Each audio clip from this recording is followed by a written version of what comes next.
Ben Stokes happy to see all of that from the safety of 22 yards away. Indeed. Butler looking a bit shaky for his 2 from 12, but he'll get his eye in soon as he pushes this next ball again backward a point where it is fielded nicely on the bounce. 72 for 3. And Krishna bowling well. Does seem like it's glorified fielding practice for Jadeja from Butler. I think 9 of the 13 balls have gone into that sort of point backward point area and all into the black hole that is Jadeja in the field. Yeah.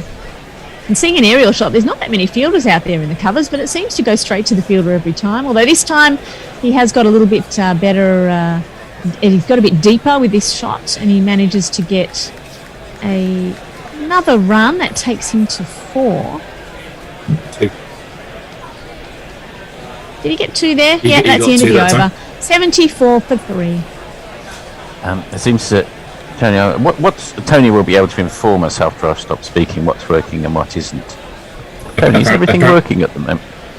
Do you mean for me personally or technology-wise? No, technology-wise, we'll start there. I think everything should be up and running now. I can excellent. Hot mic, YouTube. Bear had to restart Wirecast, which meant the audio might have gone as well.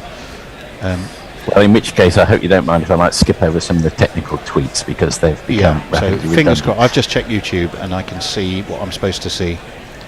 Very good, so to speak. Leah, I'm pretty sure Butler will survive. Might get out though.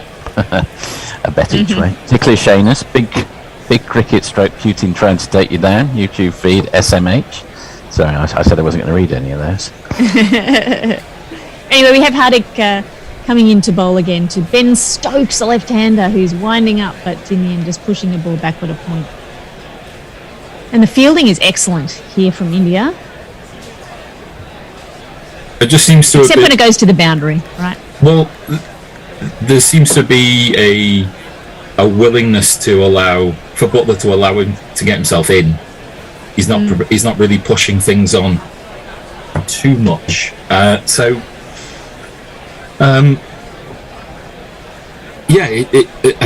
Nothing's really gone outside the 30-yard circle for a good 4 or 5 overs. Yeah, but likewise, Butler hasn't looked dangerous at all. He hasn't edged a ball or done anything silly like Ben Stokes just has done as he comes forward to a ball and just skies it off the edge of the bat. A ridiculous shot from Ben Stokes.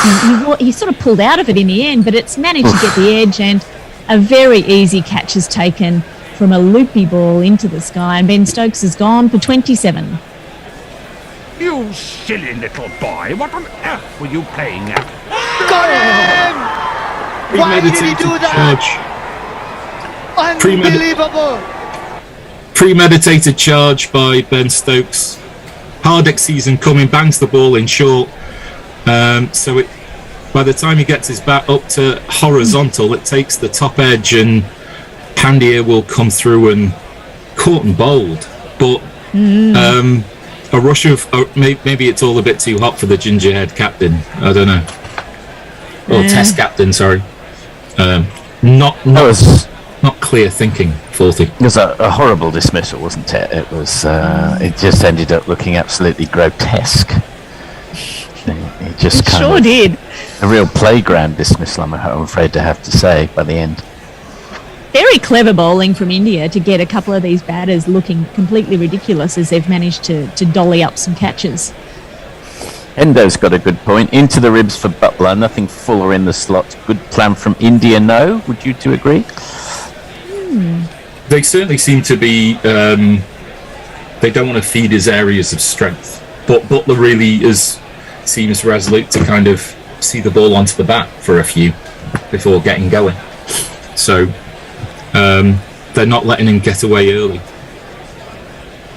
Well, he's got as much time as he wants there, hasn't he? 4 wickets down in the 13th over. Yeah. He could get a double century yet. What do you reckon? He could indeed. Dave Wood. He's going to run out of puns. tweeted, since I became a patron, my life has in no way been enriched. My bank balance has taken a hit, and I've become much less sociable. But I did get a mug. You have my permission to use this quote. Thanks very much, Dave. So become a patron, get a mug. Get a mug, yeah. Think about it. Yeah. Yeah. Yeah, I think it's worth all of those other things, the antisocial nature, the hit to your bank balance, all of that is worth it once you get a mug. I mean, let's just get this in some perspective. How much do you get a mug? How much do you have to contribute a month? I think it's somewhere in the region of $5 to $10 a month. It's not very much, honestly. $10 a month gets you a place on the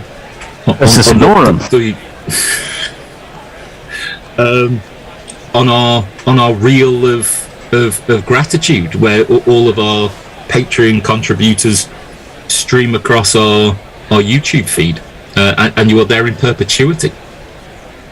You will be loved forever, recognized forever, impact on the world guaranteed.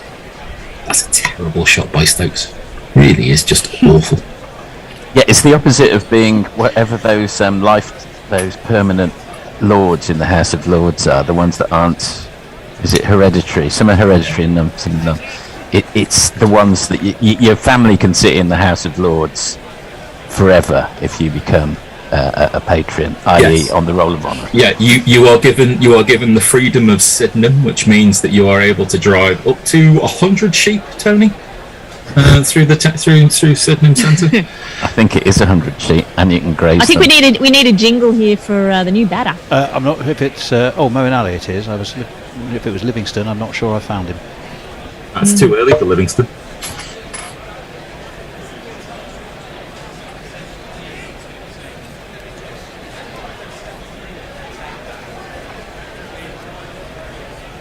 Maybe the jingles are going on in the background. I can't hear them.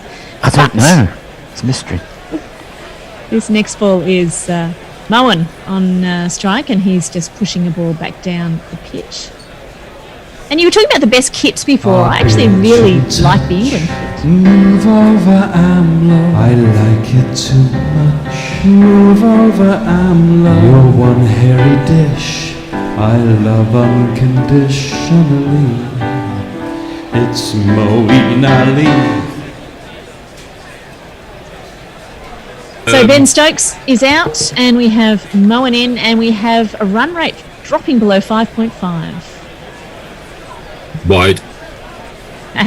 It's a short ball, and it's been called wide by No, it Al. was called wide by me. It was down the leg side.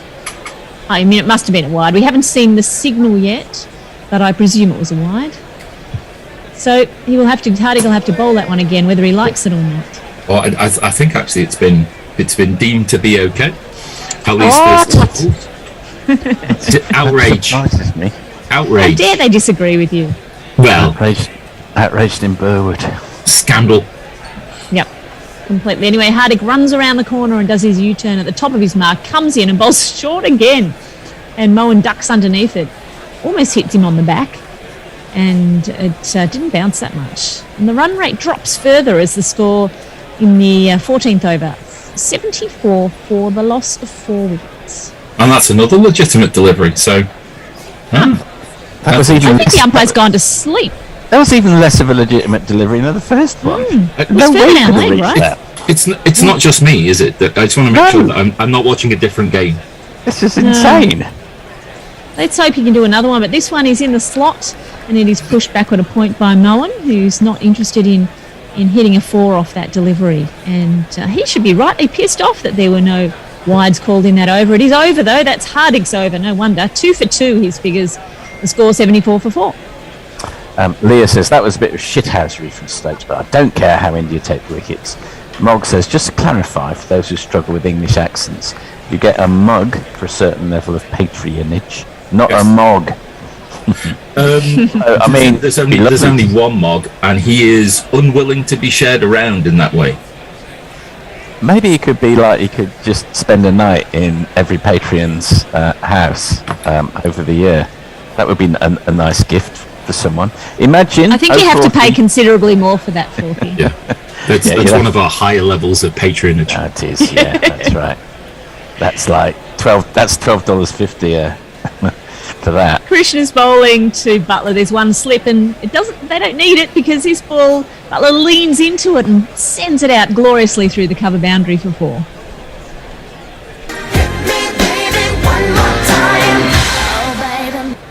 runs, offensive shots. Hooray! Hooray! And like the previous fours that were, I don't know, in the dim, dusk mists of this innings, back in time, all he has to do is just barely put any pressure on that to send it all the way to the boundary. The outfield is extremely fast. As this next ball is edged through to the keeper, not quite. But the keeper goes up and the slips are joyous about that play and miss from Butler. Not sure really that one moved back off the seam that much. I just think he might have been... Just seemed like he was through it all a little bit early. Yeah. Didn't seem to be a Played inside the line. scrambled seam. But it missed on the inside edge, didn't it, Kat? So Yeah. not quite sure what he was looking. Went past the inside edge and it kept low too. Butler's on strike again, and this one is Fuller, and it's popped up and it's dropped. Popped up and dropped, and Krishna is not happy about that. Neither is Butler, for that matter, as the mid-off or the cover drops that catch. Dear me, it's gone looping Way up. up in the sky, little darling. It's just in front of mid-off. So it's officially not a drop. No, But- it was a little, it bounced early. But we can't True. see what went through Butler's mind, though. It should have been caught. Butler deserved to be out on that one, as this next one is pushed to mid-on, and there is no score. Butler's 8 from 18. So You could see what Mullins was up the going other on. end, he's You could 0 see what for was 4. going. See what was going on in the mid-off's mind though, and he was on his heels. He was expecting it to go over his head, and that was fatal for him. Couldn't get forward fast enough. After So, that. what proportion of a wicket is you should be out for that? Is that like Yes, a tenth anything of a you wicket pop or a up in the quarter? air. I mean, it was like he was playing a sandwich out of a bunker. And this one is short and it's outside off and it deserves to be punished, but instead Butler picks out the fielder. I think it's Shigadarwan out there in the deep covers. And he gets a run. He gets one. So you've brought quite an ethereal element to cricket there. Because what you're saying is that if you play like 4 shots that you should be out, but you're not, then you're out. But Yeah. also, if it is that you get out to a shot that you shouldn't be out to, then you kind of buy back a part of your wicket. Yeah, there should be a running record of this. It should be a stat that they keep on Quick Info. Out to shots that deserve to be out or not. As Moen says, thank you for the strike, and plays this behind square as the fine leg fielder comes up and takes that there. Ali's just gone for 1, so he can keep the strike, and the score is 80 for 4. Imagine says 040. Sofa, not settee in Australia. I do know that. It slipped out. Whatever happened to couch? The term I grew up with. Globalisation of language is to blame, and I despair. Farong, that's the English coming out in him, referring to Ben Stokes. If Black kept, he would never play such a silly shot. Of course not. Dave Wood, how much do I need to pledge to have Gary Naylor read me nightly bedtime stories? Well, it's a question of how much would you pay Gary Naylor not to read you the bedtime stories. I think. Do we get to choose the bedtime story? If it's going to be Gary Naylor reads, Jackanory with Gary Naylor. My life in the Lancashire Pavilion. We'll Mrs. start off with 50 Shades of Grey. Oh my God. Mrs. Luigi Magpie, Mog could autograph the mug, a mug. Nice. And Mog replies to you, Al. Oh. He's not unwilling to go around every house of the patronage, but I will need a few extra vaccinations. Oh, yes, good point. Hardik is bowling, and he's bowling to Ali, ducks underneath it, and Hardik has only bowled 3 overs so far, but there's been lots of action, lots of wickets at least. 2 for 2 are his figures, and apparently after 2.2 overs he was 2 for 2, and after 1.1 overs he was 1 for 1. So what are you There you go. suggesting is going to happen after in the next 2 balls, so that he's going to Yeah, be 3.3 overs, keep a close eye on it. We want a 3.3 3 for 3. update from you, Don't think Al. we- Yep. No, I'm all over that. Yeah. Don't think we do, but we Cat has spoken. Yep. I'm sure I'll forget that. That's fine. We were It's, talking- it's in 2 balls time. I mean, how hard can that be? Even with COVID brain, you should be managing that. Yeah. He said. Anyway, we're seeing we do optimistically. have a left and a right-handed combination here, so we are seeing the field moving around a little bit. They are being a little slow here. I think they should lose some. Oh no, there's someone bringing out a helmet. We're getting a short leg perhaps coming in, or some close in fielder here. Moen's on strike. He's on 1. I was going to say, I'm not sure where that helmet went. Oh, here it is. Yeah, helmet's coming into short leg, but not very short. Anyway, Hardig is coming over the wicket to Moen, who plays straight back down the pitch to the bowler. I was going to say, he's not. I don't know why you need the helmet if you're going to be a good 15 yards away. Yeah. Oh, well.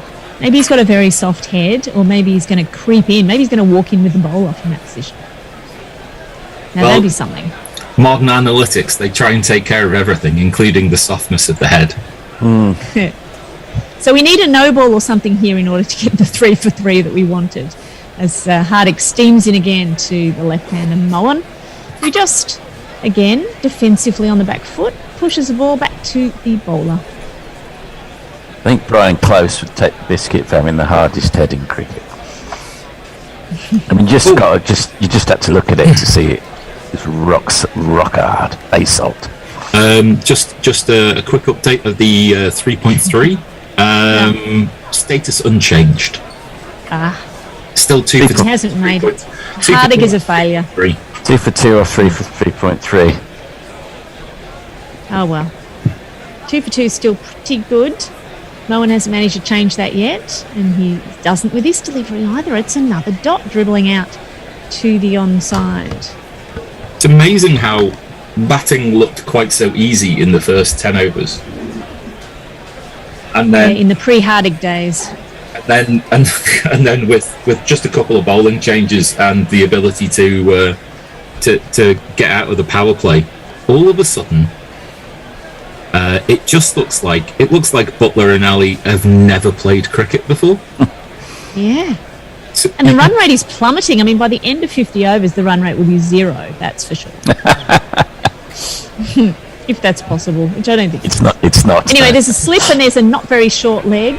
And this one is edged by Ali onto his thigh pad, and then it dribbles away. Completely mistimes this, and I think you're right, Al. He's never played cricket before.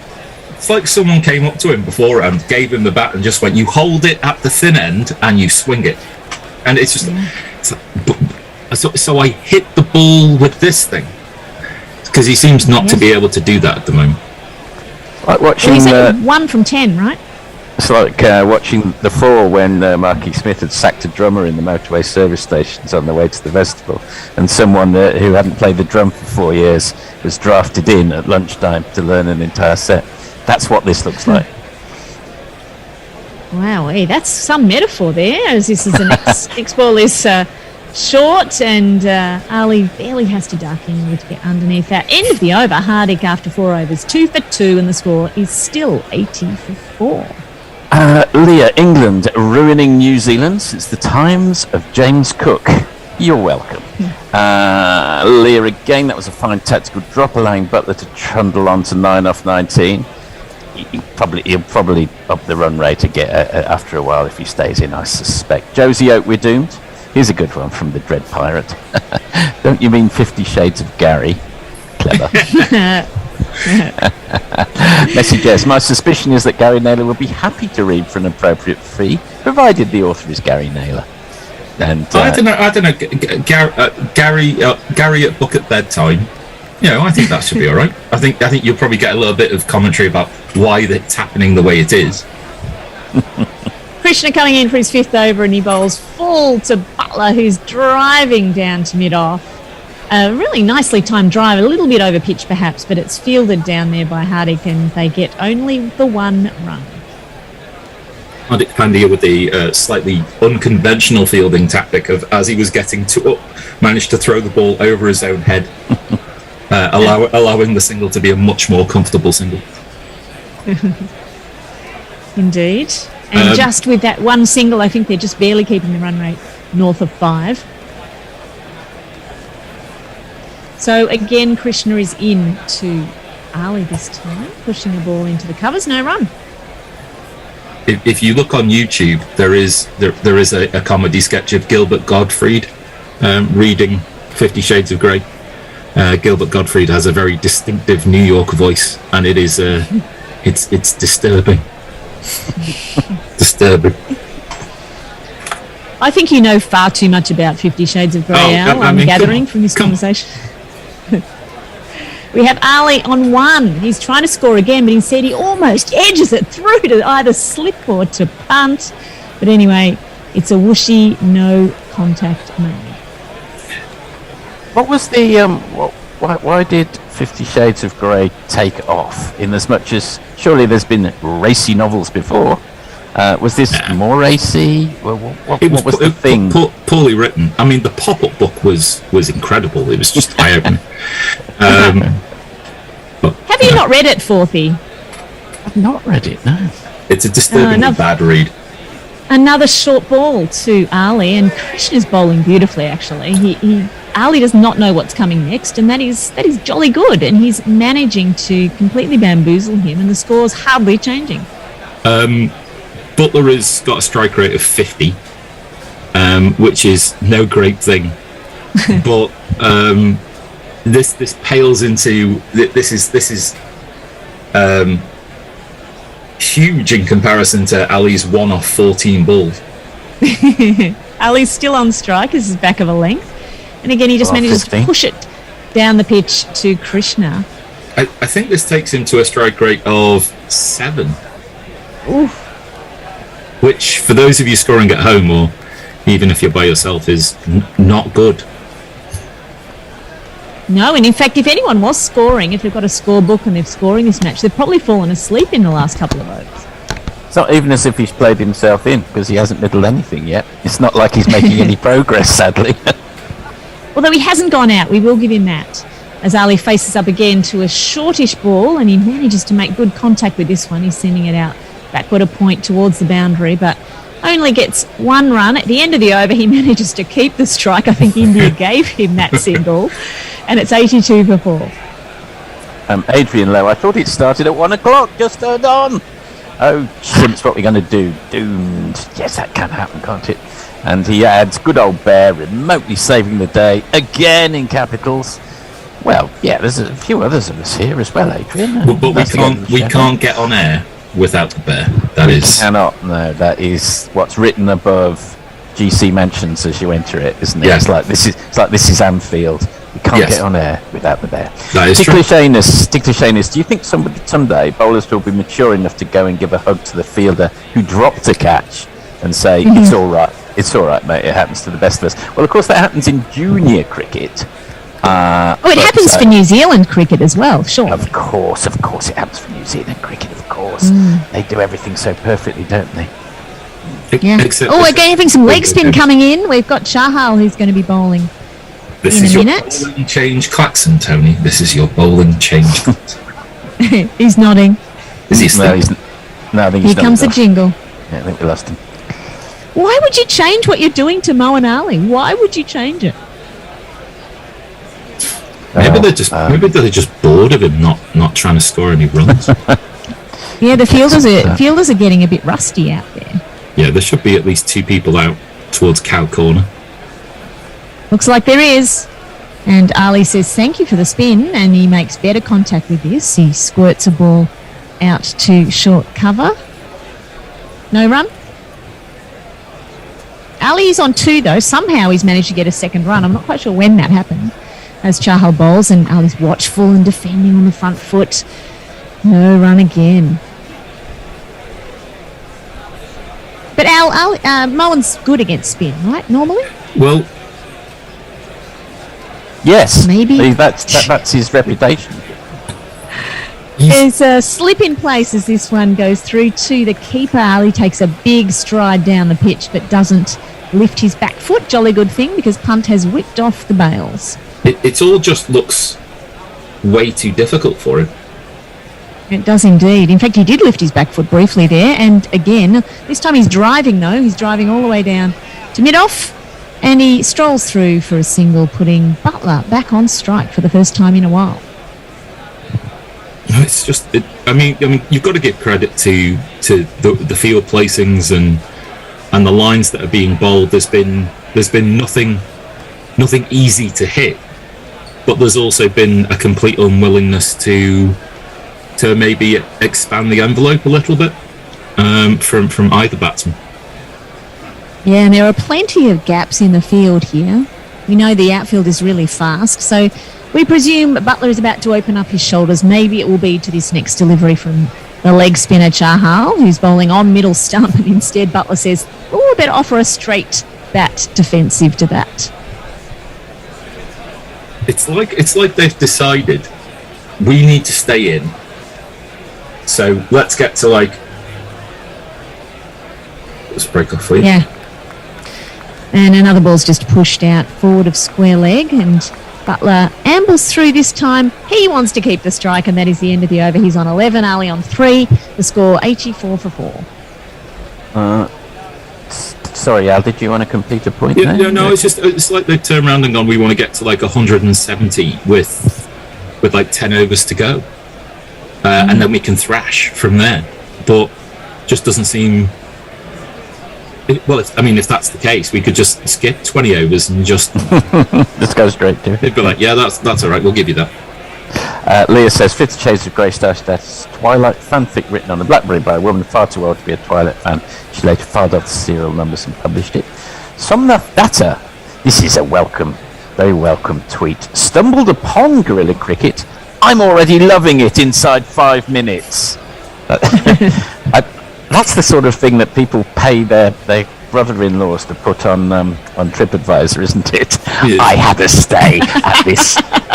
It was absolutely fantastic. But I think Somnath Datta is absolutely kosher. I'm already loving it inside 5 minutes. Somnath, great to have you on board.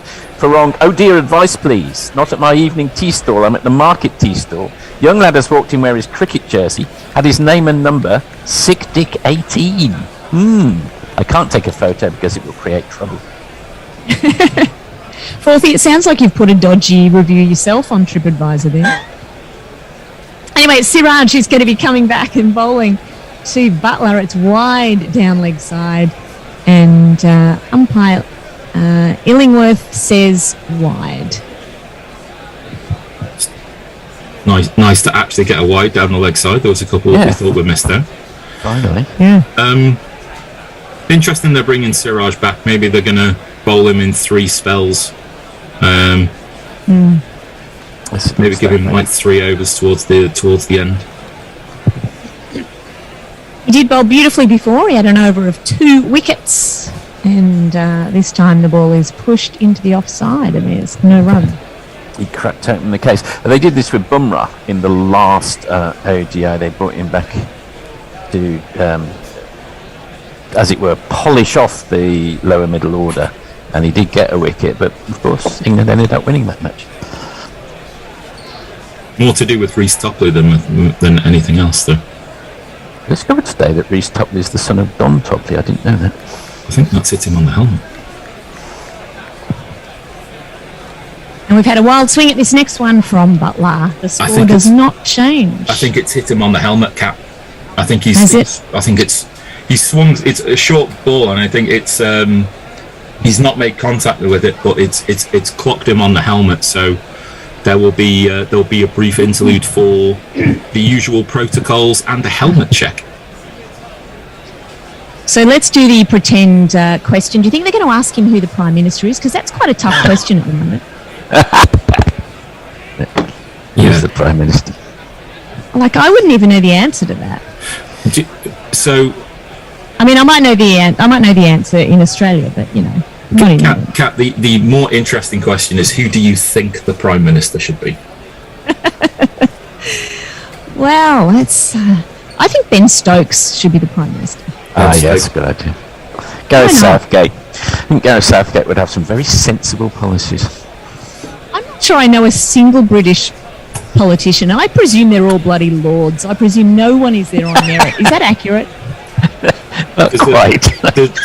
There's a reasonable thing to take into consideration, which is that the job should not be anyone who asks for it. That saying that you want the job should immediately exclude you from the idea of having it. No, it will be interesting about who the Conservative faithful decide should be the leader for the next couple of years at least. Oh, how long till your next election? Couple of years. Oh, for goodness sake. Yeah. Anyway, at least you've lost the real idiot. I mean, I'm sure there are plenty of other idiots there. If you're looking for a job in politics, can I interest you in the Italian Prime Minister's job? Oh yeah, get through a lot of them, don't you? You have to, you have to be good with other people. They have proportional representation. It's always a consortia of parties, a coalition that forms power. So how are you with other people, Kat? Oh, I think that would be fun to be part of the Italian Parliament. Lots of arguments as well, as far as I can tell. But anyway, I need to give you an update on the helmet situation for Butler. And there's no quiz anymore if you get concussed. Instead, they bring out a helmet in pieces. And if you can put it together again, they know that you don't have concussion. And that is what has been happening for the last few minutes. It's like the Krypton factor. Do you remember that? Oh, good old Gordon Burns and the Krypton factor. That's right, yeah. Yeah. Butler has managed to put together the helmet. He is looking very proud of himself. Oh no, he's taken it off. He's forgotten the strap. Uh-oh. It's like that when you get the thing from IKEA and you've left that little screw out, which you thought, surely it can't be important. Oh, it turns out it is. Do you know in the olden days, in the 80s, when I put together my first piece of IKEA furniture, there were no leftover screws, but now they deliberately give you too many pieces so that at the end you think you've left something out. Some bastard in the factory going, let's give him an extra piece of wood. Or alternatively, what they handily do is give you too much stuff just in case you drop something or you make a mistake. Oh, is that the real reason, Al? I believe so. I believe it's customer service. Although the last piece of IKEA furniture we bought, there was meant to be a left side and a right side, but they gave us two left sides. So we went to put a piece on, and it was just like, you know, when you just reach the point where you're not really sure about who you are or where you are. And it was yes. Totally gaslighting you there, Al, on the IKEA furniture. It was just we felt wronged, shamed, let down. Yeah. So does Butler. Anyway, Butler is back on. He's got his head screwed on, and this next one is hitting him in the inner thigh, but he doesn't look to have done any damage there. And the score remains on 85 for 4 in the 19th over. Do you reckon there were any instructions while he was putting the helmet together? Do you reckon there was something like, if you wouldn't mind hitting the ball with your bat, scoring some runs? What about that, maybe? Yeah. Yep, firing instructions at him for sure. It wasn't the coach that came out, though, we did notice. We were talking about that earlier. This next ball, back of a length, mistimed from Butler, who kind of plays over the top of this one, and it bounces back to the bowler. Siraj's figures in his 5th over, 2 for 27. And in the strange case of the shrinking run rate in the middle of the day, it's gone down to 4.5. It's fantastic. What a feat. I want to see the graph of the run rate, but no one's putting it on the screen. So Siraj is bowling a bouncer, and again it looks like Butler's played this into his helmet. Surely not. I couldn't bear it if he has to put together another one. They've run through for a single and he's laughing. He's going, nah, fuck it. My helmet's fine. Just don't make me do it again. I think... Yeah. Here it comes. Surely not. No protocol is protocol. You've got to do this. Oh my God, they've got another one in pieces. I reckon it gets harder. I think the level of difficulty is going up. This helmet is going to be in far more pieces than the first one was. He's made no contact with that one. It's gone straight down to third man off the bonds. I've got a few tweets. Shall I do that? Yeah. Go we've got ages. Imagine, has this become quite tawdry after a promising start? About tawdry, isn't that something to do with 50 Shades of Grey? Isn't that a carry-on thing? Tawdry? I think so. I think a reference to our commentary becoming more tawdry after a promising start. I think so, particularly after going for a pull and squirting it out on the offside and things. 18 overs in more than 1.5 hours. We could be experiencing the boringest middle overs. I think we probably are. Chintan Nanavati says, to our new listener. Wait till you stumble upon the cricket pod, which features some of the gorillas. You'll be addicted for life. Well, steady on. Let's just stay on gorilla cricket for now. Farong, Rowan Atkinson, he could play dual roles. Would be a good Prime Minister, surely. Couldn't be any worse. Might as well. Mog, Nicola Sturgeon for Prime Minister. That'll shake some shit up. Well, is she eligible? No, she is. No, she's not. No, she doesn't hold. Well, she's not a member of the Conservative Party, for one thing. That probably counts against her, I think. Dave Wood, I've always been interested in the Italian job. Politicians by nature are part of the Self-Preservation Society. Hang on. Messi, have we still doing helmets? Yes. Messi Jez, some T-shirts are aspirational. This Gorilla Cricket one is the truth. We get on air because of the bet. He's already mocked it up. Brilliant work from Messi. Thank you. Have a look at that on Twitter. Somnath Data, I'm ready for a new addiction in life. Subbed. So it's gone to Somnath's head, which we heartily endorse. Ticklish Ain is Chris Silverwood for Prime Minister. I've heard he prepares brilliant PowerPoint slides. But the execution of that PowerPoint slide can leave a little to be desired, one feels. It's a world of PowerPoint, though. As long as you've got a good PowerPoint deck, that's what you need. Oh, we're back on. And Siraj is bowling this time to Butler, who's pushing the ball to point. So, to Ali. Butler couldn't be hit on the head for that delivery because that was to Ali, but it is the end of the over. And 86 for 4 is the score. Hasn't changed for ages at the end of 19 overs. I'll throw it open as to whether Keynote is now the platform du jour, taken over from PowerPoint, perhaps. It's all about command hand, Forthy, when you're presenting. Command hand. Yes. Now you've got a choice. You can either point with all your fingers or you can point with your thumb. As you're doing these things.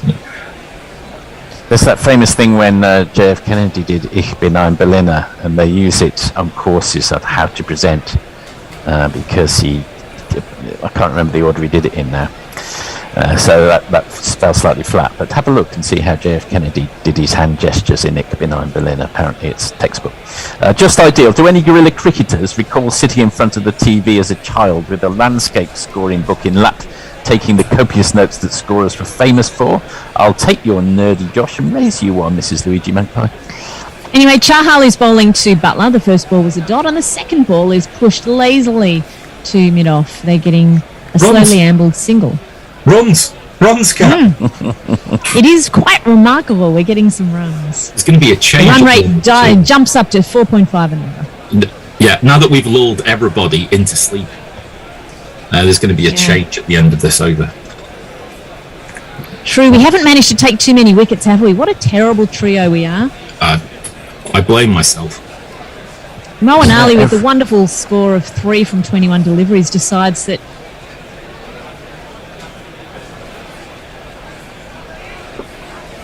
we lost Cat. We lost you there for a second, on there. What was that? We lost you there for a second, Cat. So Ali just pushed that straight mid-wicket. Unstable. Isn't everybody's? Yeah. No, it says it's unstable. Can you hear me now? Yeah. Yes, we're fine. You're good. So Butler is on strike to Chahal, and he's pushing the ball again in a very similar position. So that fielder getting a lot of action as the ball goes down to mid-off this time for a single. Like as if we've realised we can milk the spinner for runs. And Chahal says to the captain, what on earth do I do next? How do I stop these runs? Yeah. Rohit's looking over. 2 runs, 2 balls. Yep. That's exactly what he said. Someone's walking back to the team hotel, Chahal, and it's not me. So 2 more balls to come in this spell, and then we will have done 20 overs. And England at 89 for 4. A more conventional ODI score at this point. The fielders are all coming in. In fact, Chahal's moving them around as if we haven't had enough freaking delays already. Come on, get on with it, guys.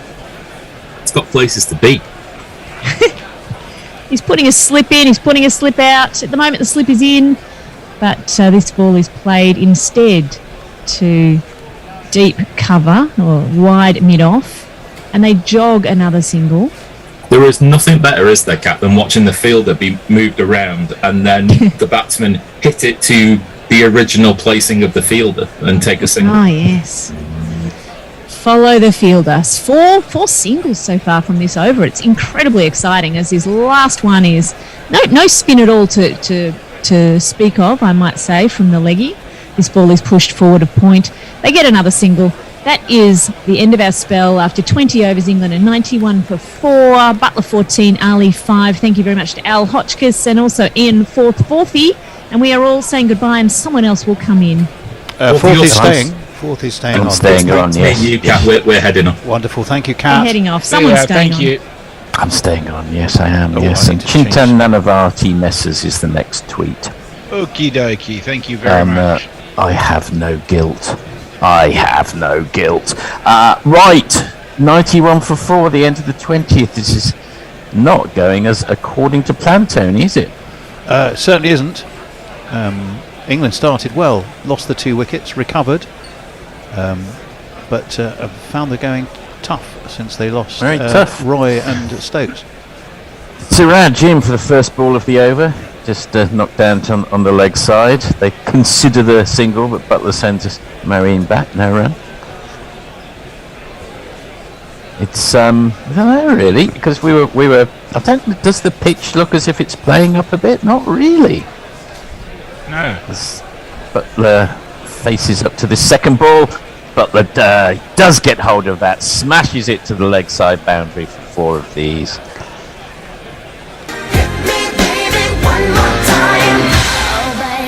Yeah, that was the shorter one from Siraj, and Butler was on it like a flash. Sat up and waited to be hit. Maybe that will unleash a new phase of play. We can only hope so, because it was getting all a bit turgid, if not tawdry, for the last 10 overs. Yes, into the boring middle overs slightly earlier than the middle overs. It's very important, obviously, that one's just flicked down the leg side. Oh, we are going to get a wide. There were a couple earlier that weren't called, Yeah. much to our concern. That one was called.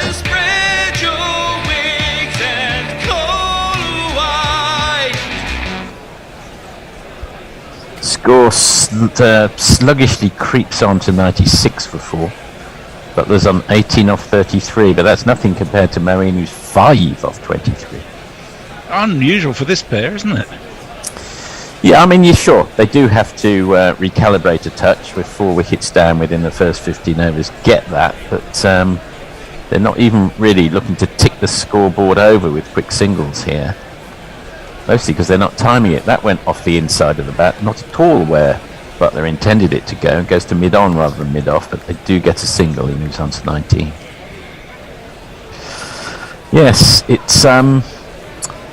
there was all talk of at least 300, and I think at the back of people's minds, people were expecting an absolute run fest here.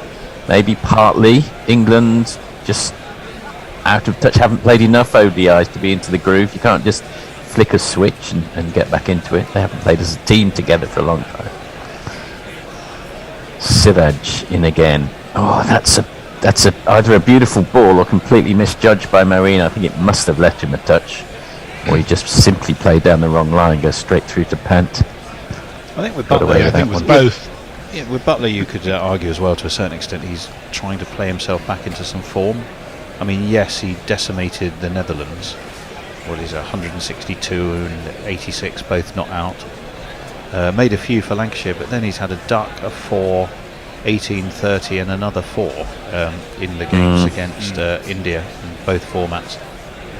Yeah, he may not be totally unhappy about having a little time in the middle and being in earlier, just to get himself, just to get the feel of ODIs again. That was dug in short. Marine plays it safely enough off the back foot, but it reared up at the mid-touch. Siraj bowling pretty well here, 2 for 33, 5.5. Yeah, that really got up actually. Marine ended up playing it very well down into the ground, right below his chin. Run rate in the last 5 overs is incredibly sluggish, 3.4. Still, if these two are together in 20 overs time, things will look very different, no doubt. In comes Siraj for the last ball of the over. bang on middle stump, defended by Moeen. That's the end of the over. He remains on 5, Butler on 19, 97 for 4 at the end of the 21st. Chintan Ninavati says he's the one who became an instant addict after listening for 5 minutes. Says, I have no guilt in acting as your dealer. They will enrich your life. Speaking of guerrilla cricket, as the drug, of course. Both Imagine and I have tweeted the run rate graph for Cat's benefit. Mog says, somewhere Gary is screaming into the void as helmet after helmet comes onto the field. That's an interesting question. It's like the tree in the forest, isn't it? If nobody's listening, does Gary bother screaming? Ed Arbery says, after of the run rate, after an initial grueling climb, the peloton can enjoy a steady descent into the lowlands. And I've corrected you, Forthy. That we get on air because of the bear is actually not a mock-up. It's a design created by Andre Nuevo. Oh, absolutely. And it is available in our Redbubble store and can be put on any number of items you wish. My apologies. I was, being a comparative newbie of 18 months to guerrilla cricket, I was unaware of that, so my apologies. First ball of the over from Chahal, defended for no run by Butler. Chahal in again. That was not his conventional leg spinner, but it was too short to trouble Butler as it went straight onto him. Plays it directly to short mid-on, no run there. Cannot get anyone away here. Oh. The ball of the over went for a big heave. I'm going to say things like they cannot get anyone away far more often from here on in, because that was immediately followed by a massive 6 by Butler. Brilliantly caught in the crowd too by a young lad. 6. He will always remember that. It was to catch it six rows back. He'd say, well, that was a good catch if he caught it on the field from a international standard. Now Butler beginning to feel a little bit of perhaps a little bit of something coursing through his body. Plays that off the back foot and gets a couple wide of the man at point. Bit of a misfield there. So Butler just very early signs he's beginning to open up a touch. He moves to 27. Yeah, he again was quick with his feet on that one. And it was a pretty conventional hoik over cow, to be honest, but it was the footwork that enabled it. It's another straight one from Chahal, who's a wily bowler, very thin man, and represented India internationally at chess. Is a chess grandmaster, Junior evidently. Chess, he was, yeah. And brings all his strategizing to the crease. But Butler's got him away again. Is it going to be a boundary? No, fielded by the sweeper, and they come back for 2. So this is proving the most profitable over. And that's the end of it. Butler on 29, Moeen on 5, England 107 for 4 at the end of the 22nd. Just Ideal says, does Moeen's fabulous beard get a strap kink? CF Hathead. Roger Melly, why does Moeen have not written on his bat? Or it could be tongue. You never know. Leah says, good to see some sensible, proper test batting from these two. Oh, wait. Yeah. Oh, John, sorry. Sorry about that. Mrs. Luigi Magpie says, growing up in the US, I sadly missed the nerd opportunities of mother cricket. Baseball can't compare. I was a statistician for my school's junior varsity gridiron team, which was unusual for a female in the 1980s. Interesting. Okay. Siraj back in. And Moeen gets him away. I think he's going to go all the way. And he plays it wide of the man at point just behind him. And finally the shackles are off. And Moeen gets a 4. There's not one boy for me. I must have 2 or 3. I need 4. He played that beautifully in Moeen Ali. Just stood tall, angled the bat. If they say follow the head, if the head knows where the ball is going, you can always tell, and he played that delightfully. He did indeed. Siraj in for the next ball. That's a touch fuller. Moeen plays it satisfactorily enough out to the sweeper, but there's just 1 run. They rotate the strike over to Butler. Yeah, hopefully, cross fingers, Marine and Joss will just get their mojo back with their couple of shots in the last couple of overs, because they really did look well out of form. I don't know whether they're out of form or whether the pitch is doing anything a little odd. As we see, is that Jeff? It is Jeffrey. Sir Jeffrey. Jeffrey Yes, is in the house. Yeah. Jeffrey Boycott. Rhubarb. He's not very happy. He looks quite grumpy about something. He does, yeah, which is Well, so unusual what's for new? him. Unusual for him. And Butler smashes that. That's going to be swept up. Right, because it's gone directly to him. And the man on the boundary. Says one of those returns that you get in schoolboy cricket when you don't trust your overarm. He kind of shuttles it underarm back to the wicket keeper. And they come through for a run.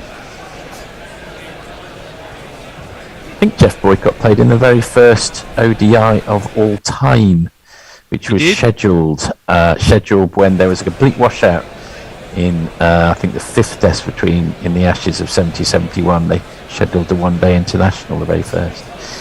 And he made something like 7 off 17, or something ridiculously slow. Well, yes, I didn't know how to play it in those days. That one sails past Moeen's chin. It's not tempted to hook it, and there's no run. I think John Tell a Edrick... lie. He made 8 from 37. 8 from 37, wow. And I think John Edrick scored the first ever runs in international cricket from opening at the other end from memory, but only from memory. Yeah, he made 82 from 119. It's a bit more like it. That's a lovely shot from Moeen. I think he's going to get full value for it, just wide of the man at mid-off, and that is a beautifully hit four. Give it to me one time. Give it to me 2 times. Give it to me 3 times. Yeah. Give it to me 4 times. Yeah, that's the second time on the offside there that Moeen has played what I would call classical cricket shots, really. Both very elegant to look at. Very, very elegant, almost Gower-esque, dare one say. Not a great deal of foot movement, but when your timing is that good, you don't necessarily always need it. Oh. And that one's heaved by Moeen, and it's successfully heaved over the deep square leg boundary. I think it's gone all the way. Yes, it has. 6 of these.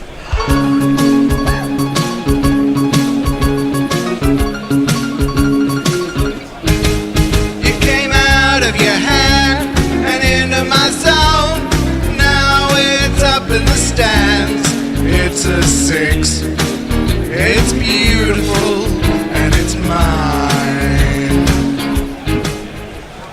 I'm not sure about you, Tony, but I heard Forthy's heart skip a beat then, just to see he'd lifted it and he was afraid it was going to get caught. I did, Justin, must admit. If I can describe that one as an elegant heave, that one is an elegant brush down to just wide of the man at mid-off, and they come through for a single. They had to hurry a touch, but no real alarm. That is the 50-run partnership of 61 balls, so slow going, but signs of progress. Yeah.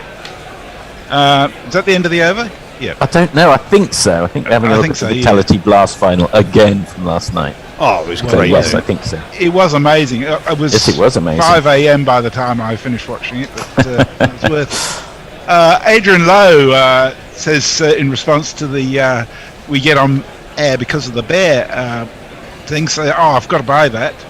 Thanks, chimps. Vrongs sent a picture of Bournemouth yesterday in the sun with a beach crowd and saying, Bournemouth yesterday's, where's Bish? He reckons we could make a postcard out of that. And like Wally. Where's Wally? Where's Bish? In Bournemouth.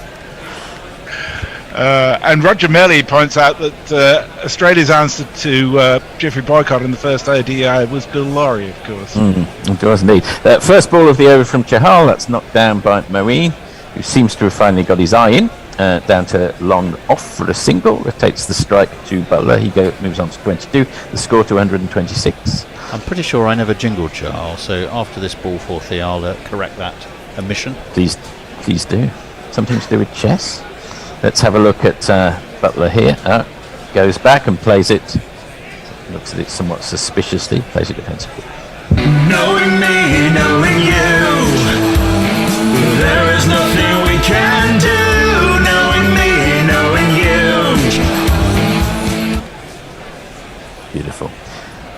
Siraj bowls it full on middle stump. Butler rocked forward with a classic forward defensive, no run. I like the melancholy numbers from Abbott. Next ball's whipping through this over, and that one's again full, even fuller, and Butler plays that one off the back foot into the covers, no run. Is their show coming to Australia, Forthy? With the sort of, it's just their kind of, well, not mannequins, that's the wrong word. Their avatars. Messi might know. That was hit uppishly and would probably have gone straight down mid-off's throat, but there was no mid-off. There was a long off, so that was a false shot, I think, from Butler, and he kind of gets away with it. I don't think it went at all where he intended. I could do him a disservice, but I don't think so. Gosh, he's got through this over quickly. Last ball coming up, Chahal to Moeen. And that's just defended. They were just wide of the man at short mid-wicket, so Moeen keeps the strike. He comes through for one. Moeen moves to 23, and the score to 128 for 4 at the end of the 24th. So there aren't new tweets, but it's a good opportunity to bring you up to date on Sri Lanka versus Pakistan at Galle, where Sri Lanka made 222, dismissed Pakistan for 218, of which Babar Azam made 119, and at one stage they were 9 for 148. They put on 70 runs for the 10th wicket, of which Naseem Shah made 5. So a very successful shepherding of that. The other remarkable thing is that Prabhath Jayasuriya took 5 for 82. He had his debut against Australia. He has had 3 innings. He's taken 5 wickets in every one so far, which is pretty good debut bowling. So he's got 17 wickets, I think, in 3 innings so far. Very good. Mohammed Shami in for his 5th over. Comes round the wicket.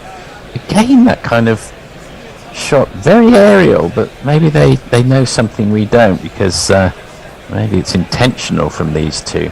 They just sort of scoop it in the air. There's no close fielder on the onside there, and they come through for a single. Moeen moves to 24. Yeah, I think they do know that there's a quick single to be taken if you just push it to short mid-wicket, because mid-wicket is one of the field positions that's statistical thing.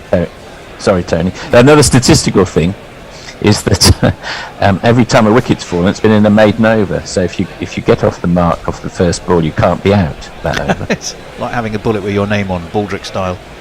Yeah, that's right. Yeah, or taking a second bomb on the plane. Yeah. In comes Shami, and the ball gets past him in the return, but only goes straight up to mid-off, no run. But over 50 now, this partnership. So they're going along pretty nicely. But they've only recently sort of gone into sort of acceleration mode. There was a very fallow period for a while, wasn't there? But 55 I think that's now acceptable when there's 4 wickets down in the first 15 overs, and we wouldn't have thought it extraordinary in the past. It's just that we've got used to the game rattling along at such a pace these days, I guess. Shami in. Joss Butler plays it very nicely to the sweeper, who's about 10 yards in on the offside, and they saunter through for a single. He moves on to 32. The GPL, of course, is now closed, so I should have had a look at. We didn't really push that as much as we should, but I was just thinking, what would England now, as you approach the halfway mark of the 50 overs, what would England think would be reasonable? I still think they'd be looking at 300 or 300 plus, but so much depends on these two building a foundation to do that. It's very, very dependent on these two, I would say. I totally agree. Moeen just knocks it off his hips. There's no one at leg gully. Rishabh does the fielding. They come through for a single. Moeen moves to 24. I mean, there is batting to come, but it's not like there's specialists going down to 7 and 8 in this team. We only had 2 entries in the GPL, both from Ombre Nuevo of 387 and 427. One of those might have your name on it, Hombre Nuevo. In comes Shami. And Butler just knocks it down to the man at shortish mid-on. As in the pavilion we see Liam Livingston looking pensive with hands on hips. We're looking for a breakthrough from Livingston in one of these matches. It would be great if we got it. Today might be as good a day as any. 387 would be assuming England didn't make it to 200, wouldn't it? That would have them out for about 193, 194, something like that. It's got pretty low. Don't know when he made that gamble. That Well, one's I mean- full and on middle stump. Goes straight to the man at mid-off. That's the end of the over. Butler 32, Moeen 24, 131 for 4 at the end of the 25th. That's halfway through the contest. When England was 74 for 4, 250 would have been a... I was just thinking that through, that would be a logical way to think about it, because at that time, to higher end of 200 seems quite a long way off. In fact, even the Ombre Nueva's higher guess assumes about 214, 215, I think. My maths is right. So he's being very cautious on England's behalf. Or England make more runs than India collapse, which is always a possibility. Farong says, in context, Kohli only faced 59 balls in the 2 innings he faced in the historical test. Naseem Shah's 5 not out took 52 balls, batting at number 11 today. So that's pretty good, 5 of 52 for a number 11. That's exactly what you want them to do when there's someone to bat with. Yeah, it's good stuff. It's not quite 1 not out. It's not quite Leachian, but it's getting that way. Okay, so it's Chahal again. It's Chahal, and that one is the conventional leg spinner, which is the off spinner, as it were, to Butler, who's left-handed. He plays it to the man at square leg. He's quite deep, so they come through for a single. He moves to 32. I like the way you choose Leachian rather than Leach-esque. Yeah, your name being Ian probably points you genuinely in that direction. But it does sound much better, like Faustian. You would never say a Faust-esque pact, would you? No, it's too many S's, I think. Oh, smashes it. Is there a man underneath it? There is. He's about 5 yards away, but he can't get to it. Has it gone all the way? The crowd certainly thinks so. The crowd have got both arms raised in the air. They're giving it. I think the umpire will follow suit. Yes, it was. Oh, I say, chap, give me any lip.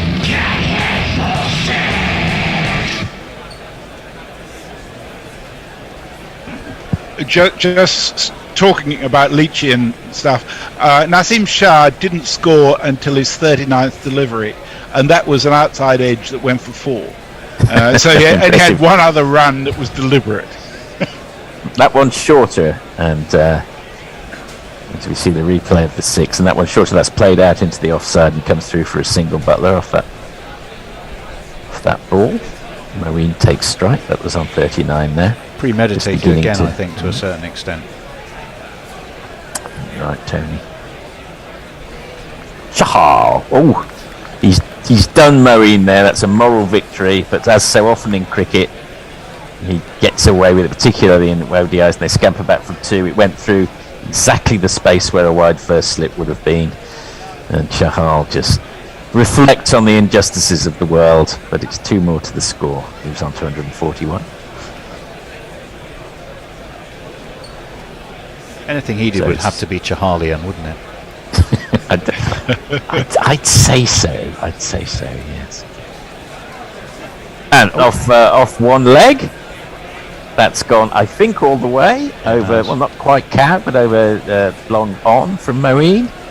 Maybe not quite. We'll have to have a look at that one again. There's some camera comes in on some specimens in the crowd. Ugh. Really, really elegant shot. Ended up on one knee, as I say, Marine there. Yes, it's been given us a 6.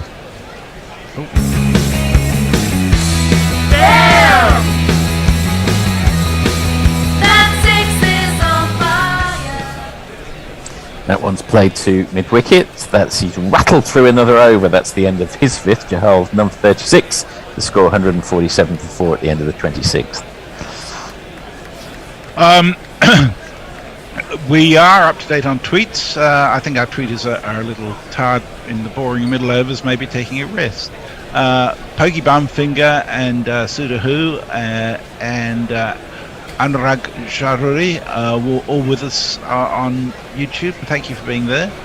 And you're very welcome to tweet in if you wish to have something shared. You're also very welcome to support us through becoming a Patreon at gorillacricket.com/Patreon. No, sorry, I'll do that all again. Patreon.com/gorillacricket. Mohammed Shami in the game for the start of the next over. That one's played crisply but straight to the man in the covers, so there's no run for Butler. As Tony reaches for hydration, I'll do the same, I think. There we are. We're going to have a... Well, Mog goes for Chahalite, or Chahalite, or... Sounds like the Chilites. Yeah, the Chahalite. Have you seen her? Honey, have you seen her? I think I used to know all the words to that song. Butler hooks that one down to the man at long leg, who pirouettes as he returns the ball. Rishabh. It's a bit... That's his appreciation. It can be a little disturbing to think back to one's youth and recall the things I still remember the words for. I know. Which wouldn't be repeatable anyway. It was 1 month ago today. I was as happy as a lark. Now I go to the park. I watch the children play. I think that's how it starts, isn't it? Have you seen it? Also something you'd probably be arrested for if you went and did that now, to be honest. Siraj around the wicket. I know. Granted, the way that history has gone, that sounds rather suspicious now, doesn't it? And let me just say, I was singing a song. I was not making some sort of on-air confession. No need to intervene. So there's no run off that ball. Well, I mean, our sixth jingle is a bit sus in that regard. Not as a sixth jingle, but, you know, you're 16, you're beautiful in your mind. It's always... times change. Quite... Hasn't done any favours to that particular song, has it? And Siraj round the wicket. I think it was illegal even then, to be honest. Anyway, let's not get into that. That's not what we're about here. Surely we're better than this. Shami, no run off that ball. The run rate, let's get back to the cricket, has gone up to 5.5. It had sunk to 4.5 at the end of the 20th, I seem to recall. So this is not only a salvage operation, but the run rate is beginning to accelerate, which is good news for England and good news for a tight contest, because it's still a pretty good pitch. As Shami comes in again for the 5th ball of the over. Marine that in the air, and sort of swipes it wide of the man on the boundary. He comes in, they consider 2, but they'll just get 1 because he throws the ball in rapidly. And so he moves on to 34 off 42, and suddenly things are looking rather brighter in the English Garden. Indeed. I can tell you the temperature's accelerated a little too. It's 27.8 at Old Trafford now. Oh, that's all. It's about 81 degrees in the old money, isn't it? It's only 28 here, I think. I'm just looking at the Jingle laptop. It's telling me it's 28 degrees and sunny. It's 82 Fahrenheit, isn't it? Because I know 28, you reverse it, 28 becomes 82. It's the only reason I know it. I haven't got some amazing mathematical model in my head. That's the end of the 27th over. That's a dot ball off the last one. Butler's on 40, Moeen's on 34, England 149 for 4, and Shami's number 37 off 6. It's a palindromic temperature. Adrian Lowe says, not much to say, missus. It must be the exciting cricket. Oh, hang on. It's hot. Mog says, I still remember far too many Beatles lyrics from primary school concerts, despite actively avoiding them ever since. And Jeff Perkins does his bit to remind you of them all, Mog, as well. Perko would be lost without Beatles lyrics for his jingles. Well, he has a broader frame of reference indeed, than he that, does, but yes, the Beatles will appear on a comparatively broader regular basis. palette. Now then, we have an interesting change of bowling here. It's Ravindra time. It's the man. It's the man to bring on in a crisis, as so often. Jadeja with a magnificent Alice band, and he's immediately making changes to the field, taking charge. He knows what's what. I'd argue that's not an Alice band. Ravindra Jadeja. Who's that spinning? talk over it, 40. Oh, okay. Well, that's first ball, and it was defended back to the bowler. This will go in like 60 seconds. Like the film, gone in 60 seconds. Oh, there's an appeal, and he's been given. Caught down the leg side. Moeen has gone. And they needed that. Early Moeen agrees. He knows he got a tickle. So just as England were beginning to effect a rescue act, it's cut off. And Moeen is out. England 149 for 5. Jadeja's immediately done the damage. Another one bites the dust. I think that is going to be out, Fred. Another one bites the dust. Plus he achieved, did Jadeja, the supreme feat of taking a wicket whilst his jingle's still playing. And his is not actually one of the longer jingles, so he did rather well there. If anyone's going to do it, it's Jadeja. I was going to say gone in 60 seconds, but obviously that will be delayed now. Because he's taken a wicket and really mucked things up for himself, trying to get through the over very rapidly. I'll accept it because he got the wicket. Well, what do we think to that? What do you think to that, Tony? Well, I think it's interesting because, I mean, whenever England have got going, then India have found a way to take a wicket at the right moment. So they did with the previous partnership between Roy and Stokes. They've just done it again here as Ali and Butler were starting to put the, foot to the metal, to the floor, pedal to the metal, or whatever the expression is. So I think India will feel just the happier of the two sides at the moment, particularly having decided to put England in. Remember, going in the flying in the face of more recent convention. When don't forget the team batting first has won 8 out of the last 9, I think. But they ignored that, and at the moment it's looking not a bad decision. No, agreed. Moeen always looks $1 million, doesn't he? And it's lovely to see him unfurl a beautiful cover drive. It was the extra bounce did for him though. In the end, again, that Jadeja managed to get. He stepped across his stumps and it just climbed a little bit more than he was expecting, and that was enough. In fact, he's far more effective as a bowler in one-day cricket. Moeen, his figures would show. It's been a long time since he even got to 50. I think it's been 4 or 5 years from memory. He's only actually ever got 5 half-centuries and 3 centuries in 115 one-day internationals. But his bowling record is excellent. So you take that. Should mean so, Liam Livingston at the crease, shouldn't it? It should indeed, I think. But cameras have not trained on him yet. I imagine it's Livingston time. I think we'll wait and find out. Yeah, it was a very clear edge from Moeen Ali. He didn't hang around to find out. And the umpire gave him straight away. Jadeja heard it, Pant heard it. There was no point these days in Moeen hanging around. Not particularly because he'd given out. He was off. He's goes off shaking his head. Yeah. At least he kept his eyes open so he knows where he's going. Jason Roy basically decided that the best way to do it was with his eyes completely shut. It is this fellow who's in. I am Livingston. I play for the Lightning.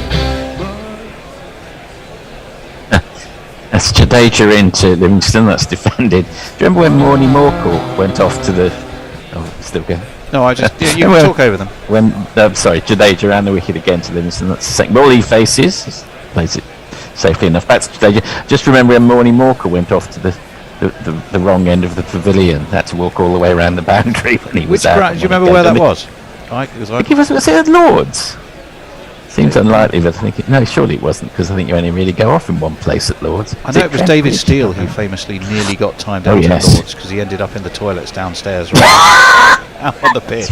Because he was used to being the away batsman playing for Northamptonshire. And that's another dot ball. I'm just not missing any action here as we reminisce about David Steele ending up in the toilets. There's a very funny video. Only on Guerrilla Cricket. There's a very funny video of Liz Truss, which you've probably seen, making a decisive point at the end of a speech. Thanks very much, everybody. Marching off and then realising she doesn't know where the exit door is, having an aide have to take her by the arms. It's over here. Yes. Jadeja ran the wicket for the last ball of the over. Oh, wow. That was bowled very wide by Livingston, who followed the ball and clubbed it rather inelegantly, I have to say, very effectively, aerially, wide of the man at long off for 4 of these.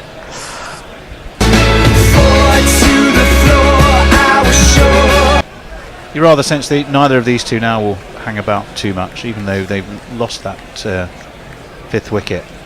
Both of these two are built to attack, aren't they? I don't think Livingston knows how to hang around, does he? He's got no hanging around game. That's which is, if it comes off, fantastic. He plays that one wide of the man. He finds a gap in the field basically and comes through for 2. He moves on to 6 at the end of the over, and the score 156 for 5 at the end of the 28th. Yeah, and they've only got 22 overs left, let's face it. Yes. And sometimes I think that there's no moderation. Somewhere in the middle will sometimes be a good thing. Words and Pictures has joined us on YouTube. Says, hello, Gorillas. Recently discovered you've been listening, watching for the ODIs. Very much enjoying your work. Thank you very much, Words and Pictures. Appreciate That's that. Nice. Very good. Please pass on the good news to others. We're very happy to have people join us either on YouTube or on TuneIn or through our website feed. It's just great to have you all along. Thank you for that. Very good. Don't know why we're having a look at the replay here. Is it because it was a no ball? Possibly. It's a massive no ball, was it? Yeah. I wonder if that was the wicket taking deliveries. I wonder if that's why we're seeing it. First ball of the over from Shami is played out to the sweeper, but Shikadawan. And I guess that was from Butler, although can't quite see what's happening out there because Livingston's back on strike. Butler moves to 41. I don't know whether that's a little bit of controversy there or not. Hard to say from where we're sitting here. Yeah, I didn't see the end of the clip. No, we didn't. Livingston facing up to Shami, flexes his knees, but plays a defensive shot in the end. Thinks better of aggression. And no run. Yes, well, the contest is quite evenly poised, isn't it? But it's so I can tell you what it dependent. was. Yes, what was it? The 5th ball of the last over was a no ball, and that's what they were replaying. And it was the free hit that was hit before. Oh, okay. Right, I understand now. Okay, as long as there wasn't a wicket off a no ball, that would, particularly nowadays, that would be ridiculous with the third umpire who basically got nothing else to do but look at no balls. That one sails past Livingston's chest, but not high enough to be a wide. No run, straight through the pant. Wasn't a bad bounce, right? It's quite lively, actually, the pitch, isn't it? It's playing. It's a good wicket, I think. I would say, wouldn't you, Tony? Good wicket. It's definitely not a 370, 380 edging to 400 wicket, but I don't think that's a bad thing. No, I don't think that's a bad thing either. Shami wide of the man, a point from Livingston. I think they've decided against the single there. And this, by and large, has been a series, hasn't it? That the bowlers rather than the batsmen have held sway. Yes, largely, and there's nothing wrong with that, to be honest. Cricket is generally better when that way round. It makes it for a more exciting contest, not necessarily for batsmen's peace of mind, but for the rest of us. So Shami facing Livingston. That got up sharply, and Shami's getting some purchase off this pitch. And Livingston plays it down. Again, I don't know whether he makes these balls look a little better than they actually are. It looks like he's been bitten by a cobra. Found this in the last ODI, but let's have a look again. No, these balls are getting up. He's played it well enough. Ooh, yes. Yeah, that bounced a lot. He did. Yeah, it was. England don't have the super express paceman like Archer or Wood to really exploit it, but they have got a Topley who's got his tail up, so we shall see. Shami in again. That's the line length ball, played straight down to mid-off by Livingston, no run. And that's the end of the 29th over, England 157 for 5 at the end of it.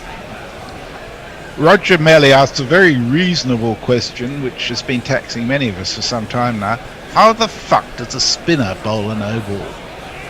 It's just, it's not as if there's anything to be had by getting a couple of inches closer to the bat. You're not trying to beat him for speed.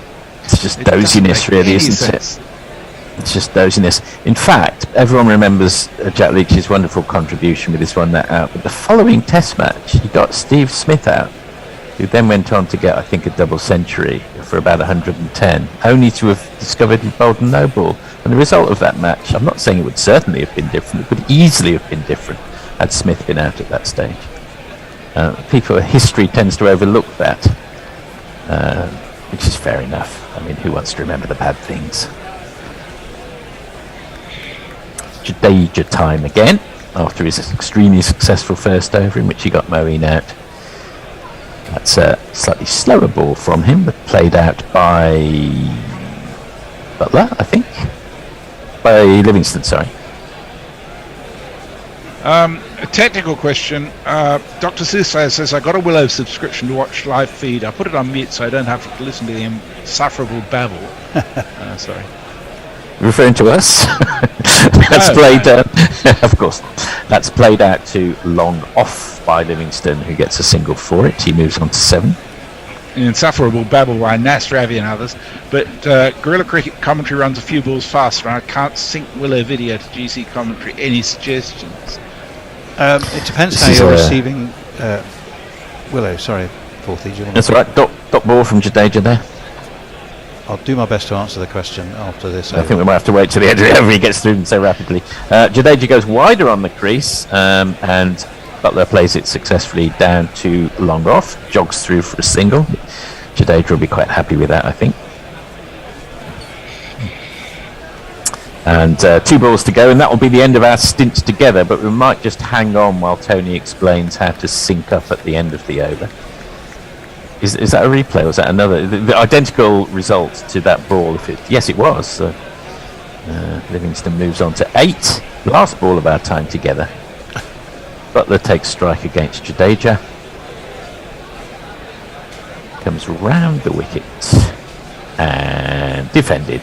Oh no, actually pushed out to the man who's about 20 yards in now on the offside. They come through for a single. Butler keeps the strike. Butler on 44. Livingston on 8. England 162 for 5 at the end of the 30th, and they always used to say double the score at the end of the 30th, but I'm not sure that England will get to whatever that is, 324. It seems unlikely because they've lost 5 wickets, but thanks guys, enjoyed that. Beautiful, thank you Forthy, magnificent as ever, from afar. Leah is next, Colin. Leah's next, okay, thanks. Welcome to Colin. It should be Al as well, shouldn't it? I can see it is Al. Fantastic. Hello. It's going to be Prasad Krishna. Now I was going to talk about syncing, not in the Titanic sense, but as in the pictures and audio.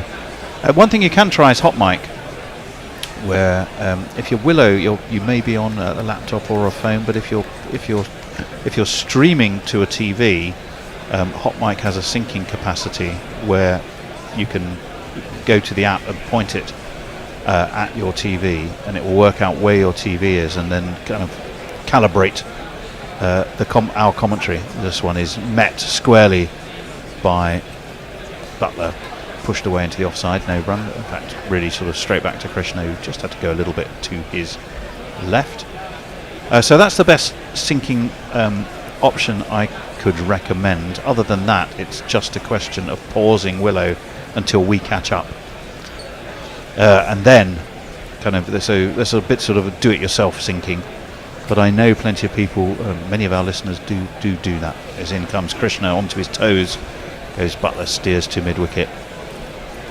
We do catch up eventually, don't we, Tony? We do eventually. We're like a clock.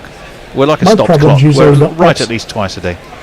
My problem's usually the opposite way around. I have to pause you lot for being ahead. Oh, really? Well, we are. Yeah. People have said we're ahead of our time, so there you go. There's absolute proof of that. 44 for Just Butler, but off 61, so uncharacteristically slow, really. That's a full toss by Krishna. Butler angles the bat, steers to backward point, There's a man down there, and it will just get him a single and bring Dr. Livingstone back onto strike. Shikhar Dhawan, the man doing the fielding. Plenty of Indian support in Old Trafford today. Delightfully and happily mixed in with a lot of the English support as well. And again, we keep seeing pictures of the fulsome Farouk engineer. Obviously spent a lot of time, big part, almost all of his career in fact, to Lancashire, as this one is steered into the offside by Livingstone. No run, none for 22 for Krishna. England 163 for 5, with 2 balls left of this 31st over. Al, who would be the happier side? I'll just wait for this door. Krishna in, Livingstone down to short third man, Rohit Sharma fields. No run. Who do you think's the happier side right now? India have to be favourites, big favourites. I think that Livingstone can be anything. We have a tendency to, he's a YouTube cricketer. You can go and watch clips of him smashing the ball out the park for 10 minutes. Krishna in. Livingstone doesn't really smash that. He does advance down the track a little bit, but it was quicker and onto him faster than he was expecting from Krishna, and again he just dabs it to Rohit at short third man, and there's no run. I think Butler's been out of sorts. You could see there was, he's already gone through one acceleration to get him close to being a strike rate of 80. But since Ali's departure, he's kind of slowed down again. Livingstone, and once you get past these pair, I think England, if England get 270, I'd be staggered. What did they get at Lords? Because they had to rely on Willie making 40 odd, didn't he? Didn't he make 41 at Lords? A runner ball from here gets you to 277. Yeah, which would be, I would imagine, they wouldn't be entirely unhappy with that. As this is lofted off the bowling of Jadeja.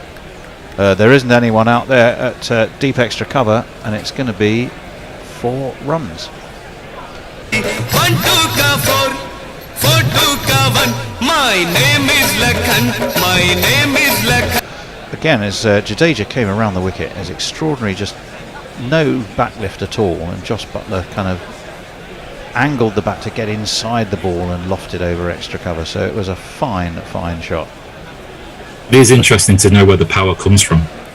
It's onto the back foot. He's not going to do that this time because Jadeja pushed it through much more, and all Buttler can do is send it out towards cover and no run. 167 for 5. Down the track again comes Buttler. This is also away into the covers. He'll get 1. They think about 2, but wisely decide that it's not going to be in their best interests, and I think we'd all go along with that. 168 for 5. 50 for Joss Butler? Yep, fine 50 for Joss. You're quite right, I was just about to have a drink, but I haven't got time. I will gently and lovingly in a moment celebrate his 50 as this one's pushed wide of the bowler Jadeja, who decides, just for no other reason than to sort of for our entertainment and edification, does what you call a rather acrobatic somersault on his hands. All very entertaining, and he comes again. This one is again lofted down towards deep extra. There is a man there this time. Gets a warm round of applause from Jadeja, restricts England to a single. England are on 170 for 5. Joss Buttler 50 50 50, pretty nifty on a bowler's pitch. I'm not sure it's completely a bowler's pitch, but bowlers generally, Al, have been the dominant force in this series, certainly in the ODIs, haven't they? As we wait for Jadeja, defended by Livingstone, no run. Absolutely. Did Al reply? I was going to say it's there just seems to have been a propensity for for slightly lackadaisical shots, I think. But the bowling's been good on both sides. I'll let Colin get through some tweets. Oh yeah. In response to Roger Melly's spinners bowling no balls, Pigeon and Zaman all chuck. And I would like to congratulate Leah as well after watching the maiden stint as doing commentary for South African cricket. I was away, so unfortunately I wasn't able to hear it. But all the I watched it on repeat. Was fantastic by all accounts. So I will, when I get a moment, try and watch. But I'm confident it will have been magnificent because so many people said so. So delighted to hear that. As we wait for Prasid Krishna, right arm over, short, and Butler attempts to ramp it, but it was too high for him to attempt, which I think he realises, because he's stepping back, looking up into the sky, and clearly realising he'd have had to have been at least a foot taller to have reached that, or quicker as well. I think he sold the umpire on that. 170 for 5 still. 5.2 the run rate. England will want to push on past that run rate for sure. And that one's beaten Butler. All ends up. It was possibly a little bit slower. It was only 84 miles. It was 84 miles an hour. Wide of off stump. Just perhaps tailed in a little owl. But Butler, no footwork and a bit of a bat waggle, really. It's not missed everything by much. It's gone underneath the bat. Yeah. It's a Yorker, it's really. a Nats crotchet away from off stump. It's a beautiful delivery. It was. Hatcher would have been pleased at that in the last over of the blast yesterday. Wicketless so far is Prasid Krishna. No run on this occasion, as the ball is just eased away towards Pandya, who's at mid-off, and there's no run. Yeah, 5.23. The power play, they'd rattled it up to close to 8, hadn't they? Which was exactly super express. But then we had a real lull after that. Did you watch the end of the blast yesterday? Oh, absolutely. Did we? I think we all were, based on everyone chiming in on our group chat. As forward comes Butler, fielded at cover, and no run. Not quite seen an ending like that before. Well, yeah, I mean, just the look on the umpire's face of like, no.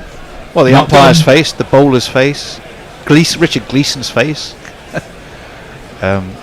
Lancashire thought the game was up. Hampshire thought the game was won. Everyone realised they had to bowl the last ball again, with still 3 needed. But what made it more interesting was we'll just hold on for a second, as that one is ramped but judged beautifully by Butler, because he enabled it to drop just probably 10-15 feet short of Chahal, who's down there at third man, and get himself a single. But then of course they let off all the fireworks, assuming the game was won. Then the no ball was called, and there was a long pause while they had to wait for the mist of the fireworks to clear. And I think it was Simon Dawes' rather excellent commentary said a gorilla had won the mascot race and now we have the mist, which I thought was a rather excellent piece of commentary. As that one squares Livingston up a bit, but actually he's managed to push it away past long off, which is chased but not going to be caught for 4 runs. And if you kids can't listen, then you bound to see the way you get shot for crossing a boundary, For a man who hits the ball as hard as he does, that was an exercise in beautiful timing. It was, and I don't think he was squared up. I think he was just very aware of where the field was, and in fact, if anything, he kind of checked the shot just to ensure that he kept it straight enough to avoid mid-off, who was rather squarer. So he did that rather well. He's having a little drink. I'm not surprised, given the temperature of about, what is it, 28, 20 a billion degrees. It's reached 29 here now. 1 million degrees. Yeah, that shot was basically a well-timed defensive shot that ended up. It was. Well, I can hear Richie Bennett going, nothing more than a push. Well, it was. Well, indeed, it was. Chahal's going to continue. Butler, of course, is playing a captain's knock, really. 52 for him, so he'll be happy to be back amongst the runs, because he's had a rather poor series run-wise. Finding, guess what, that facing India isn't quite facing the Netherlands when it comes to limited over cricket. That's very insightful, Tony. Yeah, quick like that. Chahal is in its down leg, and it's probably going to be given as wide by Martin Saggers. It is. And I was waiting for someone to play the wide jingle, thinking, oh no, hang on a moment, that's got to be me, isn't it? Wide. In comes Chahal again.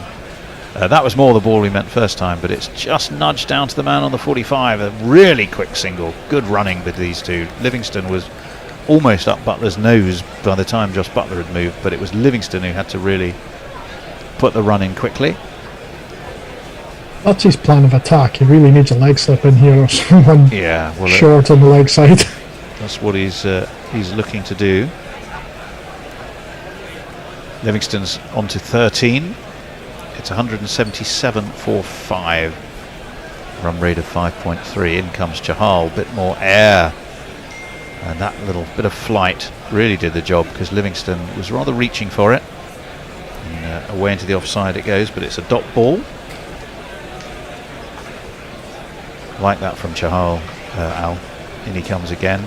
Again, a little bit of flight, a little bit of wobble. And into the onside this time, but it's another dot ball. He's bowling tidily, isn't he?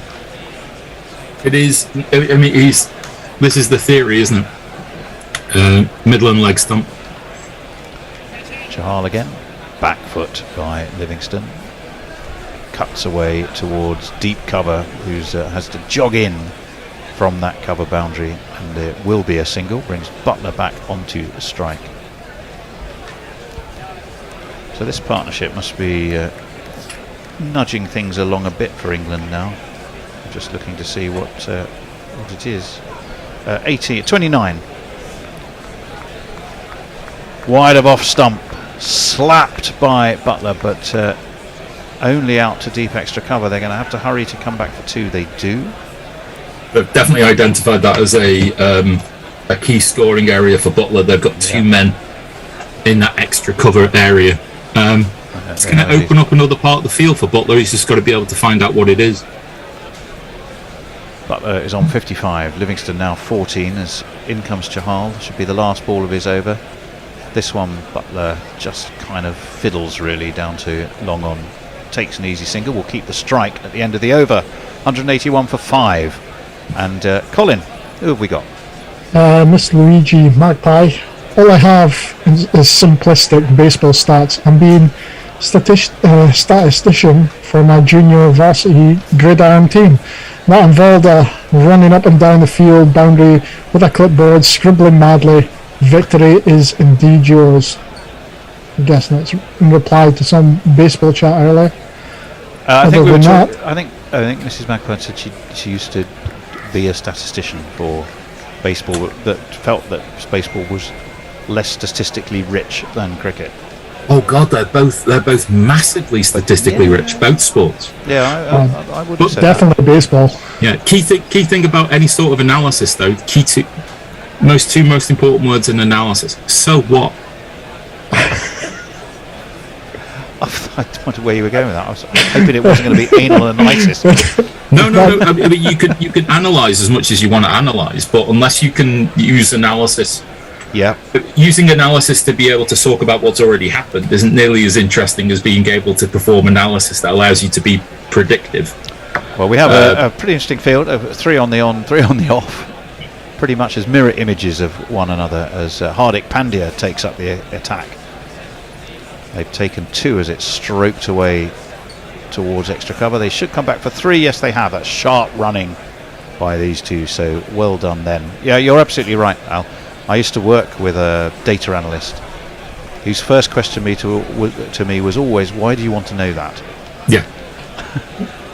Rather than being me having just at a whim deciding it might be handy to know something, he'd want to know the business justification for what I was going to do with the information, which I always thought was a very fair and reasonable question, before I'd tell him to just get on and do it anyway. As someone who's got a stats degree, I completely wholeheartedly agree. Well, no, I didn't do that. And it is the perfect question, and it would always make you think about what you were going to do with the information that would actually have some value. 184 for 5.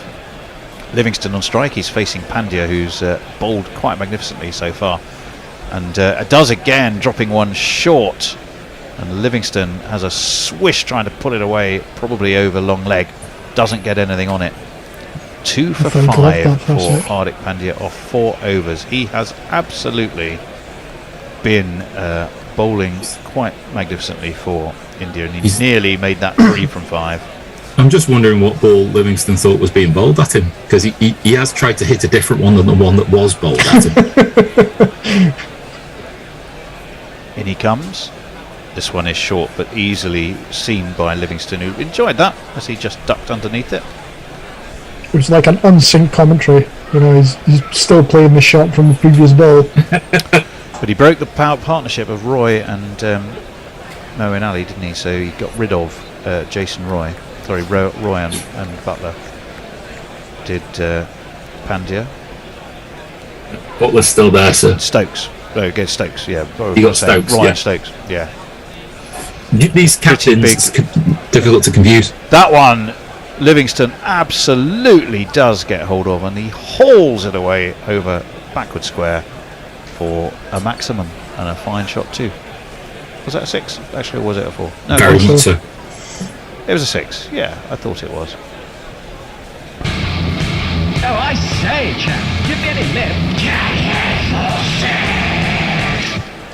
That ball might take a while to come back because it's gone right into the building work that's gone on. Yeah, they are. There's quite a bit of development at Old Trafford, isn't there? There's a builder who's... it's gone into a wall. It's smashed the wall. Through the wall. Yeah. There's a health and safety lesson for everybody. It's also just doubled his bowling score. That one shot. Yeah, poor old Hardik. He's 2 for 11 now. He was 2 for 5 a minute ago. In he comes over the wicket. Oh, spooned up, but short of mid-wicket. It was just too far back. That one was, again, Livingston quick to acknowledge. Back to the bowler. Ball was just too good for him. 87 miles an hour from Hardik, and it wasn't actually that short. It kind of spat up off a length, didn't it, Al? Well, I was going to say, ultimately, he's ended up playing it at more or less the same height as the one he pulled for 6. But something about maybe an unwillingness to play the same shot twice, or I think it might have surprised him a little bit. Hardik has bowled quite short of a length. In comes Hardik. That one's short again, but it's on Livingston too quickly, who again is trying to pull, but it's through him. Caught some of him on the way through. I think a combination of chest and arm dropped short of Rishabh Pant. And there's no run. Did that actually catch him on the helmet? Are we having another helmet review break? Poor old Joss Butler. Didn't he have 3 in a row? There was 2 in 1 over from Shami. From Siraj. Identical balls as well. They were. They absolutely were. And for some reason, we're looking at golf. I do hope this is just a quick. It's the last day of the Open Championship.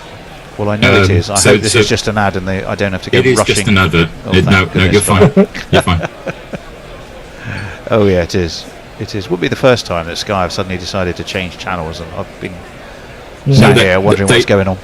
They have a dedicated channel for such a thing, so it'll be okay. They do. Well, they do for cricket as well. Yes. 190 for 5. It is the end of the over. We should have let Colin loose with some messages. So, Colin. Go on. A couple of the Dread Pirate Rowan saying 57% of statistics are invented by social media bullshit artists. Good enough. That one ball did smack the helmet, kind of between the peak and the visor. Yeah. So there is going to be a helmet review delay. Yeah. And there certainly should be. So carry on, Colin. Yeah. A fine NFT factual art saying Liam Livingston has come on leaps and bounds since playing Jesse in Breaking Bad. Bit harsh on the fellow who played Jesse in Breaking Bad. I can see it a little, and that's about it. Over on YouTube, so much going on. Easy Oli saying they were roads against the Dutch as well, quoting on the pitches over in Holland, and predicting these two are about to go big. Yes, well, 35 overs, so 15 left, 5 wickets down. 190 on the board, so 15 if they went at 5 and over. Where would that put them, Al? Your maths will be quicker than me. 15-5, 75, isn't it? 75, yeah. I think they'll go more than that, as this one is reached for off the bowling of Chahal by Butler, and they'll only get a single down to a well-positioned long off. Best of 5 for 40 this year in the IPL. Yuzvendra Chahal. So, look, well, if we say 15 overs at 6 and overs, that's another 90 runs. Add on top of the 991, that takes you to 281. Yeah. Run a ball from here is 281. That's probably realistic. England would want more, but they're conscious of those 5 wickets down, as this one is nudged back to the bowler by Livingston. Butler certainly looks like he's changed his game a little bit for this innings, considering the wickets down. Chahal, plenty of flight. Butler skips down Livingston rather skips down the track towards him. They take a single. It's all the way along the ground in the end to long on. So we have a long on and a long off, knowing that they'll want to go down the ground if they can to Yuzvendra Chahal. None for 44 for him, so he's been a little bit expensive. And this one again is wide of Butler's off stump, who once more wanted to use his feet, comes skipping down. Chahal, I think, saw him coming and pushed it a little bit wider and a little bit shorter, and meant that Butler was reaching for a shot that meant he couldn't really be as aggressive as he wanted to be. And in this one, indeed, he defends in the most solid manner. It means there is one ball left. I thought we'd reached the end of the over. One ball of the Chahal over left. 192 for 5, England. 5.3 that run rate now. Comes Chahal, guided away by Butler towards cover, and there is no run. Colin. Roger Melly, speaking of protective gear, why exactly do wicketkeepers wear pads? I was watching one of the women's game the other day and they weren't wearing them. It definitely would have been. Yeah, I've been hit on the leg by a cricket ball. It bloody hurts. I think that's the reason. Having wicket kept for quite a few games, I wouldn't go without pads. Yeah. Sort of thing you used to do when you play in the park, but I mean, you definitely want both your hands and your, everything. A wicketkeeper will wear basically everything a batsman wears, only with wider pads. Are you about to say jumpers for goalposts? Young boys in the park during image. Oh, that's pulled high and handsome, but is it long enough? You bet it is. That's gone into Diggerland. Over there at the back of backward square. Up go the Riching Illingworth arms, and it's one of these.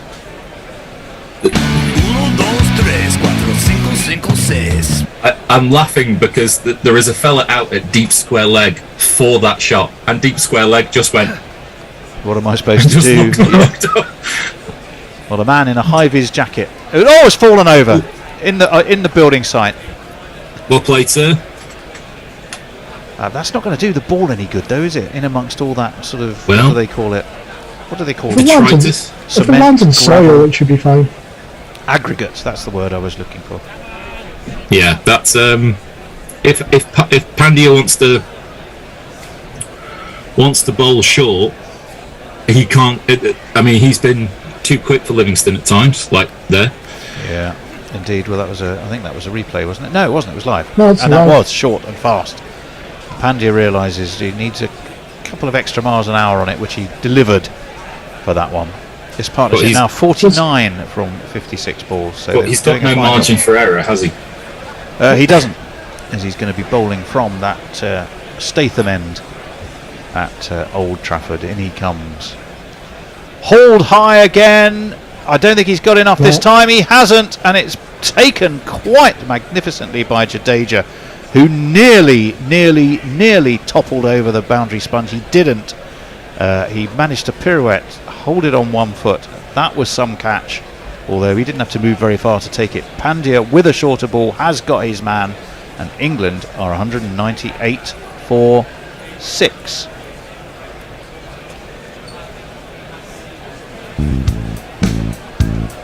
Another one bites the dust.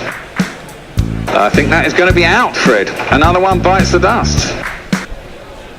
Pandya's got a big smile on. I think Pandya realises what a terrific catch that was. It's India's best fielder. Yeah.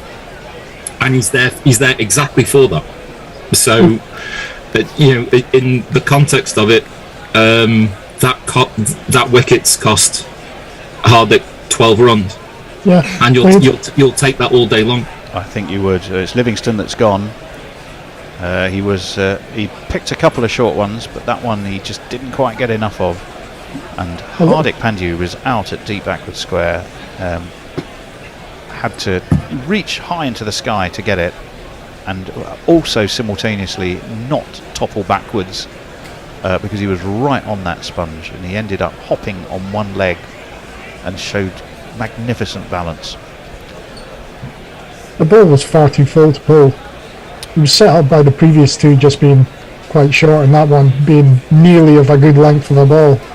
So it was more flat batting rather than, or straight batting rather than flat batting to try and get the pull shot.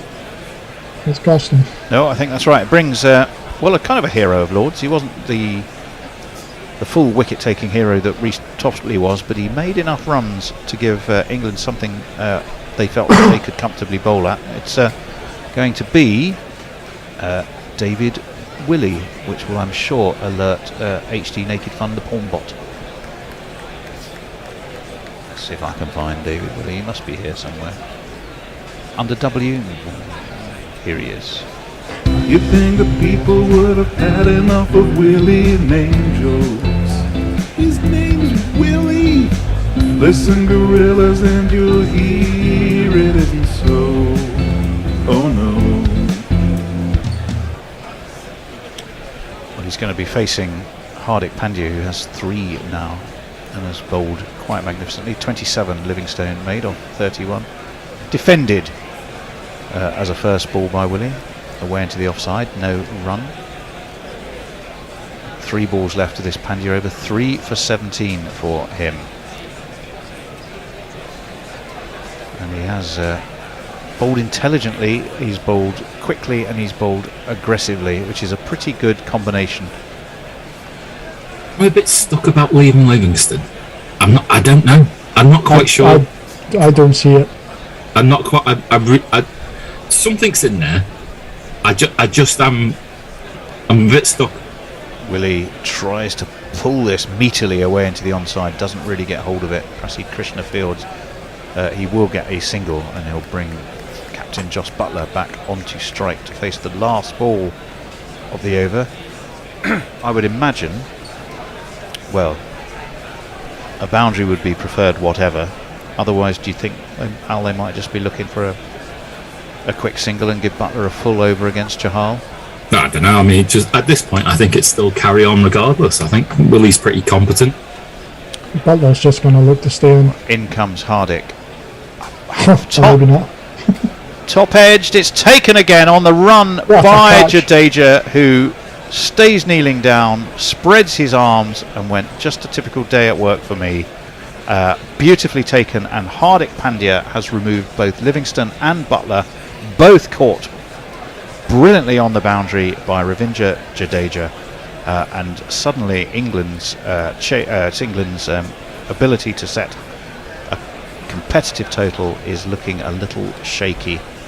A real top edge that from Butler. He knew he hadn't got enough of it, but Jadeja had to run away to his left and judge it. He took it, he fell, his glasses came off, he did a couple of rolls, and he just stood there and did it was the Flintoff-esque kneel, wasn't it? Or Flintoffian, I think we decided earlier would be better. And it's another one of these. One of these, where is it?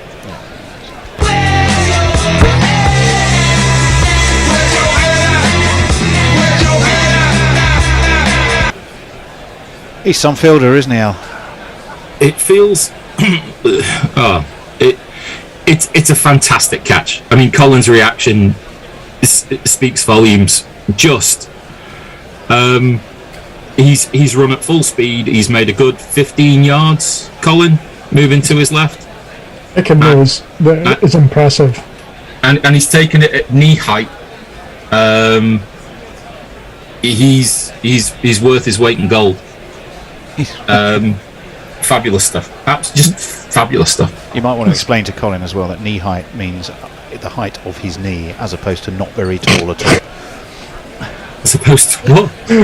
It's all right. Don't worry. He's making a Scottish joke.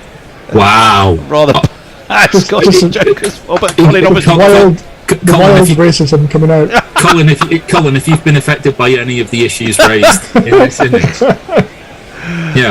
I'm sure we can get you to speak to HR. Oh no, that'd probably be the better. God, can you imagine HR in Guerrilla Cricket? What a job they have. Craig Overton is the new man at the crease. 37 overs have been completed. Butler has gone for 60, and it is Chahal with a slip,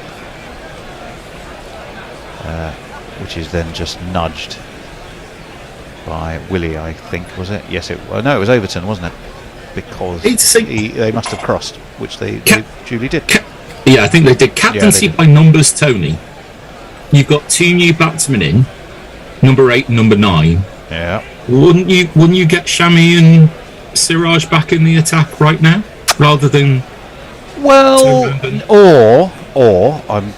I think it's a good point, well made. Let me potentially counter it after this Chahal delivery. Onto the back foot goes Willie and tries to steer it into the onside, which he does, but only to a short square leg, and there's no run. The counter argument to that is it's a good time for Chahal to get through his overs to new men who aren't seeing it quite right yet, and they might easily be tempted to try and get after him, which would still get him that wicket, as this is again pushed into the onside, and again no run. The more attacking approach, sorry Colin, would I think have been to let your pacemen try and finish the job. This is again pushed into the onside and no run. Colin, where do you stand on that debate? Yeah, I would agree. I think they're quite used to seeing quick bowlers bowling against them, so they know how to knock it about to keep it going, but competent spin bowling is a bit more of another Chahal leg break. They do, this time at least, it's identical to the previous 4, possibly slightly shorter, once again pushed towards the leg side, but this time they are able to take a single, and it'll bring the considerable frame of Somerset's Craig Overton on to strike. 201 for 7, so the 200 has crept up for England. Wide of off stump, but it was the googly and it just came back in a little bit. Overton cuts it away, but there's a man riding that deep cover boundary, and it will be a single to keep Overton on strike at the end of the over. 202 for 7. Colin. Warren Davies, morning all. Leah naming an end after a relatively untalented actor, best known for a series of very implausible films about a man and needs to maintain a certain level to survive. Weird, but okay, I guess. And then Guerrilla Cricket. Which ends that? I can't remember which ends at Old Trafford. Rich Turner, Joss Butler. He hits it with ease. Joss Butler, 1 S and 2 T's. I see. 202 for 7. No surprise that Hardik Pandya is going to continue. 4 for 18 for him. Although he'll be buying, well, I don't know if either of them drink, but he'll be buying something to drink. As this one is guided by Overton past backward point. Fielded at third man and gets himself 2 runs. Yeah, I was about to say Hardik, who will definitely be owing a drink or something to Ravi Jadeja.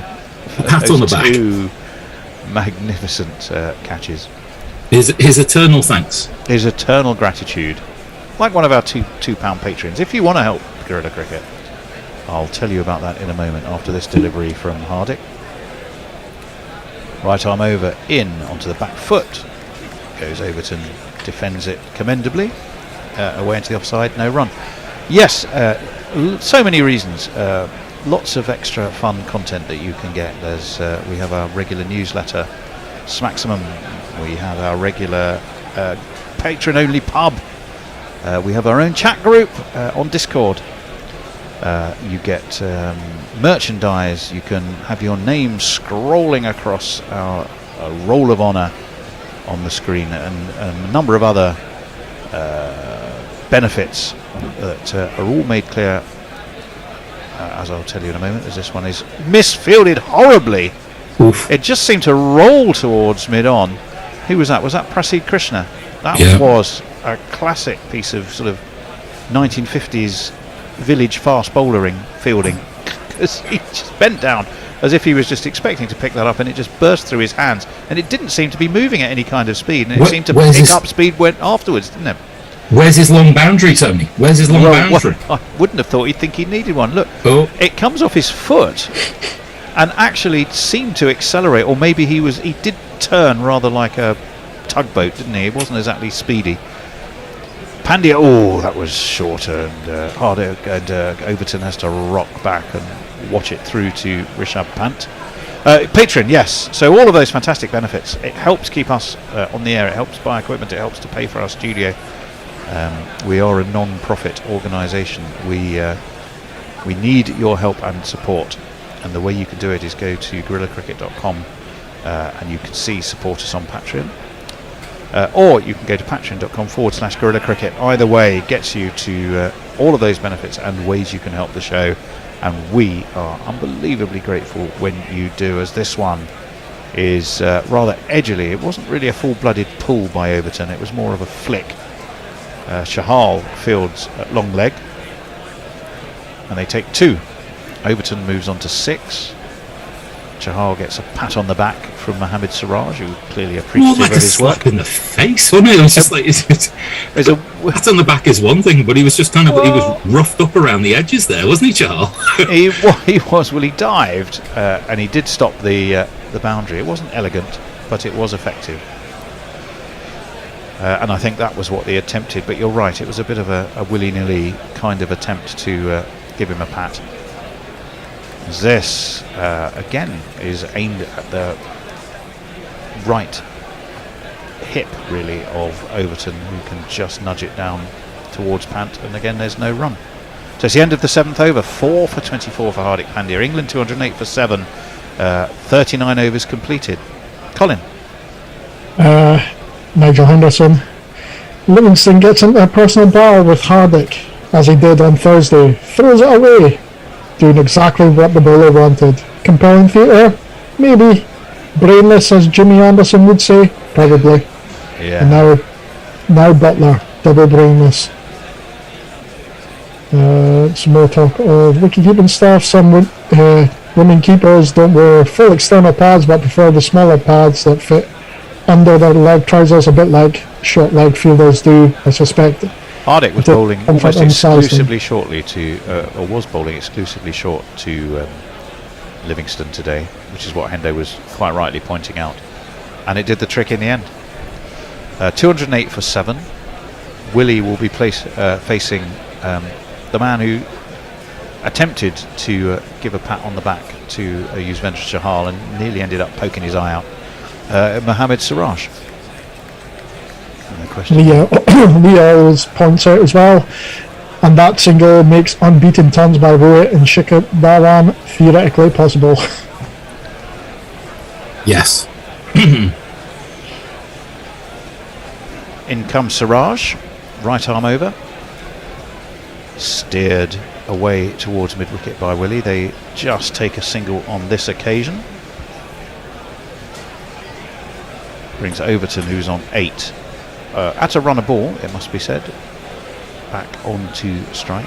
The run rate kept at not a particularly speedy 5.3. The fall of wickets, and particularly the loss of both Butler and Livingston in fairly rapid order, has really arrested England's progress,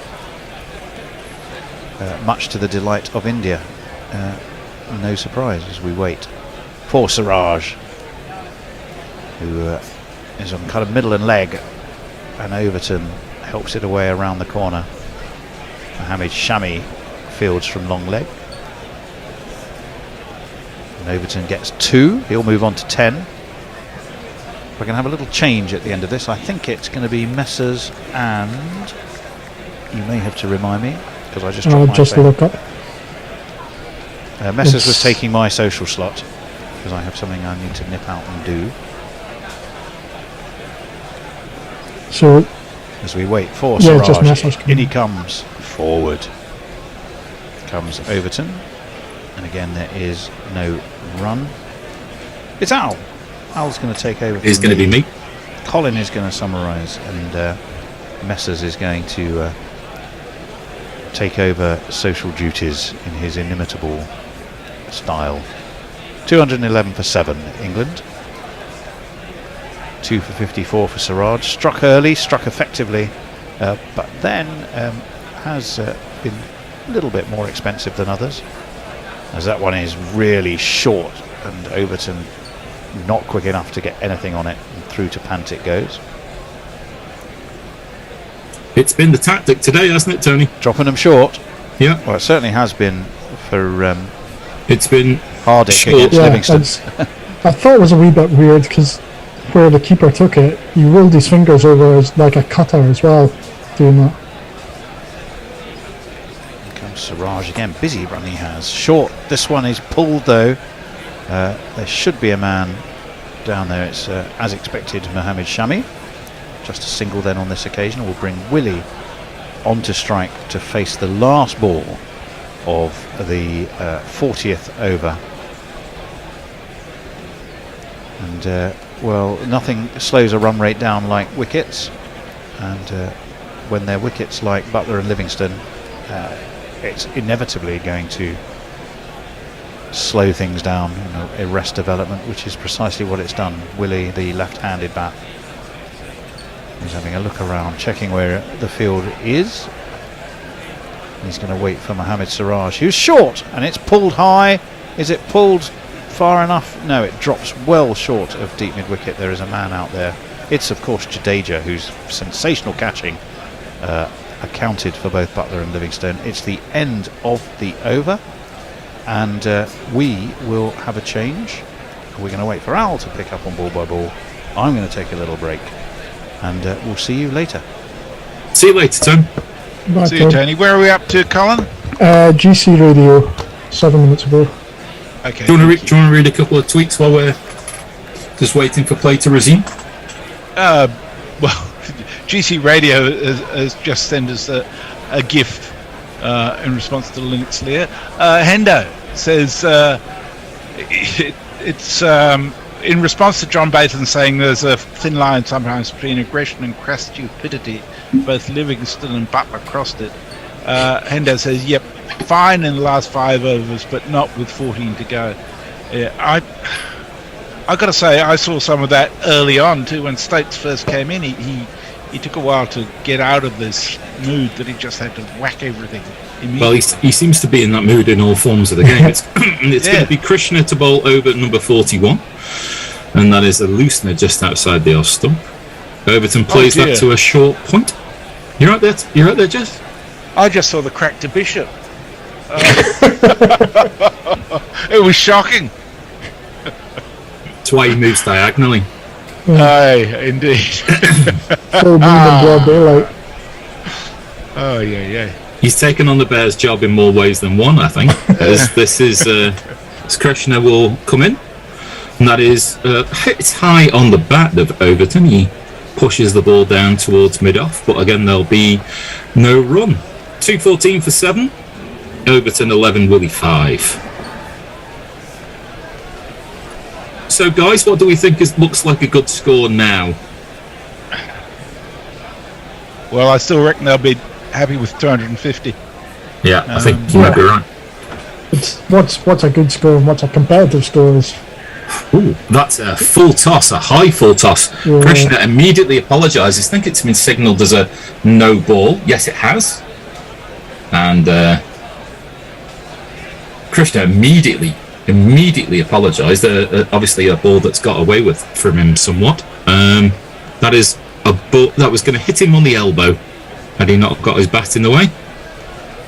So 1 to the total. A free hit as well. So stand by your beds. Free hit. Back back of a length. Overton has swung through the line of that, and that's gone all the way for 6, I think.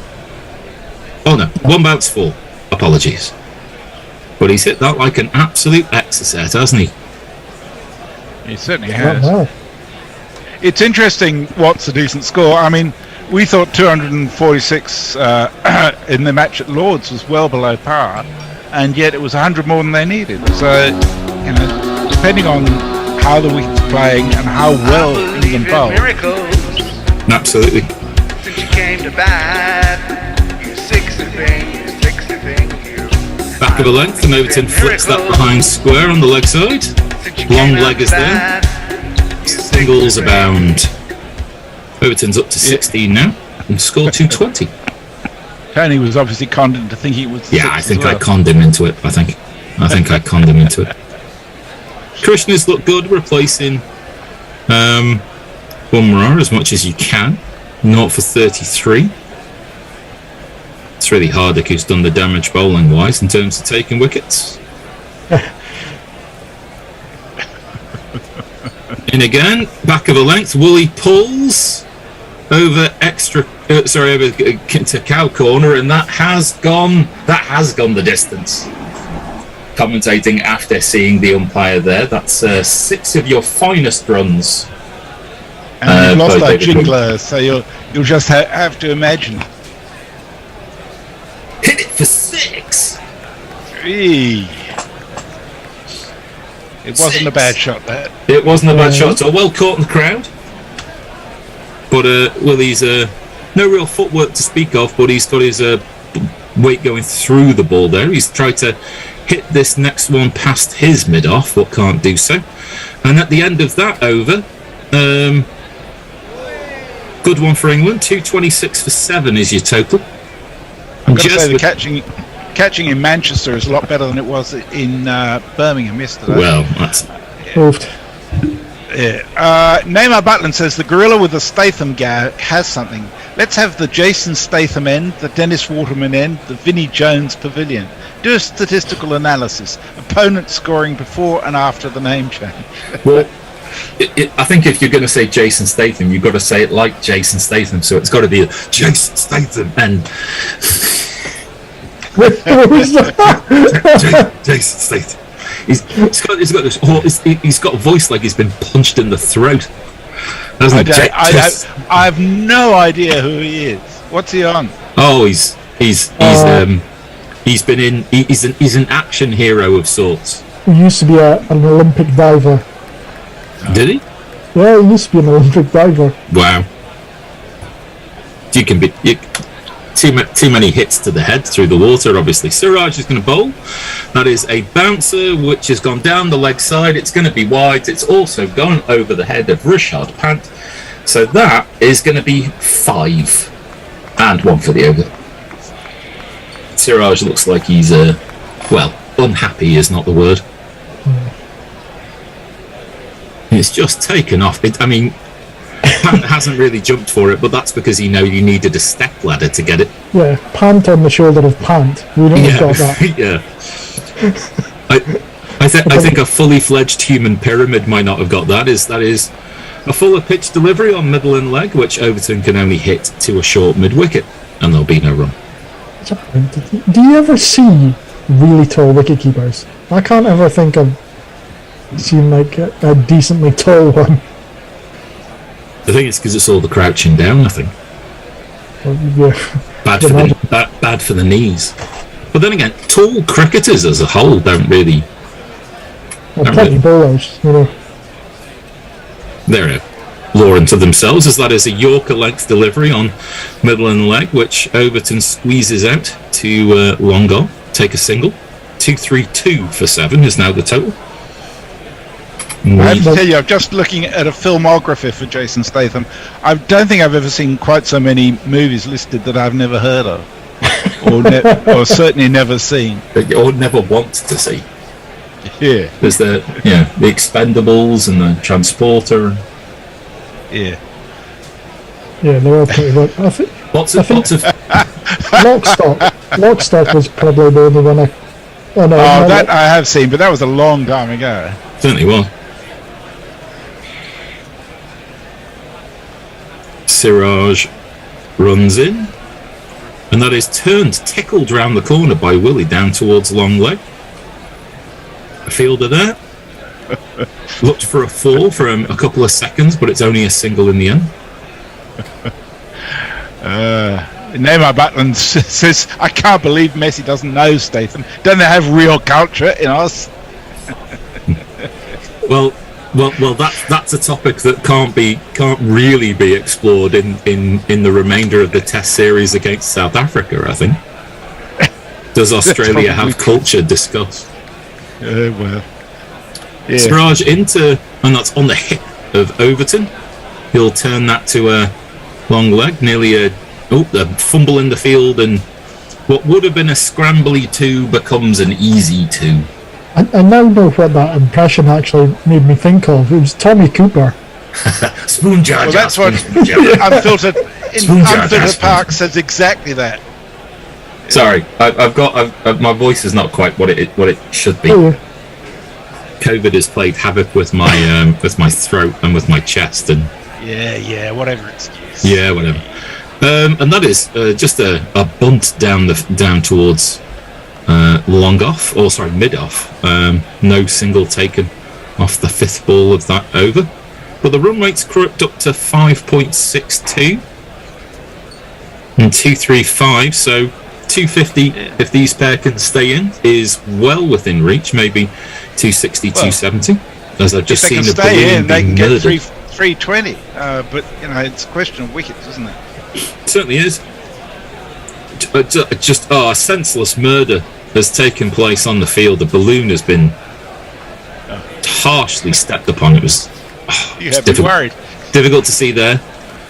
That ball is short pitch delivery, and Overton has managed to use his full height to be able to get everything in front of it all correctly. No run off that final ball. Cheers. Roger Melly says Adam Gilchrist was pretty tall. And Leah says Rahul Dravid is 1.8 metres tall. That's not that short. I don't know how tall is 1.8 metres. It's almost 6 foot. 5'11". Yeah. So I'm 183 and I'm 6'1". So context. Or I was. Maybe I'm shrinking. I don't know. I don't know. How often do I need to measure myself now I'm an adult?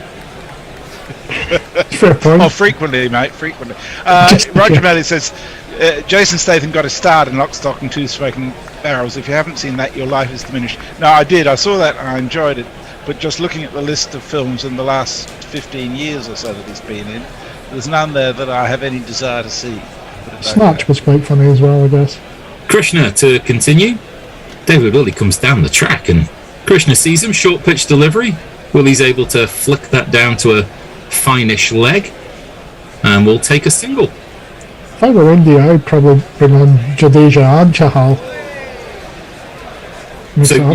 So our bring on the seamers tactic doesn't seem to have worked.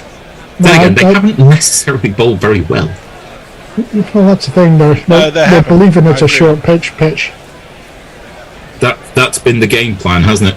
Do you reckon Hardick's looking at all this going, 3 overs left, Chi? Because that is a swing, a lusty swing by Overton as he looks deep over long off for a ball that he's missed, and it's gone through to the keeper. He must have had such high hopes, but he's swung and missed that ball. It's like, I've hit that so far I can't even see it. Have you seen that video of Wood returning to club cricket in the northeast of England this weekend? So he turns out for one of the clubs in Durham and absolutely destroys the team that he's bowling against. Oh, that's a bit mean, isn't it? As he might. That one is more on middle and leg, and Overton flicks that through mid-wicket, which is vacant.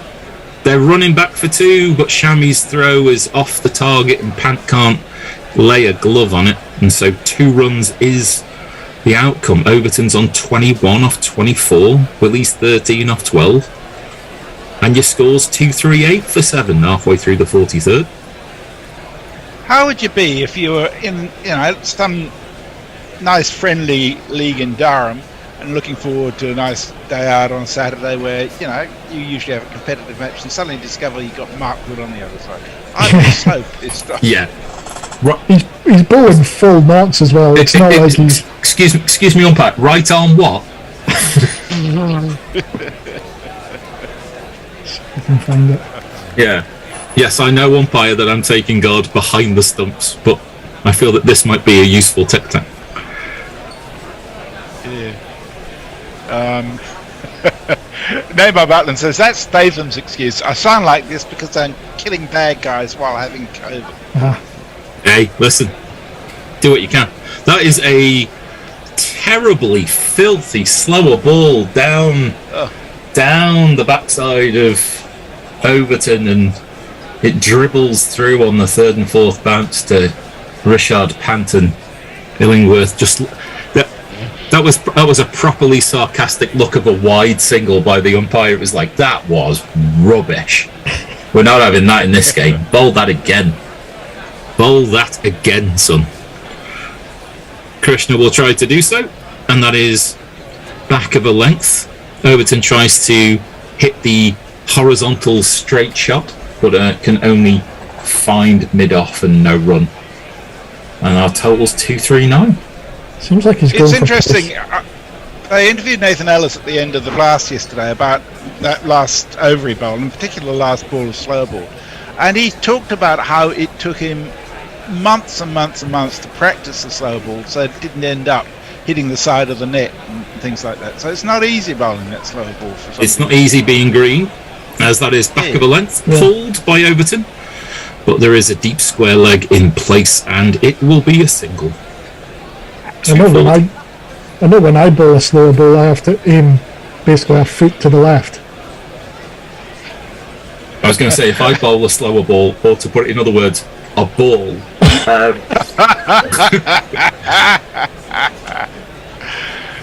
Yeah. You're a wicket-keeper there. I tried doing all sorts. I suppose my mystery ball now would be the straight one. As last ball of the over, slower ball, Willie carves it through the covers, and this will eventually dribble its way to the boundary sponge. And that's definitely England's over again. And at the end of 43, 244 is the score, and, 250 now looks ultra-conservative. Good shot by Willie. Warren says the only decent Brian Statham movie is The Bank Job. The establishment and crook trying to protect the honour of a member of the royal family. Total fiction. I love now that we've just referred, these are now Brian Statham movies. Yeah. Warren says messages is 183. Messi Gandalf. Unfiltered Park says, I'm sure the Easy B are typing up a letter of condolence to the Balloons family as I tweet. Statham was also decent in Snatch. Leah Queer GC Radio Spammer, filth spammer. I actually never read your handle since you changed it to that, Leah. Says Statham was in those terrible Stallone vehicles about mercenaries. Speaking of Stallone, I just got his terrible Judge Dredd for a quid recently, so I can appreciate Carl Urban's far superior Dredd even more. That was a good film, that one. It's going to be Chahal, and Overton has come down the track and slapped this to long on, and that's going to be a single. I don't understand how he got it there. Yeah, he looked like he was going to try and play it over extra cover, and it's ended up going to long on. So witchcraft has emerged in the hitting zone, Colin. I think that's as much as we can say. Even the cameraman was like, no. Yeah, it's just like, hang on, where's that gone again? Willie to face, he's 17 off 13 balls. Chahal in, and that's on leg stump, and Willie's just turned that round the corner, but there'll just be a single. And these pair have shown, granted they've not necessarily been bowled the balls and the lines that some of the top order batsmen have been, but they've handled everything really rather competently. Chahal in again, Overton down the wicket again, and this one's gone straight. over the bowler's head. One bounce into the fielder, who's made good ground from long off. Saved 3 runs there. A brilliant single. Looked for all money. Great work by Siraj in the deep. A single or 2? I think it was a single. Yes, Willie's on strike. He's come down the track and he's gone hard down the ground, and it's in the air, and it's still in the air, and it's out. Soraya has taken the catch. Willie has holed out. And a lovely stand of 48-49 runs has come to an end as Willie is soon to depart. The crowd says, you're out. That's why I would have brought on Jadeja and kept Chahal on. It's a bit different facing a quick bowler where you can get an edge and get a top edge 6 and a top edge 4 and the likes. You have to hit the slow ball good in order to get a 6. Yeah. 18 off 15 balls, David Willey. Would have looked good in the air for a while, but a good 5 yards short of making it over the sponge. Turned the bat on his wrist as he made contact. You could just tell it was going to be up in the air rather than a bit low on the bat, a bit toey. Yeah, exactly. But so 247 for 8. All of a sudden 250 now again looks like a good score. Oh well, I mean they're going to just whack it as much as they can, aren't they?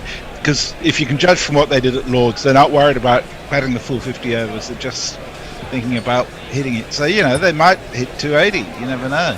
Well, that is true. I never really rate India when they go to Lords, though. It's just about that slopey pitch that they never seem to handle quite well. I think that today will be a bit of a different statement for batsmen.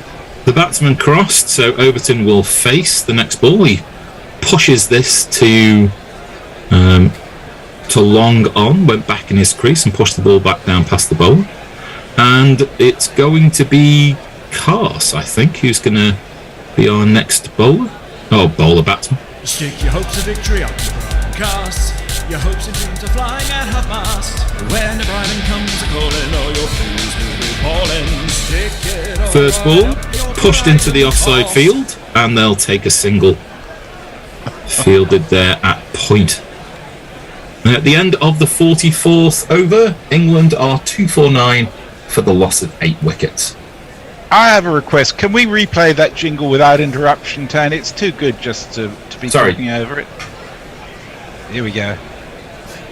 Stick your hopes of victory up to broadcast. Your hopes and dreams are flying at half mast. When the brightening comes a calling, all your fools will be falling. Stick it all right up your Brighton cast. Thank you. Excellent.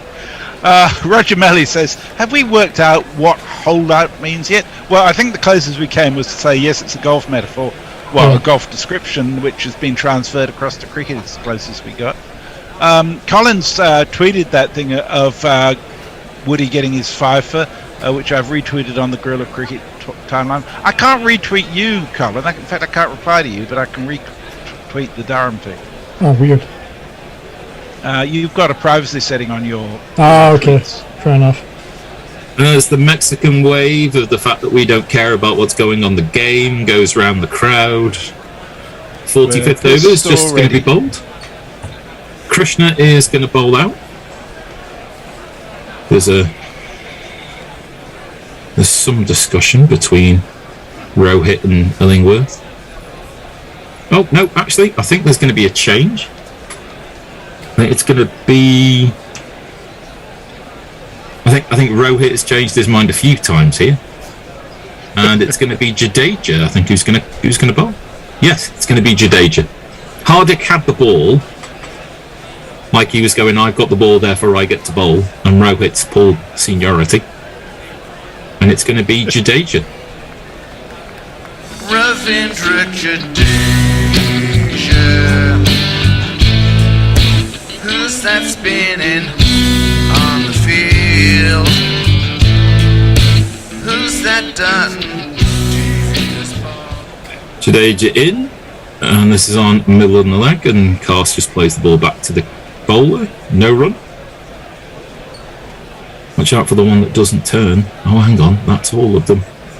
Jadeja in, and that is on leg stump. It's been pulled away by Cast, but Shami is there at deep square leg, so Cast will double his total, and England have reached 250. Have we got a 250 jingle? No, I don't think we do. Yeah, I'm only kidding. Jadeja in, going on with the arm, pushed towards mid-wicket by Overton, and quite a slow single taken by the England batsman there. Cast back on strike. Jadeja always quick about his business. This again, Milan leg, unable to push it either side of a short mid-wicket, and there's no run there. No time to think. And this again, fine short mid-wicket with the 5th ball of the over. And we will be through this 45th over in no time at all. Oh, hello. Everybody put off by Rishabh Pant waving at someone from 90 yards away. Last ball of the over, and that is unable to be pulled away by Cast. You can only play it back to Jadeja, and that over took about a minute. Before Don Diego could be the way. Sorry, mate. Don Diego, the silly pants, lets us know. Little known fact: Jason Statham is actually only 3 3/4 inches tall, and failed the GI Joe exam 3 times before becoming a super movie hero. The porn bot says Shreya punches the ball and Willie is out. Oh dear. Yes, there's too much. There's really too many easy hits for the porn bot, I reckon. We should have definitely a different plane. Do you reckon the porn bot's favourite planet is Uranus? Too easy, I think. Too easy. Not mine, anyhow. Sorry. It's going to be Chahal, I think, who's going to carry on, and that's been slapped down the ground by Overton, and I think it's been pushed over the bar by Siraj for 6 runs. Full love Yashin.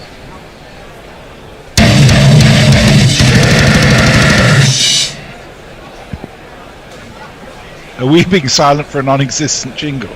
I think so. I thought so. I thought there was going to be a jingle there. He really, I mean, he's got both hands to it, and he's pushed, like you said, full lev Yashin. He's gone, which is a great reference for every one of our listeners who's over the age of 65.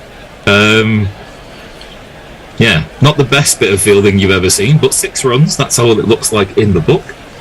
And Chahal's going to come in again. This time, Overton goes back in his crease, which seems like a mistake, and he only just pushes the ball back to the bowler, and there'll be no run. 32 at a runner ball for Overton. Very description of useful runs. Overton comes down the track again, and he's gone straight again, and this time it's gone straight down the throat of Virat Kohli, who must have replaced Siraj. That's what you say. Yeah. So obviously a bit of a fielding change, and that's out. There was nothing I could change. I was gonna go out strange. So my prediction about them not using the overs available may turn out to be true. That is true. You'd think so, yeah. I just have visions of Virat Kohli running up to Siraj and going, "That's how you feel." I don't. Has Kohli done anything in his life in his tone other than angry? I quite like Kohli. I like him the way he is. I don't think he should calm down. No, I like his passion. I agree. It's. I just want him to start making some runs again because I love watching him bat. Yeah, I think it's good for cricket when he does perform at least a bit, rather than what's happening right now. It does seem weird. Yeah, it just feels off. It doesn't feel correct. So, last man in for England. And there is an ugly hoik down the ground. The cameraman has no idea about where the ball has gone. I wish I could tell you. Cast, I think, has played the ball wide down. mid-on, I think. Wide mid-on. I think so. Yeah, but the ball just... The camera just went to a very wide shot and nobody moved. Single taken, though. That's the result. And there are 2 balls left of this over. Chahal in. That's wide. Over Reece Topley. I think he thought he was going to come after him there. Yeah. So Reece Topley is your final man, with a weighty average of 8.5 every time he strikes up to bat. And terrible tattoos. For his 18 games. 85.8 or 29.9 is the temperature at Old Trafford now. And Topley's been bowled. He has missed a googly. He's pushed forward defensively, and by the time the bats got there, the bails are off. And England, after 45 overs and 5 balls, are all out for 259. Well, from 74 for 4 or whatever it was, that's actually not a bad score to end up with, is it? Yeah. It's definitely a score you can compete on. Very Jekyll and Hyde innings, though, wasn't it? Yeah. A very Jekyll and Hyde innings. It kind of reminds you of the sort of innings that when England are bowling, end up the opposite team producing, never striking off a team properly and letting them get back into the match somehow. Let's have a look and see what Makers will want to say about this. Let's bring up a scorecard. Let's have a look at how everything has gone. Scorecard. So, Roy caught bowled Pandya for 41. He skied and top-edged the ball that was after making a good start. Bairstow was the first man out. He was out to Siraj for a duck. Root out in the same over, caught it slip by Rowett, bowled Siraj for a duck. Stokes out to a horrific shot. Caught and bowled Hardik Pandya for 27. A little bit of stability in some quite boring middle overs.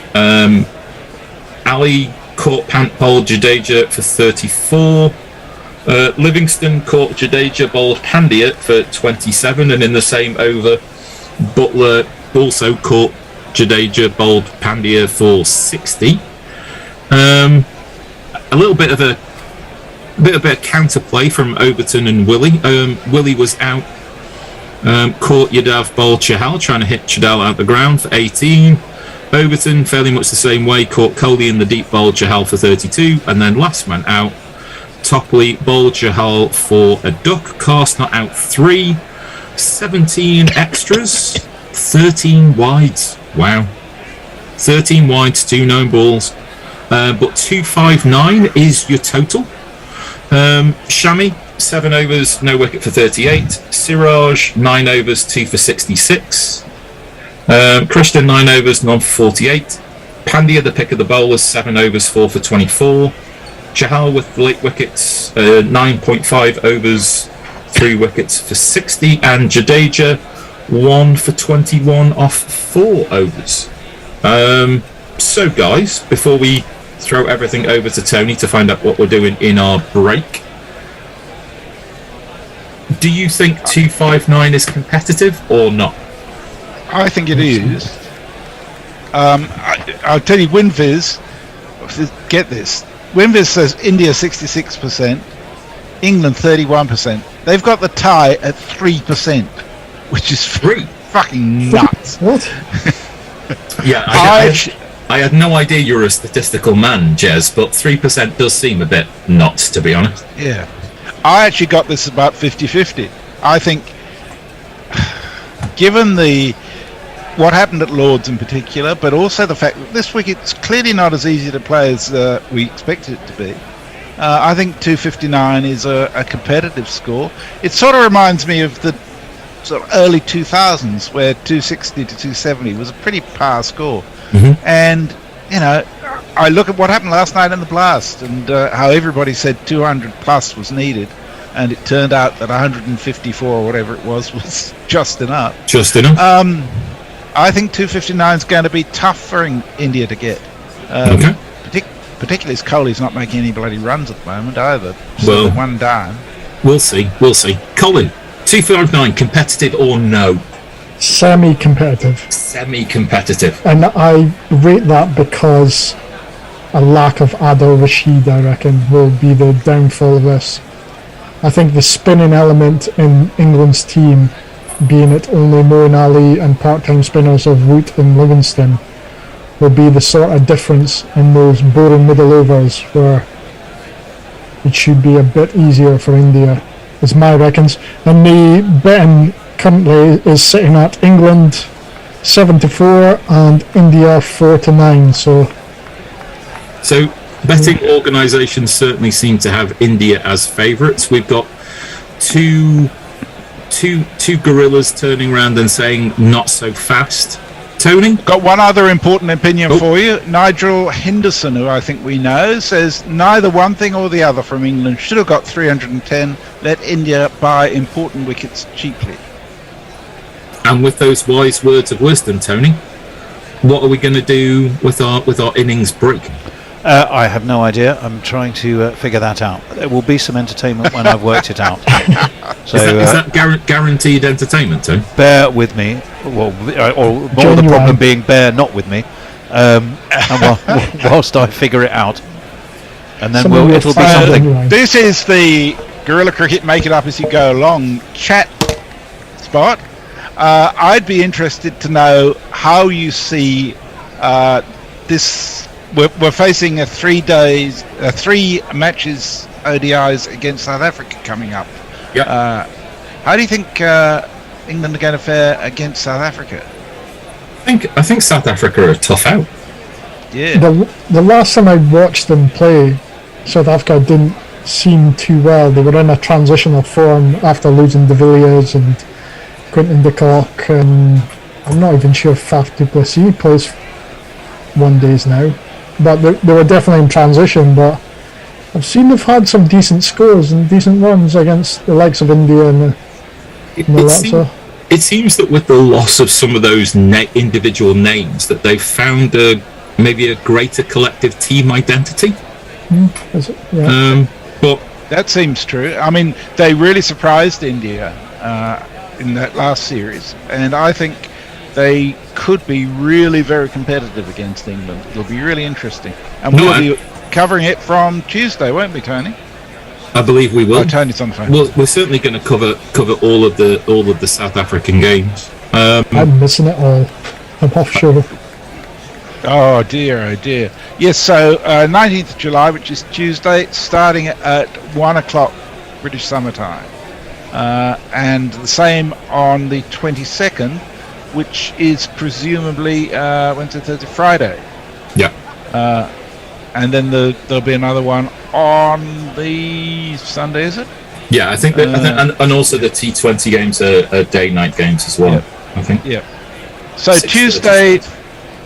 Tuesday, Friday, and Sunday we will be covering those, and then from Wednesday, Thursday, and again Sunday for the T20s. Can it? And then we have to wait till the 17th of August for the first test match. I've one thing to say, and that's damn it. Summit, there's the Thong crew. I think I'm going crazy because I can hear music in my ears. Where's that come from? You need to share the stone. Tony's pressed the button or something. Tony, we can hear music. We can hear Samit's jingle. Right, yes. So you've got the Dick Weller Broad trophy. Fat of Use versus the Beardy Bastards. Oh, this jingle's nice. Okay, for some lunchtime entertainment. Right, well, in which case we'll see you all after the break. See you later. Thanks, everybody. Yeah.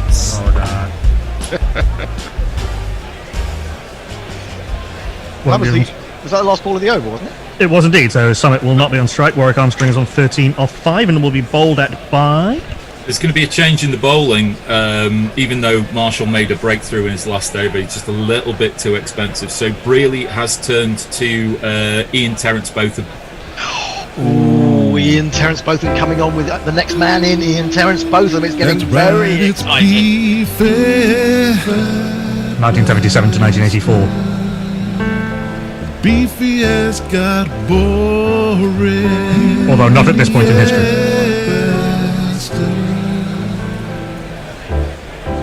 That's right, it's beefy. Unfortunately, both Bothams and both Graces are sharing a jingle between them. Oh, well, that was yeah, we didn't really think about that, did we? But, No. you know, you can't have everything, can you? So it's going to be Ian Terence Botham bowling to Warwick Armstrong. Warwick Armstrong has pushed that one outside the off stop. It's run away off a thick outside edge. Just going to pick up 3 runs, as it is indeed Moeen Ali running around at third man. And the next ball, played by Samit Patel. He's going to pick up 3 runs himself to get himself off the mark, as that goes down deep out into the offside, chased by... no man. I mean, that was a rolled. That rolled for fucking ever, man. How can you say that was dodgy? Outrageous. Appealing from So there you go. Fuck off. Fuck off. From the early era, Ian Botham has bowled a no ball, and I think that justice has been done on that occasion.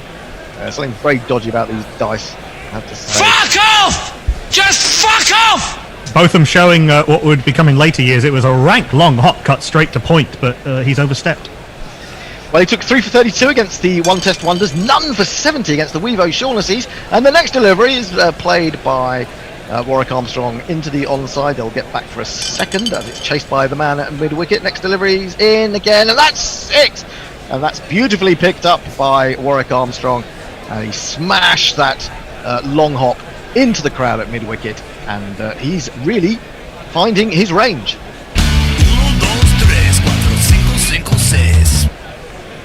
In comes Ian Terence Botham, 1977 to 1983, end of 1983, and he's hit for 4 this time by Warwick Armstrong. He's showing what the big ship is made of. He's got a very, very solid, what's the bit of the front of a ship? In mind. Prow? Bow, yes, very bow. Yes, okay. Final ball of the over. Well, coming up, he's in. I knew that was going to happen when he starts rolling around that line. He always rolls back to the house at, and he's giving him out. We've lost you, Endo. What are you doing? Speaking to your microphone. Sorry. You're getting too excited. Unbelievable. I mean, how many times did that roll back over the 4 and 6 before it suddenly decided to... And you just knew it was going to settle. I don't know whether it is. It's just the way you watch it on the screen. You just know. You get that sixth sense. Maybe it works the other way around, Henry. Maybe you're giving vibes through it, going, you're so pessimistic, it's always going to be how's that, and, you know, it ends up in how's that. It's you. Yeah, Warwick Armstrong bowled, LBW to Botham, 77 to 84. 28 off 11, 1-4 and 1-6. The second highest scorer in the innings. Only Mohammad Shahzad and he have passed 15, in fact, for the Fat Lot of Use 11, who after 5 overs, having been put into bat, are 84 for 5. And that, intriguingly, brings Botham 85 to 92 to the middle. Here he comes. Oh, well, I'm not going to play his jingle again. Yes, you are. Go on. Well, Go on. He needs his jingle. He needs that impetus. He's not currently on strike. Who's he being bowled to? Or who's Summit being bowled at by? That's right, it's Beefy. Beefy has got boring yesterday. Come on, Bear. You need to give those dice a bit more of a. It's better when they roll more. It's more exciting, you know.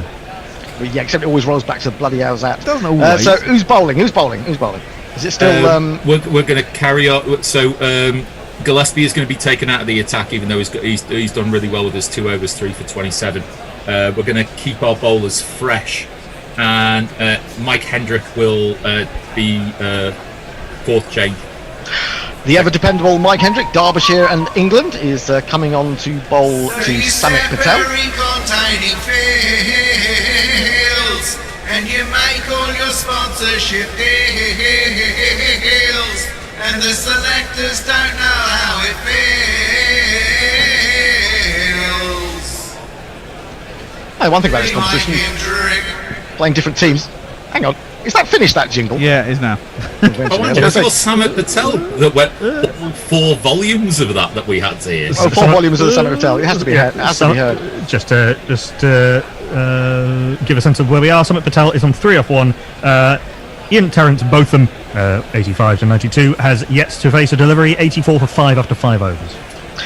Right, so it's Mike Hendrick coming into bowl to Samit Patel. Samit Patel, he's started off with a 3. He's going to pick up another 3 here as he moves across to the offside, allows the ball to come level with his hip and flicks it away. And Ian Botham is down to face. Is he going to get to face his alter ego? Well, he's going to pick up 2 runs to start with as he just guides that back from the square on the offside. And so he is off and running. Mike Hendrick coming into Ian Botham. Will have played many games together. 2 more for Botham as he leans into that one and guides it to the right hand of mid-on. They come back for a second. He's in again. He bowls and Botham. Well, he's had a couple of sighters there. Picked up 2 2s. Now he smacked that straight back over Mike Hendrick's head. He watches it go. Flies into the pavilion for one of these.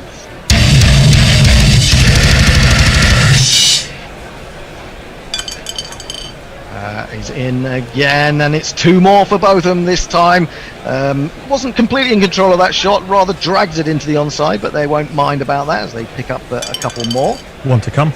And the final ball of the over, he picks up for another 2 as he finds the gap between square leg and mid wicket. This is good, confident, and also competent batting from Ian Botham, 85 to 92. End of the over.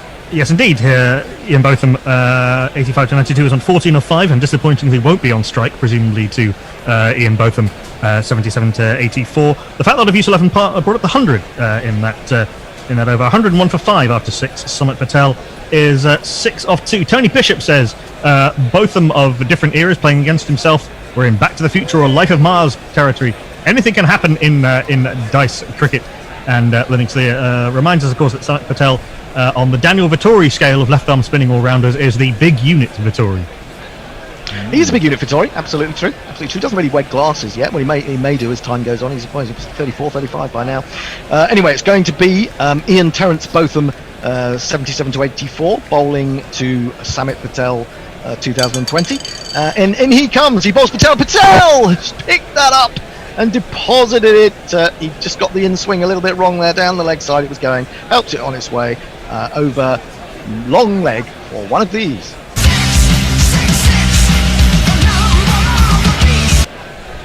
In comes Botham again to bowl to Patel as an appeal. This could be danger for the Nottinghamshire batsman. He's been given LBW, so Patel goes. Oh my word, this is looking really good for the Beardy boys. They're holding on to these fat boys, not letting them get away. And in case they're pretty hard to get away anyway because they can't move very quickly. But I'm afraid to say that Samit Patel has gone.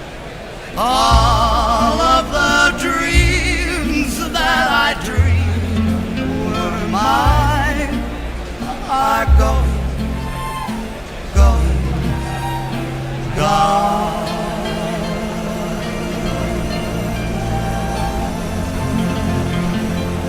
I was just going to say, it's interesting to see that Ian Botham, 77 to 84, was just having a little chat with Ian Botham, 85 to 92 at the non-strikers end there. I wonder what they were discussing. Any ideas what they might have been talking about? Maybe a little bit of byplay going on there, perhaps saying... Telling us some racing results in the future. Oh, it could be that. Or, it could be the fact that 77 to 84, Botham is saying, come on, you're not really up to it anymore, are you, Ian Terrence, 85 to 92?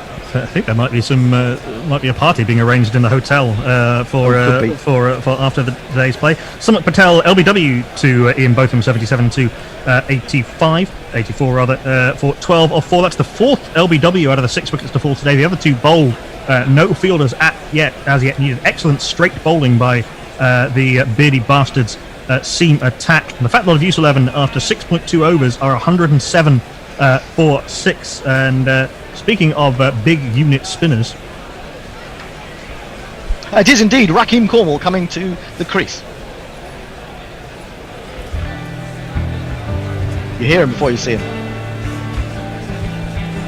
Today is gonna be the day that you get on your new diet. By now you just somehow got really fat. I don't believe that anybody weighs as much as you do now. 'Cause after all, you're Rakim Cornwall. Crowd are chanting 3, 3, 3. They want Botham bowling at Botham. Yeah, it'll be very exciting. That's what they're hoping for. It's been a bit of a disappointing inning so far from the Fat Boys. Rakim Cornwall to face up to Ian Botham. In comes Ian Botham in the early years. He bowls to Rakim Cornwall, and Rakim Cornwall says, you can't bowl that stuff, even if you are the 77 era Botham. You can't bowl me a full toss on my leg stump. I will just swing you away over square leg for 6 runs.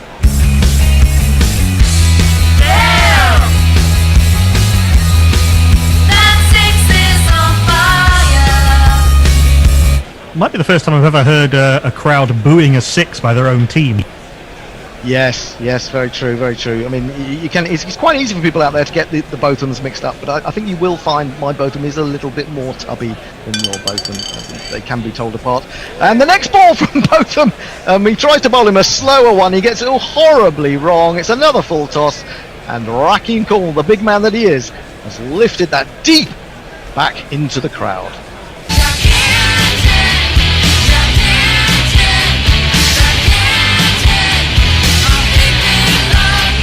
Brealey's having a word. Brealey's having a word with both of them because of the 4 balls this over. 3 have gone for 6, and the other one's been LBW. So Brealey just kind of take the air out the tyres there a little bit, I think. He was that kind of bowler in those days, wasn't he? I mean, he'd take wickets, but he would drop short, and he would occasionally over-pitch. Anyway, he's coming in again to bowl to Rakim Cornwall. What can he do this time? He bowls, and it's a 6 again. He's 3 6s in a row. My goodness me! This time it's a top edge. He pulls at that one, which again pitched in short, and it goes flying over the wicketkeeper all the way down to the boundary for 6 more.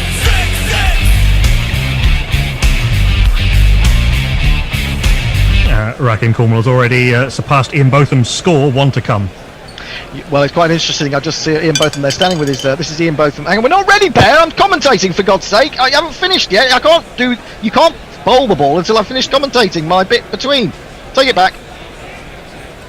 I'm not sure about that. Yeah, of course it is. I've got to do the run up, haven't I? You can't just throw it in there without me doing the run up. I think that's got to be put to adjudicators. What did everyone else say? It's fucking. As Tony Bishop said earlier, is that Hendo trying to invent rules while commentating? Surely not. It's in trying to ensure that there's some colour added to this game, not just pure dice throwing. Yeah, but the point is, you could then go on to describe the ball. Yeah, but it doesn't matter. Threw it before I was even ready. I mean, I wasn't even ready. The batsman was talking to the square leg umpire. Call it a dead ball. Let him have it again. Spirited captaincy from Mike Brealey. So who is it? Is that the end of the over, or is there still a ball to go? There's still a ball to come. Right. Okay. That's why I was like.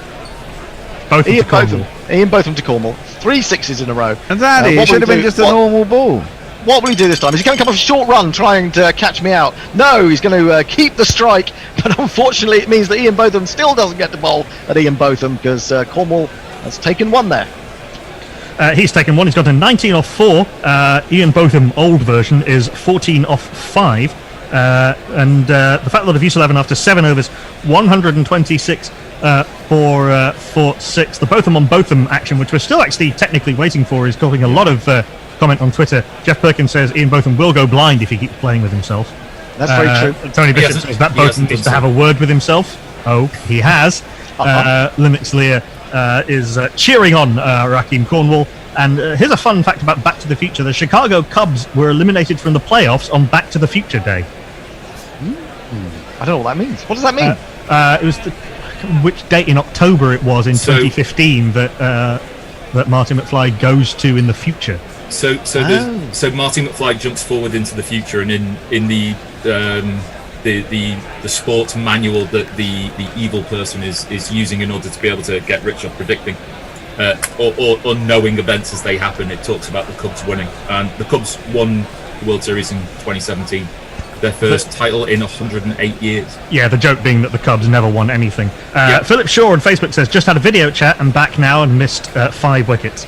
Oh, just a 5? Just a 5. Go back out. It should have been 6, but fucking, Mr. Misery Guts over there is fucking complaining. his Right, recuts. so, I've got to stick up for myself. I mean, you people would have me bowled out for 50 the way you're going. Man, it's dice. Who knows what happened?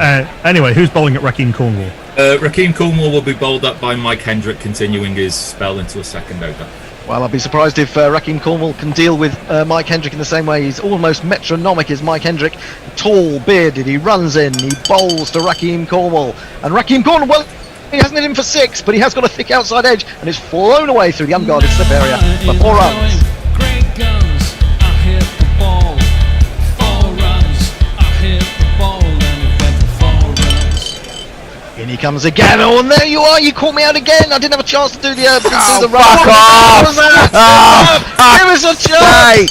No. It's a no ball anyway. You are fucking taking a piss now. Justice is done. Justice done, mate. Let me get back to my mark before you bowl for me.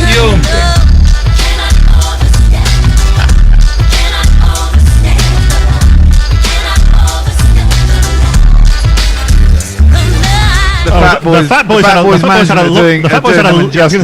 had a lot of goodwill going into this tournament, and with such likeable cricketers as Sumit Patel and Raheem Cornwall, why not? But the coaches' antics are causing them to take on heel status in this tournament. The boos ring round Trent Bridge as the booze flows round Trent Bridge. Well, as you know, if, once you start booing me, I just get even more obstreperous. In comes Mike Hendrick to bowl, and it's ended up on the end of the dice again. Shocking dead ball, I'm afraid, there from... hang on, that should be a how's that by your logic, shouldn't it? Yeah, exactly. Fucking hell, I'm giving him out. No, it's not. What are you talking about? Raheem Cornwall has just stepped forward and he's launched Mike Hendrick over extra cover, and he's picked up 6 more runs.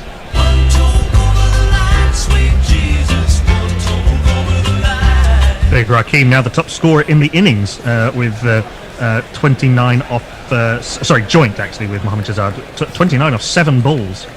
Very impressive from the young man. In comes Hendrick again. It's rolling around. It's going to be 3 runs though. It's come off a mixture of inside edge and thigh pad, and they're going to have to hair back to complete those 3, but they do it successfully. It brings down to face none other than Ian Botham. Is he still out there? Yes. He is. Next ball is bowled to him. He's going to pick up 3 more runs here, as once more he gets a little bit lucky, drags that across to the onside, but they run through these 2. They're used to running 3s. They did it in one of the warm-up matches. He's in again, bowls, and this time it's 4 runs, 4 more runs to the total. Hit this time, I think, by Raheem Cornwall, and that takes the score on to what, Knackle? With 1 ball to come in the 8th over, 147 for 6. Bit of a response down in the lower middle order from the Fat Boys here. Next delivery is an appeal. I just shouldn't have said that, should I? It's an appeal, and it's been given out again. Surely not another LBW. Who's that gone? Is that Raheem? That's straight bowling. That's Raheem gone.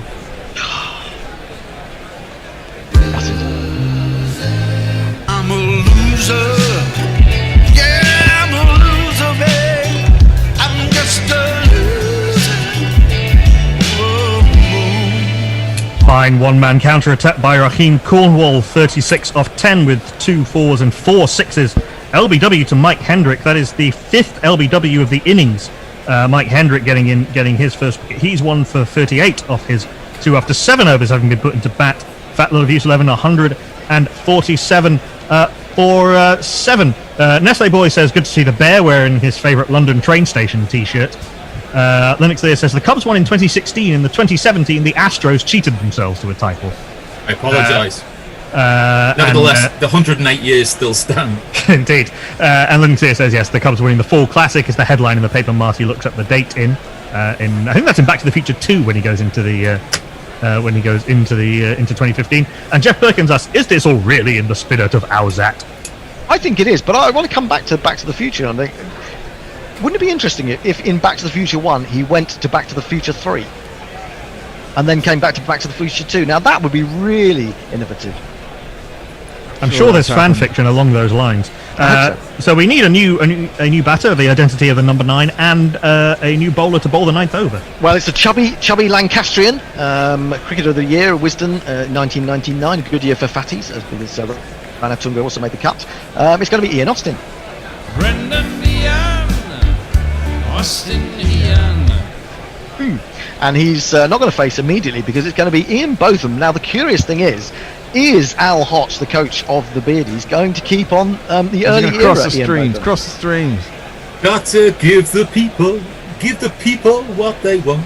So it's Ian Botham will continue to bowl and will bowl the first ball at Ian Botham. Oh yes. Well, which will be the better of the Ian Bothams? We know which one is on paper, but when it comes to actually match play, we shall now see. In comes Ian Botham, bowls to Ian Botham, and Ian Botham has hit Ian Botham back over Ian Botham's head, all the way to the boundary for 4 runs. Oh yes.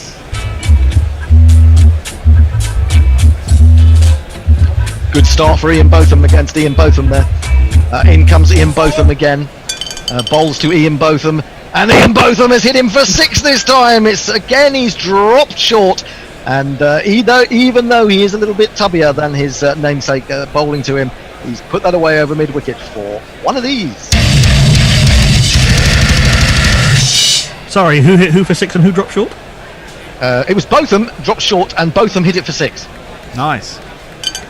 Botham again into the other Botham. Oh, it's fiddling around. I thought it was going to land on the house but no, he's got away with that inside edge. It's going to run down to to fine leg, and they're going to come back for 3. So just for a moment, we lose the direct competition between the two Bothams. It brings Ian Austin, the left-hander, down to face his first delivery, and it's an appeal already. Ian Austin, a man who got 80 against How the Fuck, has been out bowled. It went in between bat and pad. And that is an absolute disaster for the Fat Boys. Ian Austin, who has got runs down the order, this time goes first ball. Then he waddled away. That was not the finest hour for me as a Dice cricket coach. I gave Hendo too many opportunities. I let him run roughshod.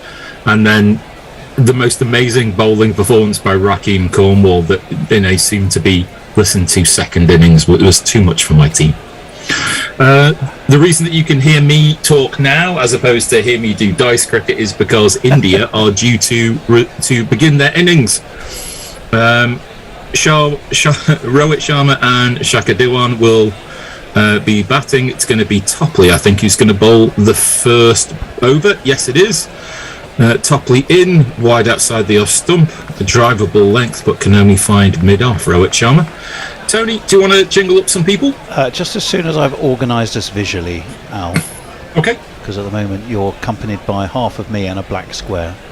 Okay. Who is the third member of our terrifically talented trio? Well, that's a very good question. I haven't let them in yet. That's the other thing I need to do. It's Nestle's. It's Nestle boy. Topley in. That is outside off stump and left alone by Rohit. And that'll go through to the keeper. There he is. Here he is. Here he is. I thought that the break was supposed to be half an hour, but I must admit I got caught a little bit on the hop. Star of stage and screen, Nestle boy. How are you, sir?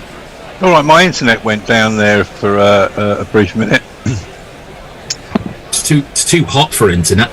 I know. I think it is. It's just too hot. Too hot. Too damn hot. Full length delivery just outside the off stump and a defensive push by Rohit. No run off 3 deliveries. Well, here's one of the batsmen. Coach, I award now, popular sacred, when I'm 264. Here's the other one.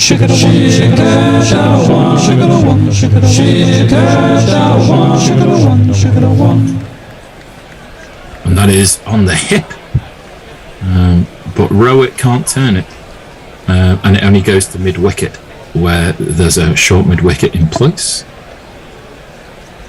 And the bowler is, I hope, this rather tall fellow. Where is he? Here he is.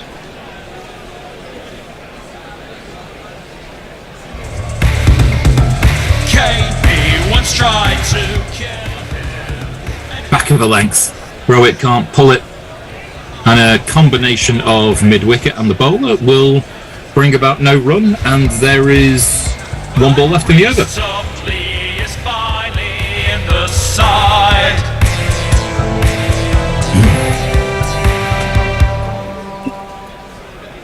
Right. There we go. We've got the full house now. Bowler full pass, house. Everybody full and accounted for. Last ball of this first over. And Rohit is able to time that ball beautifully through mid-wicket in front of square and Well, that's gone for the first 4 runs of the innings.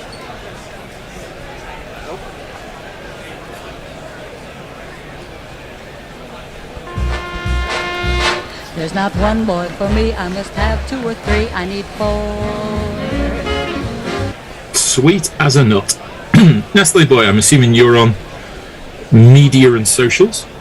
I am indeed. I assume you had Naked Fun Pornbok, who's not introduced in Uranus, Al. Yeah. Boona, though, is not happy. He said that was poor from India, and England will win by more than 100. Wow. He's saying Topley with his height on this pitch. That is brave. Yeah. Well, Shikhar Dhawan is going to face his first ball of this second over, and it's going to be David Willey who's going to bowl it then. I was going to say, it's certainly been also short pitch bowling that India were keen to do, wasn't it? Here's the bowling. Certainly has been. You think the people would have had enough of Willie and Angel? You can talk now. Willey in, ball coming back in towards Dhawan, and he blocks it onto his toes, and there'll be no run. Big day of sport for you, Nestle, today. Last day of the Open. I was just watching. Second Sunday of the Tour de France. Yeah. It's a bit of. It's going to be it's a breakaway stage, maybe with a sprint finish. But yeah, the peloton is resting, I think. Yeah, rest day tomorrow, and then Pyrenees. Pyrenees next week. 41 degrees there at the moment. That's pretty warm. Trey Short. That ball shapes and swings away from Dhawan. He pushes the ball into the covers. Stopped by Roy eventually at the edge of the circle, but a single taken, and Dhawan is off the strike. Off the mark. I mean, and the strike. Imagine cycling at the pace they cycle at for 200 kilometres in 41 degrees heat. Yeah, it doesn't bear thinking about, really. It doesn't really bear thinking about. But we'll talk about the relative strengths of Vindegaard and Pajatar as we go through the first 10 overs. But right now, Rohit Sharma is going to face a ball from David Willey. That is pushed across him, and it's given room to open the shoulders and drive, and it's gone through the gap between point and cover, and that's another boundary for Rohit Sharma.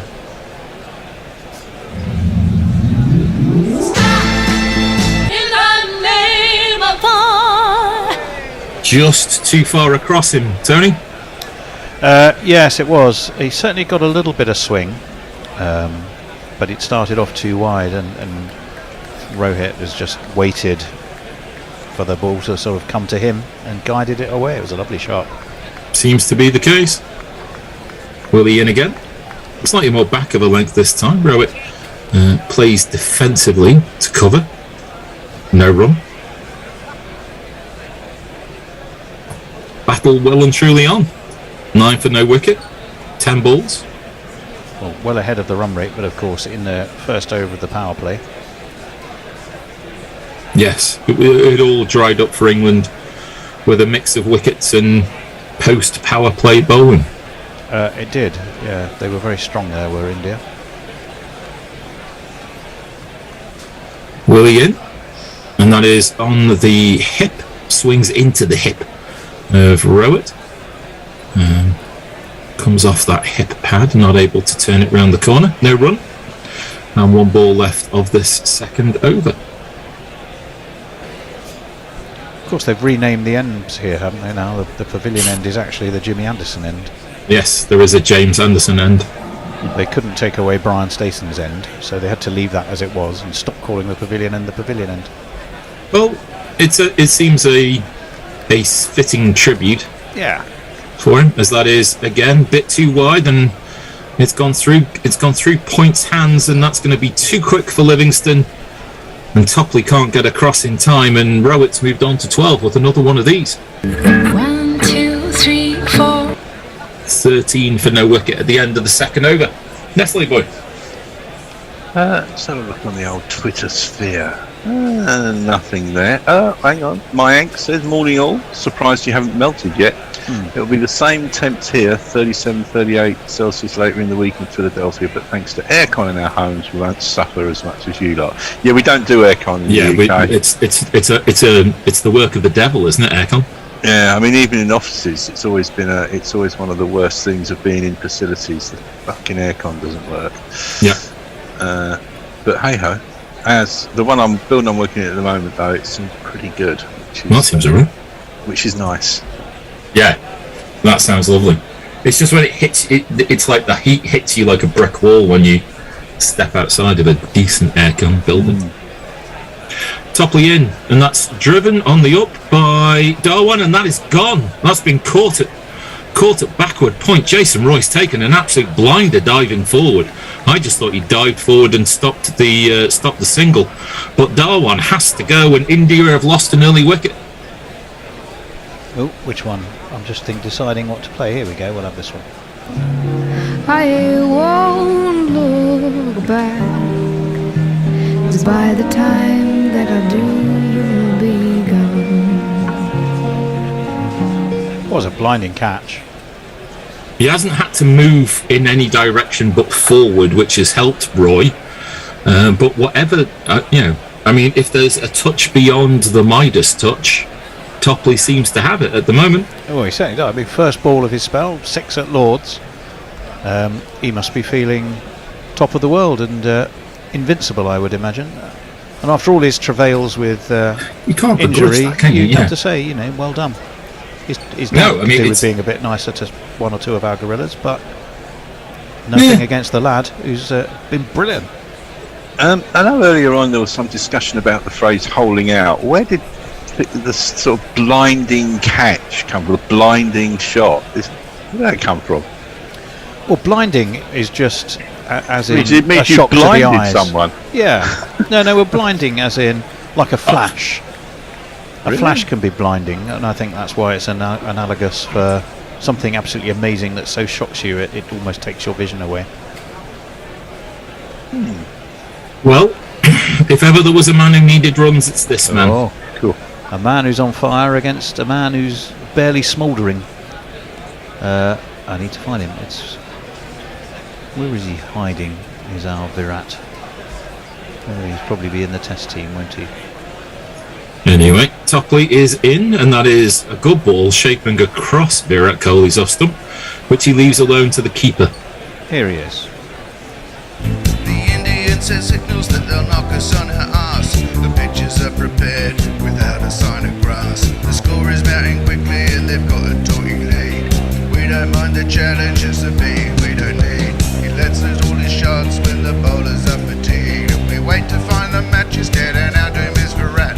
And Davey Warner rides around and says Kohli's the cat, Kohli's the cat. Full Yorker length delivery just outside off stump. Kohli bunts the ball into the ground and it loops its way to backward point gully area, and there's no run again. Oh, we've got another protest in the Tour de France. They're clearing the road of protesters. The peloton will be happy because they'll get to stop. That's back of a length, and Kohli rides on top of the bounce but can't beat Roy, who is working his socks off in the field. 13 for 1 after 2.4 overs.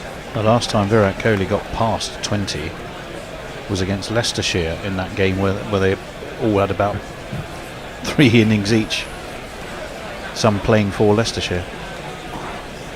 Topley in, and Kohli shapes the drive but can only find mid-off. Throw back at the stumps, but Rowett's back there in time and Stokes misses the stumps anyway. 1 ball left of the third over. 13 for 1.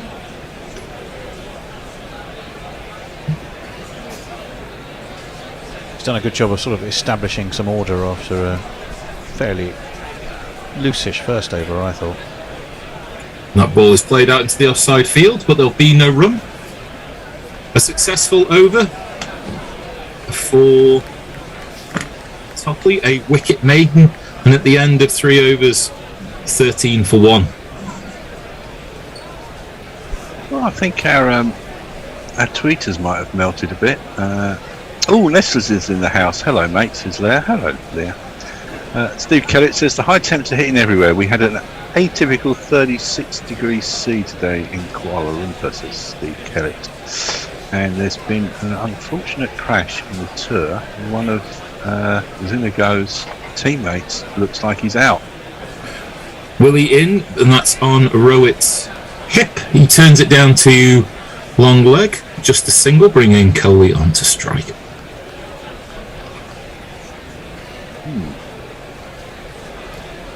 Yeah, well, Coley here now, of course, has got plenty of time. There's no time pressure. It's not a overly onerous run rate that they're chasing. It'll be interesting to see how he goes about things. He edged David Willey. It was Willey who got him at Lords, wasn't it? Yeah, just fending at one he didn't really need to. He just kind of pushed the ball with really hard hands, which is really un-Coley-like. Because Coley is an excellent manipulator of the ball in, early in his innings to get himself off to a relatively pain-free start, as that is back of a length, and Coley defends, but the ball goes backwards as a result of his defensive shot, but no run, fielded at slip. I think me and Bear were saying the other day that, he could do with a break. He's asked not to go to the West Indies. Yeah, was that after this? Yeah, the West Indies. The West Indies tour is immediately after this. Yeah, because the West Indies are just about to say goodbye to Bangladesh, who have given them all sorts of problems. That is squirted away off the outside half of the bat, and there is a backward point who will do the fielding. And Coley is still runless after 7 deliveries. I know he's superstar of world cricket, etc., but he doesn't need to go to the West Indies. The Indian team doesn't need him there, and it'd be better for him not to be there. I think in the long term, there's certainly no will within the structure to drop him. So it just becomes about taking breaks as he takes a stride forward and tries to drive that through the covers, but cover is there. Good point and thrust and counter thrust so far between Topley, Willie and then Coley. He's got long COVID bubble syndrome. Could be some, and you got to remember. I mean, he's been a superstar of world cricket for 15 years now. Yeah. So it's a long time.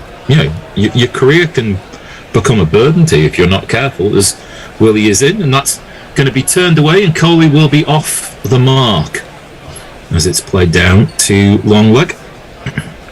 Well, I always used to compare it to Joe Root. When Joe Root was captain of England, I always used to say that Coley can't leave the house in India, but Joe Root could walk down the middle of Oxford Street on a Saturday afternoon and hardly anyone would know who he was. Yeah, a t-shirt with saying "I am England's cricket captain," and no one would bat an eyelid. Yeah. So Rowett's back on strike. He's got 13 of India's 15 runs so far. Last ball of the 4th. And Willie is in, and that's down the leg side. Well taken by Butler.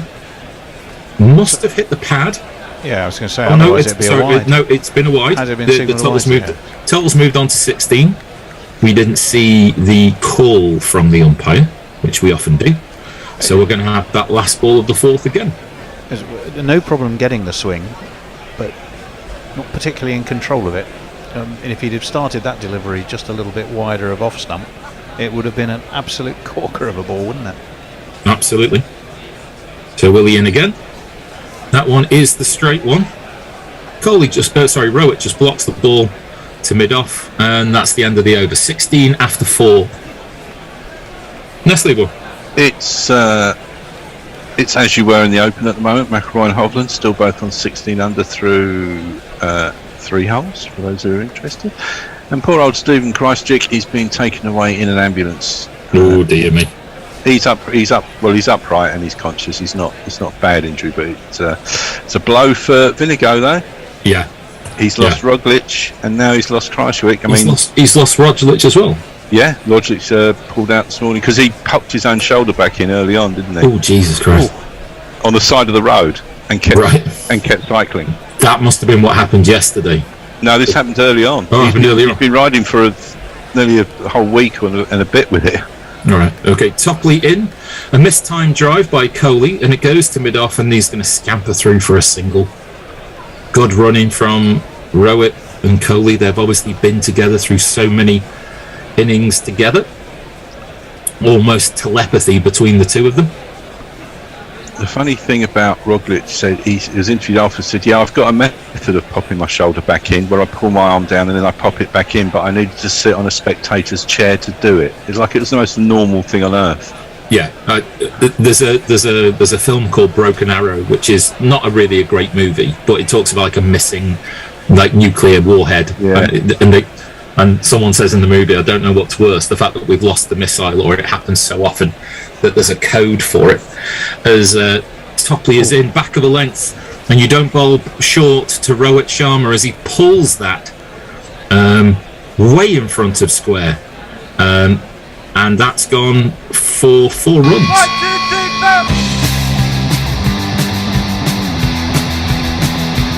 Yeah. Short is not the place. No, it's not. And Rohit is going to tuck into that. Harry Houdini used to dislocate his shoulders. That was one of his main techniques in escaping from tight places. True enough. Full length delivery pitched up outside the off stump, and Rohit decides to leave well alone. And that goes through to the keeper.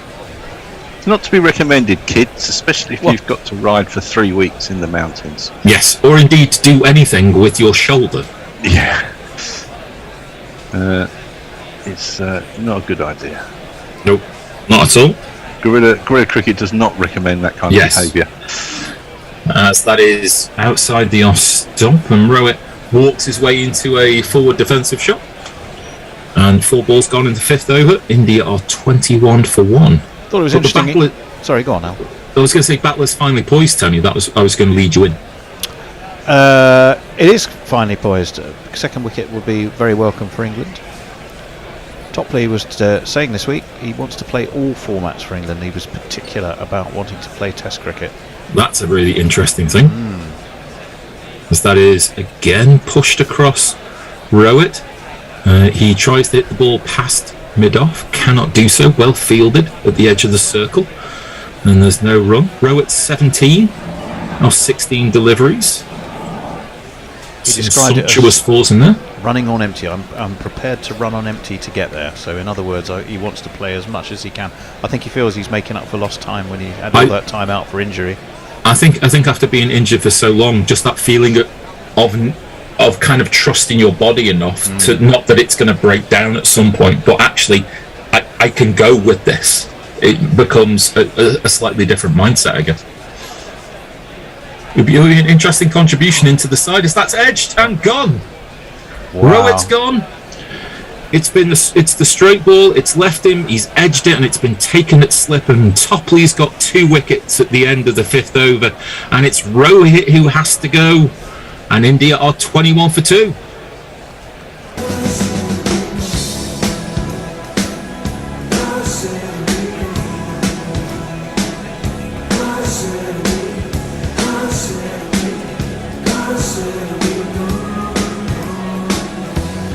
Now, if that had been Crawley or Vince, we'd have been all over them like a cheap suit in criticism, wouldn't we?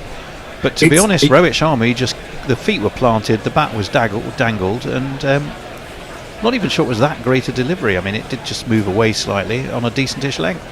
If you were to look up prototypical left arm fast bowler dismissal, that would either be figure 1 or figure 2.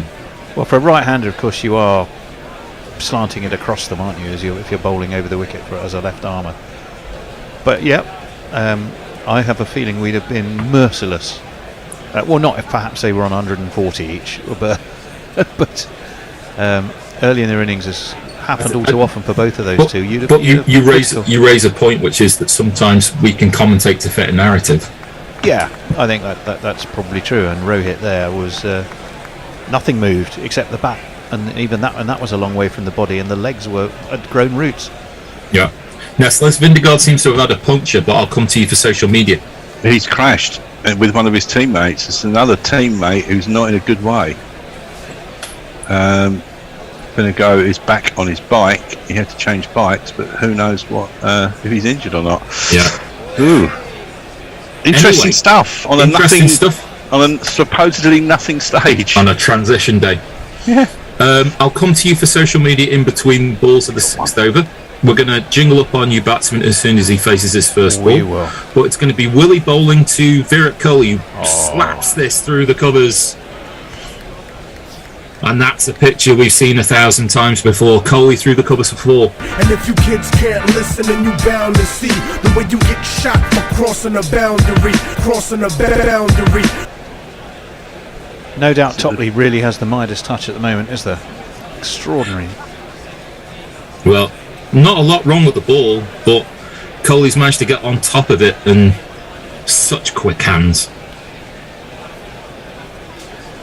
So, Willie in again to Kohli. Kohli, a shift across his stumps there. You could see Tony's trying to negate the line of the straight ball, and he just defends that back to the bowler, and there's no run. If Willie can get one to swing in a little bit, he might be a little bit fragile. As we see Rowett throw his head to the skies.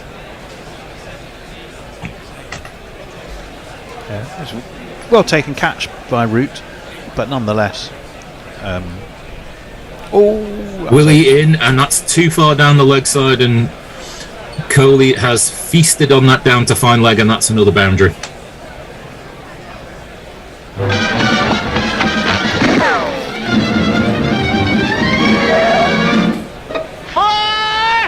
Bit too easy that turn. Yeah, well, it's not the first time he's got the ball to swing, but the swing just takes it onto the leg stump or just outside of it, and both of these two will be very quick just to tickle that away around the corner and or worst case launch it over the square leg. Back of a length from Willie, that one the straight one, pushed across Kohli. He defends into the covers. 2 balls left of the 6th. 29 for 2 was the total.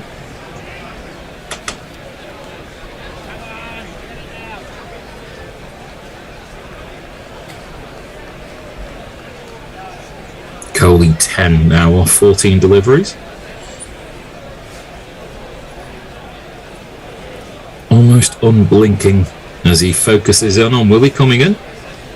Back of a length, he's able to dab that down to the 3rd man area. He will take a single, and shall we jingle up our new batsman facing his first ball, Tone? We certainly can. It's going to be this man. It's quite a long time to wait for a very short jingle. Yes. Yes. You could have sung that one for us, Tony. I could have done. So, Richard Pant. Strange to think that he's only played, this is his 28th ODI for India. And already making his mark.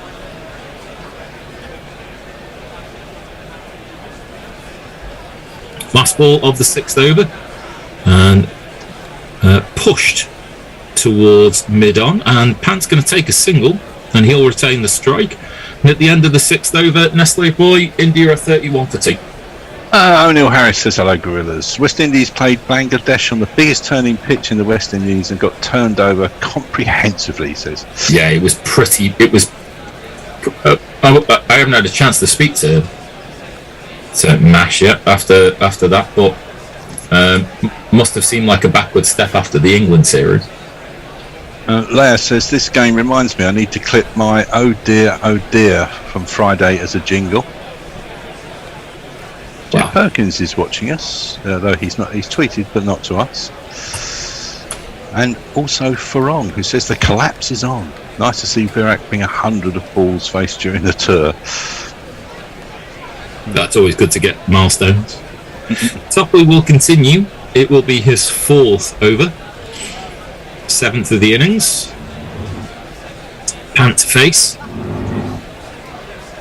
Full length delivery. Pant tries to drive through mid-on but can only find the fielder. Yeah, Farong also says that I'm sure Tata or PayTM can present him with a trophy similar to the Clubman or the Participation Award. The everyone gets a trophy. Yeah. That's a bit harsh. Thanks for coming. grubbies listening in. There's a man with a mullet. There's a man with a mullet going mad with a mallet in millets. Topley in, back of a length, cut by Richard Pant, but well stopped, I think, by Jason Roy. They're at point, slightly backward point. But that certainly seemed to get the full extravagant follow-through from Richard Pant there. Barely contained fury, Tony. Yep, he's always a bit of a ticking time bomb, isn't he, Pant? You know he's likely to go at any moment. That is wide. He's played that one-handed in the end. It's gone past Roy down towards the wide third man. And that's going to be a single, and everybody change places for your left-right combination. I used to hate that. Sometimes I didn't bother. What do you do with square leg umpire? Because really you should move across as well.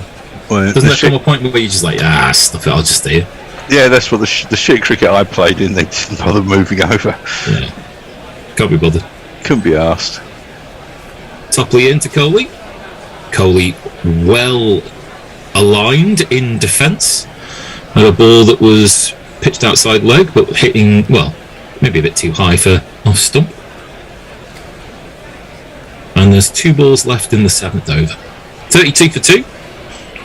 So similar to the England power play, 2 wickets lost.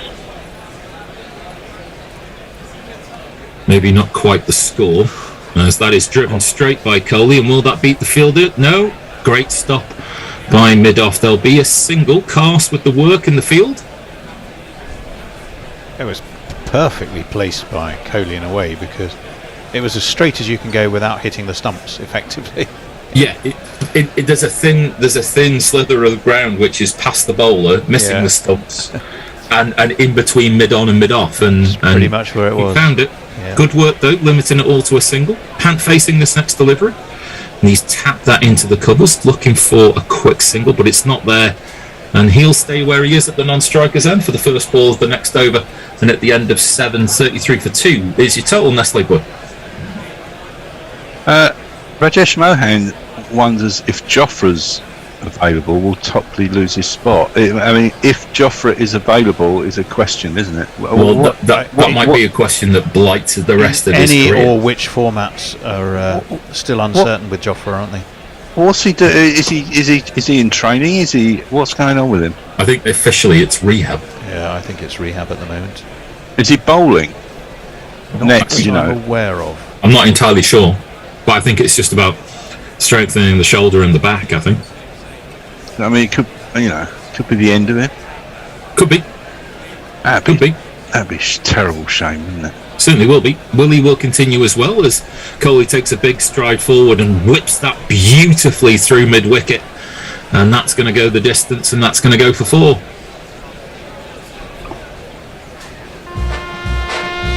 There's not one boy for me, I must have 2 or 3, I need 4. Another potential, another sort of superstar of the game of England cricket, and it's just injury very early on. Early signs, Tone. Coley is looking a bit more like Coley. He is nearly a runnable, 16 off 18 for him so far. That is a slower ball by Willie, which Coley leaves alone. Coley looks afterwards as if to go off. If it was going that slowly, I would have hit the pants off it, but did well to leave it, maybe.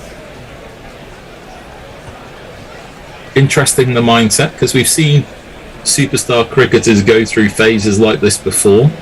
I think back to Sachin deliberately not playing cover drives in Australia, about what you have to do to kind of get yourself back into laser-like focus. So that is back of a length.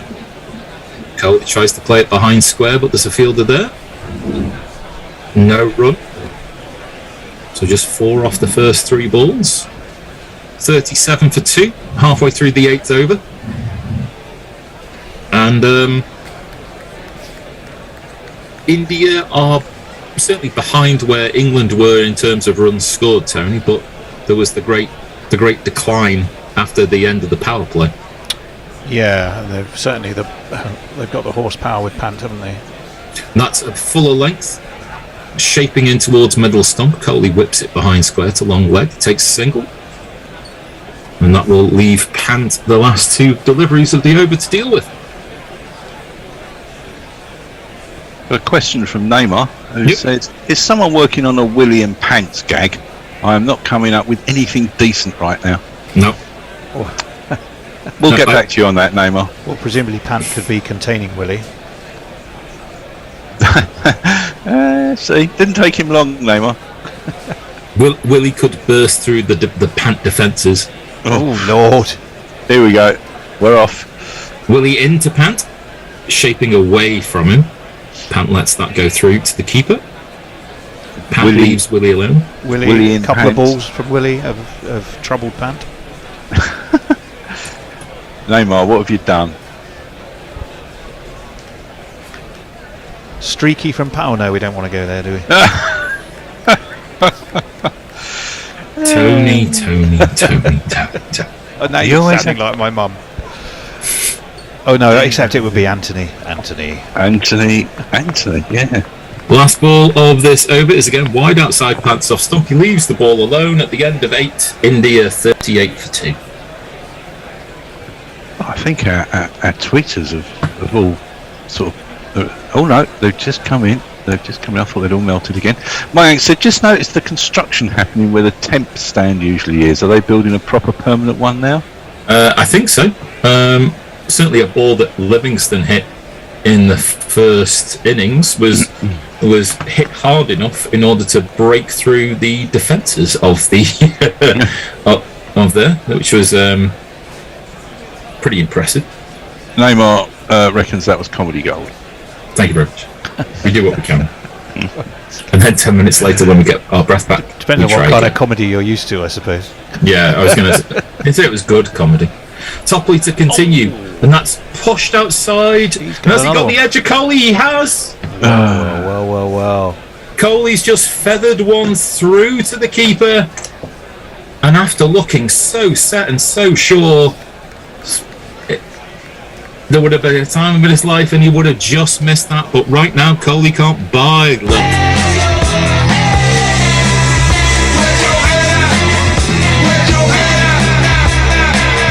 Get on a plane to the Maldives, man. Go on. Going across him. Yeah. Just taking the outside edge. He's done really nothing wrong. He's not played a bad shot. I think he's edged a good ball to the keeper. Well, I think it's a little bit closer to Coley than the one that got Rohit, and I think that one bounced just a little bit more than the one that got Rohit. But it certainly brought out the involuntary twitch was enough, and there was definitely no real movement from Virat Kohli. Would you say it was in corridor of uncertainty, Tony? I would. In corridor. Yeah, in corridor of uncertainty. He's got to play at that, Tony. He's got to play at that. It's too close to his off stump. Yeah, there's others being not good enough to get a touch. Yeah, shows the Nickies in order to get that to go through to Butler. There's trouble. There's trouble at Mill. Oh, I thought we were in Yorkshire. Okay, sorry. There's trouble at Mill. We are obviously in Lancashire where we are. Oh, we can go wherever you want. This. Well, accent-wise, well, we're all over the shop. We are in so many ways. You didn't want consistency, Tony. Sure.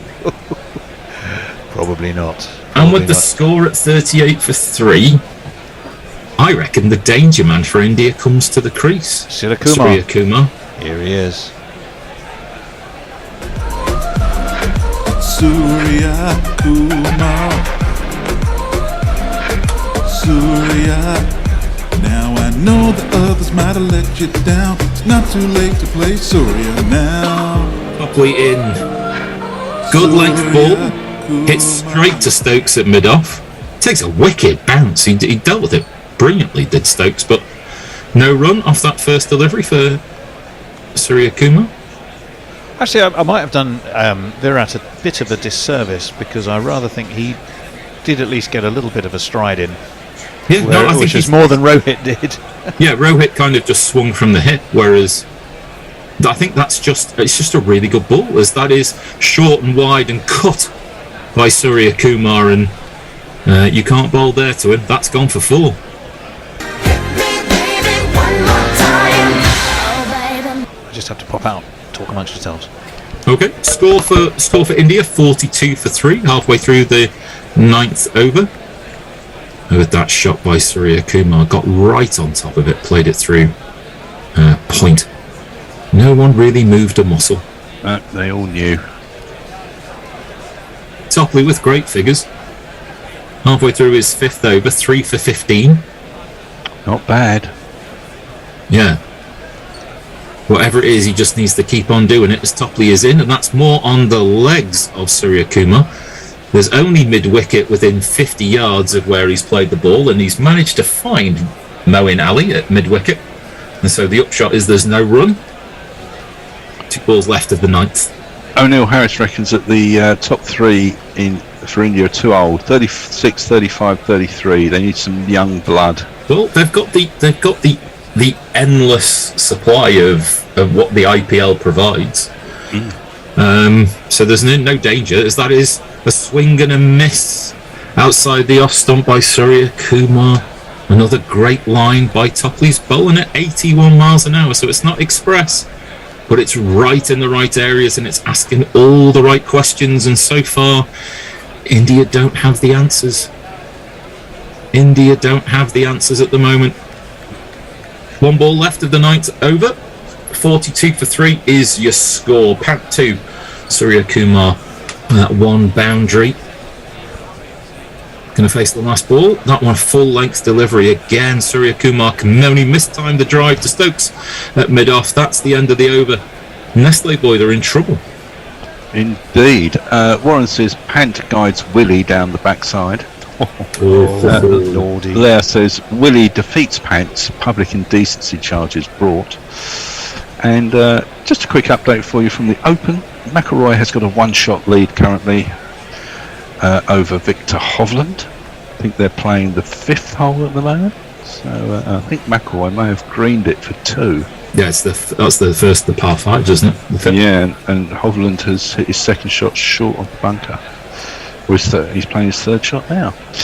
Come on, Rory, for God's sake. It would be the end of a bit of a drought for him if he was to take it. Yeah. Willie will bowl the 10th over, and that is shaped away from Pant. He drives, but can only find mid-off, and there'll be no run. 42 for 3. We're going to have a change at the end of this over, are we not, Tone? We are indeed. Who's going to take us through the next 10? I knew that would be your next question. It's which Tony, I totally and failed Messers, to anticipate. and Aaron. It is Tony, Messers and Aaron, who have just I've just admitted. Are you just admitting Aaron? That's good. He's been admitted. Willie in for the 2nd ball of this over. Outside the off stump, and this time Pant can drive. One-handed pick up against the quick single. And Pant dives full length and gets himself in for a single. He'll move on to 3. Good pick up by Stokes. Good throw at the stumps. Missed it. That would have been close. That would have been very close indeed. I think he might just have been all right, but not a lot in it. He did seem to fall. He did seem to dive in instalments there, Rashad Pant, didn't he? He was quite. He went down to the knees and then kind of forward at the end. I once was described as going down like a wardrobe.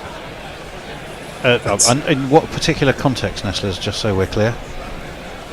Cricket. Oh, okay, fine. Yeah, cricket is the only perspective. We agreed that with Cap earlier on in the first innings. I know I like to veer off, but there's a limit. Yeah. Let's not talk about who did what to who. Willie's going to bowl the 3rd ball of this over, and that is outside Surya Kumar's off stump. He tries to hit through cover, but can only find Livingston, and there's no run. We've had enough talk about Willie and Pant today. Yes. Well, excuse me. We were encouraged into it. I think we've been very restrained until the bait was dangled. You took the bait. Yeah. See, you couldn't resist. It was there. Wouldn't want to resist. You keep giving me that water, I'll keep drinking that water. Yeah. I'd save some of it because you're going to need it in the next couple of days. Should do. This one shapes into Surya Kumar's off stump. He can only play defensively. No run. Yeah, I'm looking forward to riding to and from work on Tuesday. It's going to be interesting. Are you going to do it at a safe time, like 4 o'clock in the morning? Well, I leave the house at 6, but I mean, I leave the office at 5, so I think on Tuesday it's going to be 5 o'clock. It's going to be roasting, isn't it? Yeah, the heat gets trapped so much in London that it's just going to be unbearable by the time it gets to Tuesday. Yes. Willian, attempted drive by Surya Kumar, can only find mid-off, no run, and there is 1 ball left of the power play, 1 ball left of our spell, 43 for 3. I was planning, I've got a day off tomorrow, I was planning to ride to Cambridge and back. I wouldn't recommend it, mate. I've knocked that on the head. I think 100 miles in 40 degrees heat might be a bit much. No, I think you might be safer putting your head in an oven or something like that. Yeah. I mean, I know you've lost weight, Nestlers, but you'd disappear into a puddle. I think you'd desiccate yourself. I think that's what would happen. Just a pool of water, commentating. Last ball of the over, Willie in. Squares up Surya Kumar. He can only play it to the edge of the circle in the covers. There's no run. He's on 4, Pants on 3. And at the end of 10, India, 43 for 3. They are indeed. Thank you very much indeed, Al. Welcome, I hope, to Aaron. Are you there? I am indeed, Tony. I am indeed. It's been a lovely start, hasn't it, for England? It has been. Well, it's been particularly a lovely start for Rhys Topley, who's got all 3 wickets to fall, ripping through that Indian top order. Rohit and Kohli and Shikhar Dhawan, I guess. So basically the top 3, wasn't it? Yeah, he's bowling beautifully, isn't he? And of course those record figures the other day in that game at Lords. He's been brilliant, hasn't he? He is on what can only be described as a purple patch. It should be a welcome back to Messers as well, who I can see. Hello. There he is, looking handsome and dapper as ever, suited and magnificent. We're going to have a change. We're going to have a change of bowling. It's going to be Bryden Carse into the attack, who I will jingle up now, I think, because he's going through a few jumping warm-ups. Your hopes and dreams are flying at half mast. When the Bryden comes a-calling, all your pools will be falling. Stick it all right up your Bryden Carse. And he starts with a first ball to Rishabh Pant, wide, knowing that Pant likes a cut or two. But Pant plays it down into the ground on the bounce to point. And I'm not quite sure who was. Do you know? Work out who that was at point, Aaron? But they sort of jumped high in the air to take it. So it must have leapt up at him. Must have come up quite sharply. Carse turns again at the top of his mark. Right arm over. Plenty of bounce, and again Rishabh Pant has to play that quite defensively down into the ground. He stays on 3 off 11, which is a very un-Pant-like tempo. Mind you, likewise Surya Kumar Yadav, 4 off 9. This England seam attack. Again, Aaron, quite an irony really that Carse, Topley, they're both there taking a chance that might not have come their way but for the stable of injuries that England have. This one again is in short onto the hip of Pant. He swivels. I think he got enough bat on that. I'll just double check to get himself a single rather than a leg by. I think there was some bat on that. 44 for 3. No, it must have. Yes, it was. Yeah, I think he did get some bat on that. Yeah, I thought he had, but they were very slow captioning it. Yeah. And to answer the original question as well, Tony, it's great to see, isn't it? To be honest, when we're looking at these England seam bowlers, it's something which we've struggled with in recent times is power play wickets, and yet in this series they've done an excellent job in that facet of the game. Absolutely. And then I mean you look at Gleeson as well and his emergence in the T20 format. You know, out of adversity comes opportunity on many occasions. That one's shorter and pulled beautifully by Surya Kumar, but he finds the man on the deep wicket boundary. It's Craig Overton, and it will just restrict him to a single and bring Pant back onto strike. 45 for 3. We are in the 11th over, of which there are 2 balls left. And Rhys Topley, if you've just joined us, has absolutely carved his way through the celebrity A-list of India's top order, counting for Kohli and as this one's pushed into the onside. no run, accounting for Kohli, Sirakumar, Yadav and Rohit Sharma in pretty rapid order. 260, remember the target. England got there thanks to a couple of quite healthy stands after again a pretty slow start. Jason Roy with Ben Stokes for a while, Josh Butler and Moeen Ali, who got to his 2000th run, I think, didn't he, in ODIs? Yes, he did. As this one is clipped off his legs down towards long leg, and they jog an easy single. And a late, decent effort actually. I wouldn't say a late crash because it was slightly under a run of ball, but Craig Overton's 32 helped England get to what now seems to look quite a competitive total. Well, it does now, and again, early wickets make all the difference, don't they? In particular when they are wickets of that calibre. Rohit Sharma, if he would have been in for a few more overs, you're thinking 260's probably quite pedestrian, but Reece Topley, he is the golden arm at the moment, picking up those key wickets, and for England now, just break this partnership, keep things tight, hopefully take the series. Simple as that, lads. We're watching an ad for the 100, which is okay, I suppose, although it was particularly galling during the T20 Blast finals. Sorry, Messers. Over to you. Leah says, fuck, I forgot that the Open was on. Oh well, they can't hold a candle to the Hanover Open bonanza I put on late this summer across parks and public places with some friends. Well, that'll be interesting. Warren says, did Nessa's going down like a wardrobe involve a woman's drawers? Oh, we got hurried on. I was told we might have overstepped a mark when I even commented on that, but so into the attack is going to come Moeen Ali, although I found that rather funny. He's pushed away by Pant to get himself a single. Again, Overton is the fielder, brings Surakumar back on to strike. Moeen Ali, I'll jingle him up in a minute. He got to his 2000th run. He's on 91 wickets. So he'd be going some to get to 100 ODI wickets today. That means he couldn't do it, could he? Because India have already lost 3, so not mathematically possible for him. Let's see if we can find Moeen Ali. Where is he?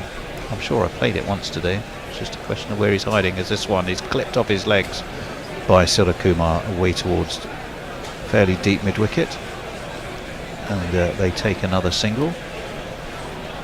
And he does average about 0.8 of a wicket per match, so I think it could be a while yet. Well, I think it is. Here he is. Let's jingle him gently. As he's going to be in again to Pant, who steps back, crunches this away to backward point, but didn't really get all of it, and would again just get a single. 49 for 3. I think that put England ahead quite comfortably in the power play. What did England make in the power play, Aaron? I can't remember off the top of my head, but I think it was more than 49 for 3. It certainly was. In comes Ali. That's a nice shot. Well, beautifully wristily, but there's a man out at long on. It's our friend Bryden Cass. So again, just a single. England was 66 for 3 at the end of the power play. Yeah, I remember it being 60 something. So 49 for India, 66 for England. You'd say that suggests. Did you say it was 3 wickets as well, as this one is driven sweetly by Pant, but again finds Ben Stokes, who's down there at long off, and again it's just a single. So 5 so far off this Ali over. Yeah, both teams lost 3 wickets, but India 49 runs on the board, England 66 on the board at the end of the power play, suggesting England are doing okay at the moment. This one is wristily played backward a point by Surakumar, and he'll get another single. So 6. I think, if I'm right, a single off every ball of that Ali over. 52 for 3 is where England are, and we'll go to Messers.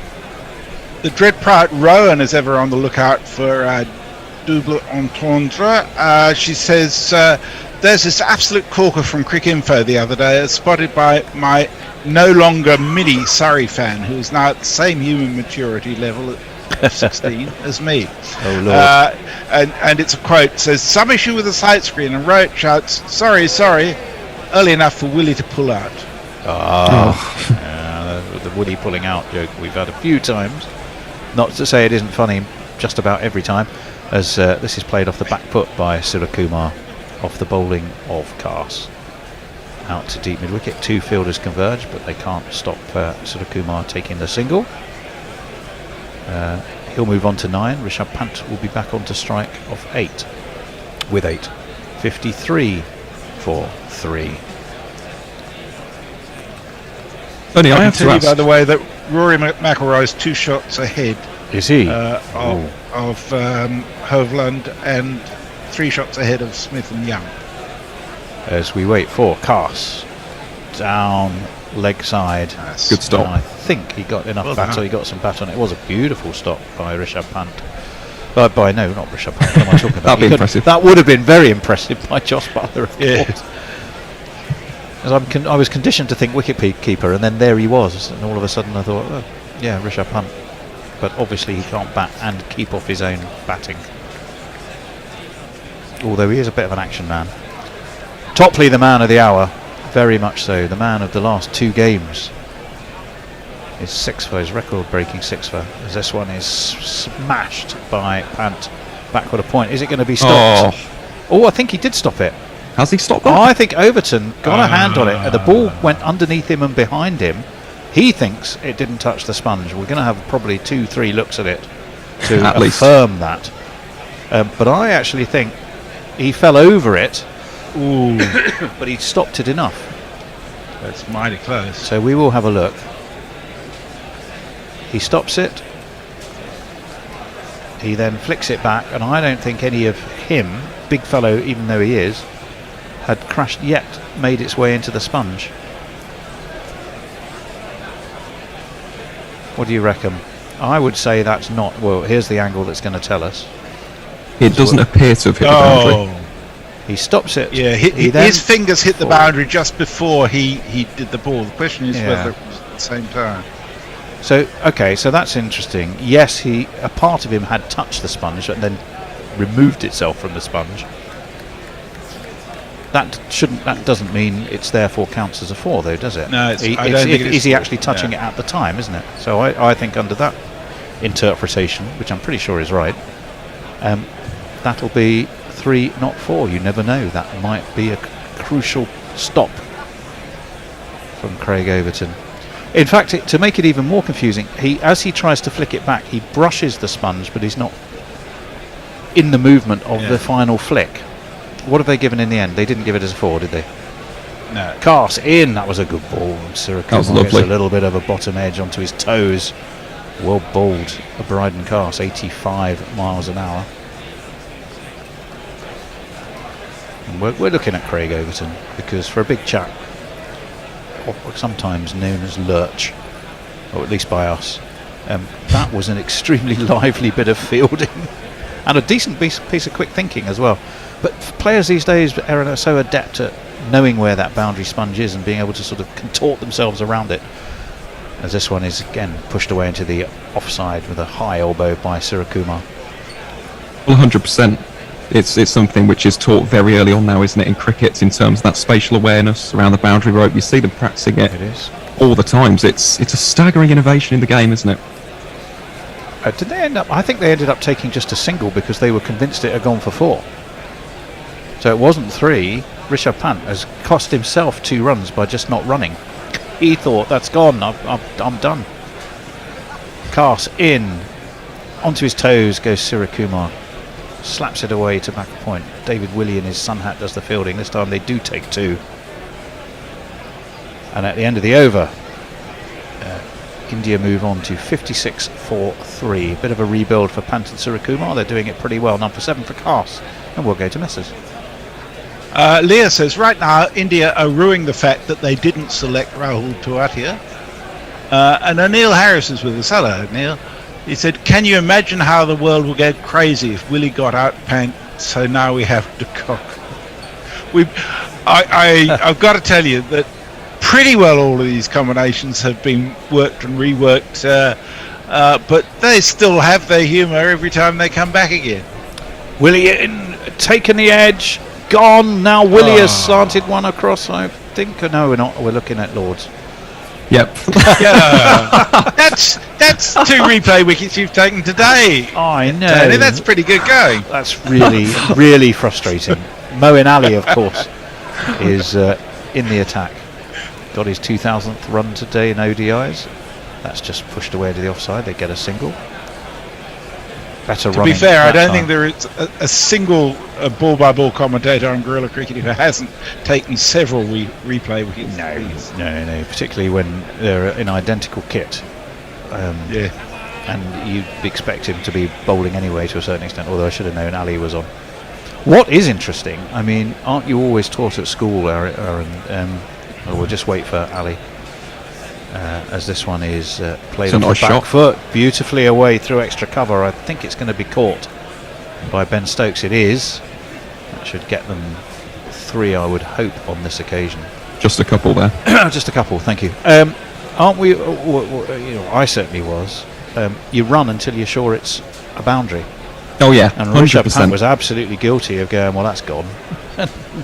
He did cost himself 2 runs. Might have cost himself 3. No, he wouldn't have cost himself 3, but he did cost himself 2. This one off the front foot. It's to Ben Stokes at mid-off by Surakumar. No run, just 57 miles an hour from Moeen Ali. As we were saying, 9 runs off, 9 wickets off his 100th ODI wicket, but he won't be getting that today. This one is flicked by Surakumar down to David Willey at long off.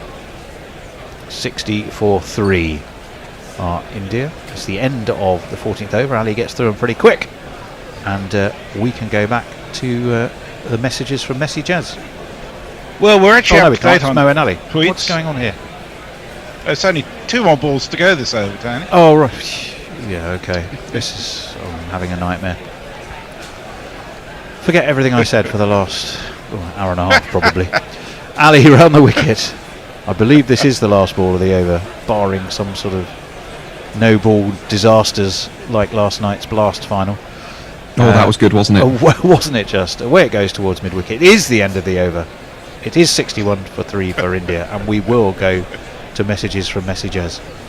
Oh dear. Leah says an impression of Reece Topley looking up at the Indian batting lineup, and she's got a gif of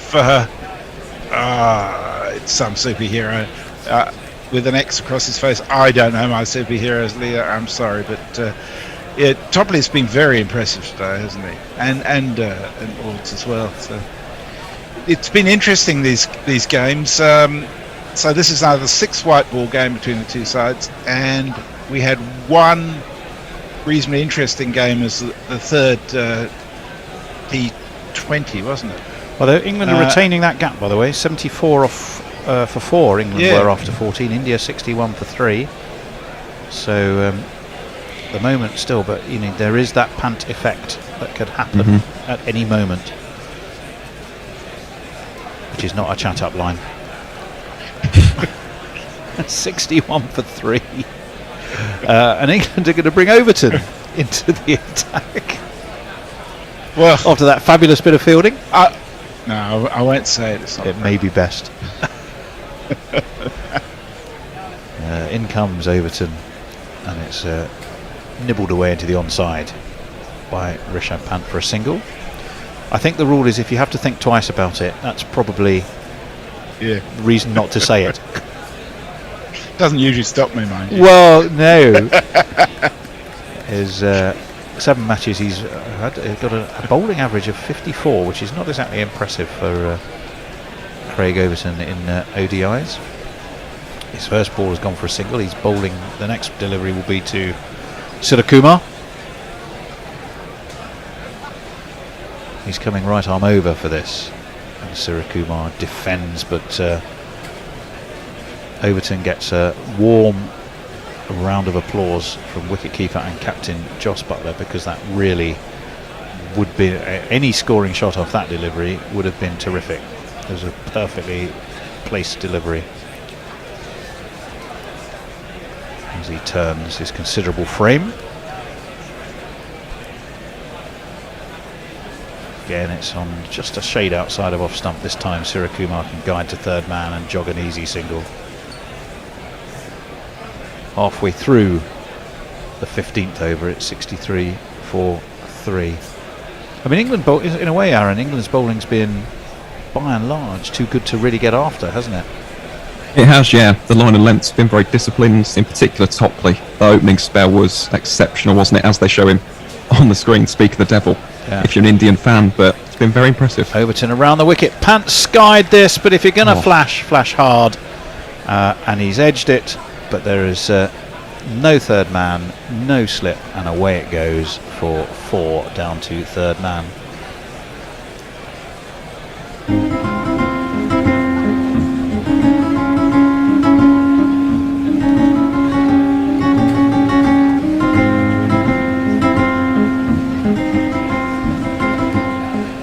But considering, Aaron, he was eyeing up deep mid-wicket, you could safely say that's not what he meant. No, it wasn't. It was a bit of a hoik, wasn't it? I think that's how I describe that, and yeah, just flashes away for 4 valuable runs if you're an Indian fan. Well, very much so, and that was guided down to third man with considerably more intent that time. He's looking a little bit vexed, is Rishabh Pant. It's quite clearly hard going out there. Maybe a little tackiness in the wicket, although England have got plenty of bounce out of it. India got plenty of bounce out of it. But no batsman has really stamped their authority fully on the game. As this one is nudged into the onside, no run. You do feel if a batsman is to do it, it could easily be one of these two, though. 100%, and in fact I'd say it'd be the man on the screen right there. Suryakumar Yadav, just class personified, isn't he? He is indeed. It's the end of the 15th over, 16th over, 15th over.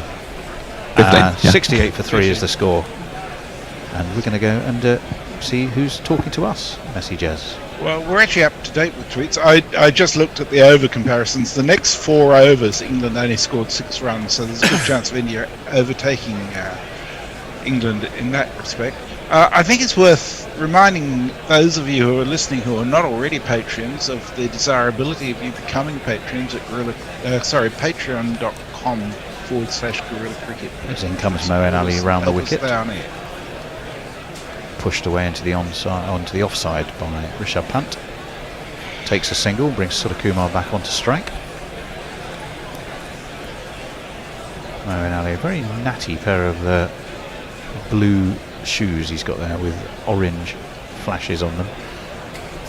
Nothing flashy from Suryakumar that time though.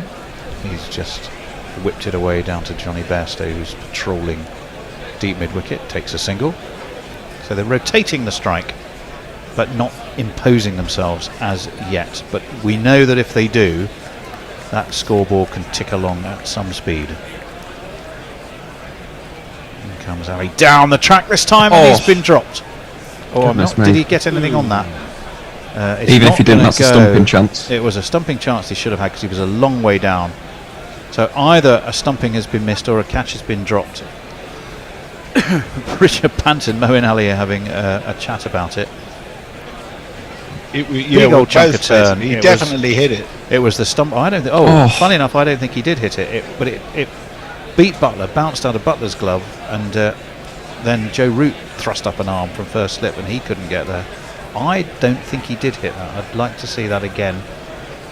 Oh, maybe not. Yeah. This one is driven straight back to Moeen Ali, and for some reason Suryakumar has ended up on his cast.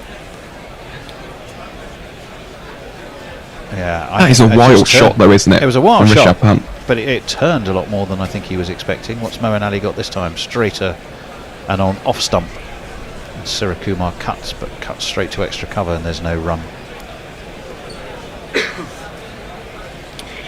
I think the turn, Aaron, surprised everybody, to be honest, and including Jos Buttler. What's Moeen Ali got this time? Pretty gun barrel straight, that one, and it's flicked away towards leg. And Suryakumar chooses not to take the single. It's the end of that over. Ali none for 13, 71 for 3 England. We've had 16 overs. The target, remember, 260. Messers. My anchor corrects us. He says it's not the temporary stand being turned into a permanent stand. It's the other side that's been demolished. Old Trafford needs to get rid of that ugly temporary stand instead. It's such an eyesore. Oh, really? It's almost like they wanted to build the highest temporary stand they possibly could just to make it a feature of the ground. I mean, I've heard a few stories of people who were high up there during the World Cup games, and it's almost like you need oxygen when you're at the top. I quite enjoyed it personally. That's all I'm going to say. I was there for Australia, South Africa. Well, Got to see Rassie van der Dusen's 95 from there. Great angle. I like it though, but then again, subjective, isn't it? You've been to the MCG, haven't you, Tony? I have indeed. You want a nosebleed, you go up the top of the bleachers there. Well, I have done that. Around the wicket comes Overton. Pant swivels, doesn't really get too much on it. Josh Butler goes galloping after it, even though the man at long leg would probably have quite comfortably got there to save him the trouble. But it nets an extra 1 to the score for India. I'm trying to remember how many games there were during the World Cup. There's 6, weren't there? Or was it 8? No, I'm looking at the wrong thing. There were At Old Trafford. Yeah, no, it was more than that. Oh, that's past the outside edge and taken. It's got him. Sirakumar had a little fence at that. Whoa. Overton has Lifted, his man. didn't Aaron had said if anyone's going to be the danger man, it's Sirakumar. Well, it's going to have to be someone else because he has gone caught behind for 16. India have lost their 4th wicket on 72, and England at the moment are on top. Oh, he's not run out, is he? He called me for a single limb. We'll do this one.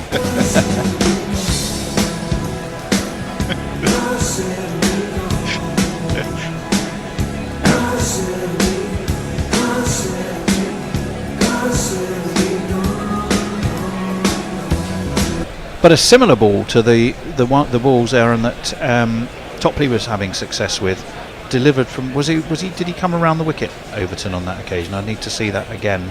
Something in my mind suggests he might have done and was angling it across Sirakumar, but I might just be completely making that up in my head. I think he came over. Okay. But either way, it's a fantastic piece of bowling, isn't it, from Certainly Overton? Was. We were looking at that average. It was in the 50s. That might have just come down now after that wicket. Yes, it could well have done. It could well have done. There were 1, 2, 3, 4, 5, 6, 7, 1, 2, 3, 4, 5, 6, 7, 8, 9 games in the World Cup, including your one, which was, did you say, South Africa, Australia, yeah, South Africa? South Africa won by 10, didn't they? Well, England looking in good order here. I'm curious to see what our friends at WinViz would make of this now. So let's have a little shufty there to see what we can see. I bet they still haven't got the tie at 3%. No, they've got the tie at 1%. England at 61, India at 38. It's not overly optimistic. I mean, it's clearly strongly favouring England, but not massively at this stage. I suppose only 4 down. And you still have Pants and you still have Jaja. Yeah. You think higher than that, Messrs, do you? Yeah, absolutely. Well, we shall see. It was indeed an excellent ball from Craig Overton.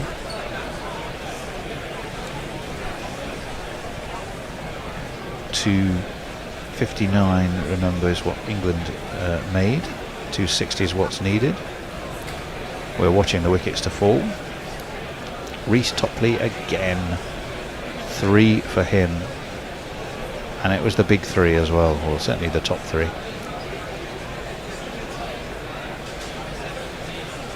Just looking back on that Kohli dismissal, gents. Yet again, it seems to be the same dismissal again and again, doesn't it? Just pushing at the ball outside off. Yep. But how does he correct that, though? 'Cause that's a purely mental thing, isn't it? Does he have, or is he ever been noted to have had a weakness against left armers? As this one is beautifully driven, just making sure. Yeah, that was a gorgeous shot. Ben Stokes, though, he's not going to give it up, and quite right too, because he just holds it in before it hits the extra cover boundary sponge, and it means the new man at the crease, Hardik Pandya, is off and running with a 3. 75 for 4. We'll jingle up Hardik Pandya in a moment. Where might he be? Oh, here he is.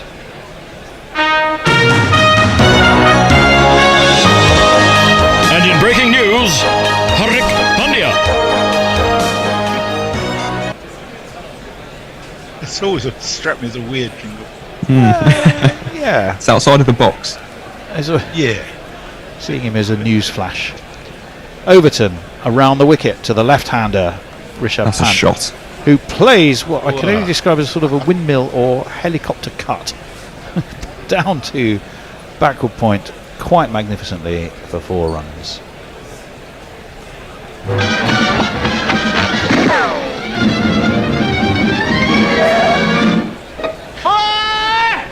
I mean, the amount of wrist work in that was extraordinary. Absolutely superb shot. So he moves Can on he to replicate it, 23. Not Not quite. on this occasion. He's just quite happy to defend that one away into the offside. There is no run. There's 1 ball left of this Overton over. 1 for 15 for Overton. But he's got Sirakumar Yadav, so he's made an important breakthrough for England. Willie with a wicket, and then 3 of course for Reece Topley on top of his 6 at Lords. India struggling a little in this chase. 79 for 4. Pant just guides it to short mid wicket, no run, then re-rehearses the shot. And I think he's thinking to himself, I needed something a little bit more wristy, but he didn't get to it on this occasion. So at the end of that over, it's 79 for 4 messes. Mayank, who I think has made it its personal mission to attend sporting events at just about every venue in the world, says, I've been right at the top of that temporary stand for the India versus Pakistan at the World Cup, and I was also at the top of for the Boxing Day Ashes test in 2017 at the MCG. I prefer Melbourne because it feels more structurally safe. Temporary stands always stress me out. Yeah, I'm with reason too, because from time to time they do fail, and it's pretty scary.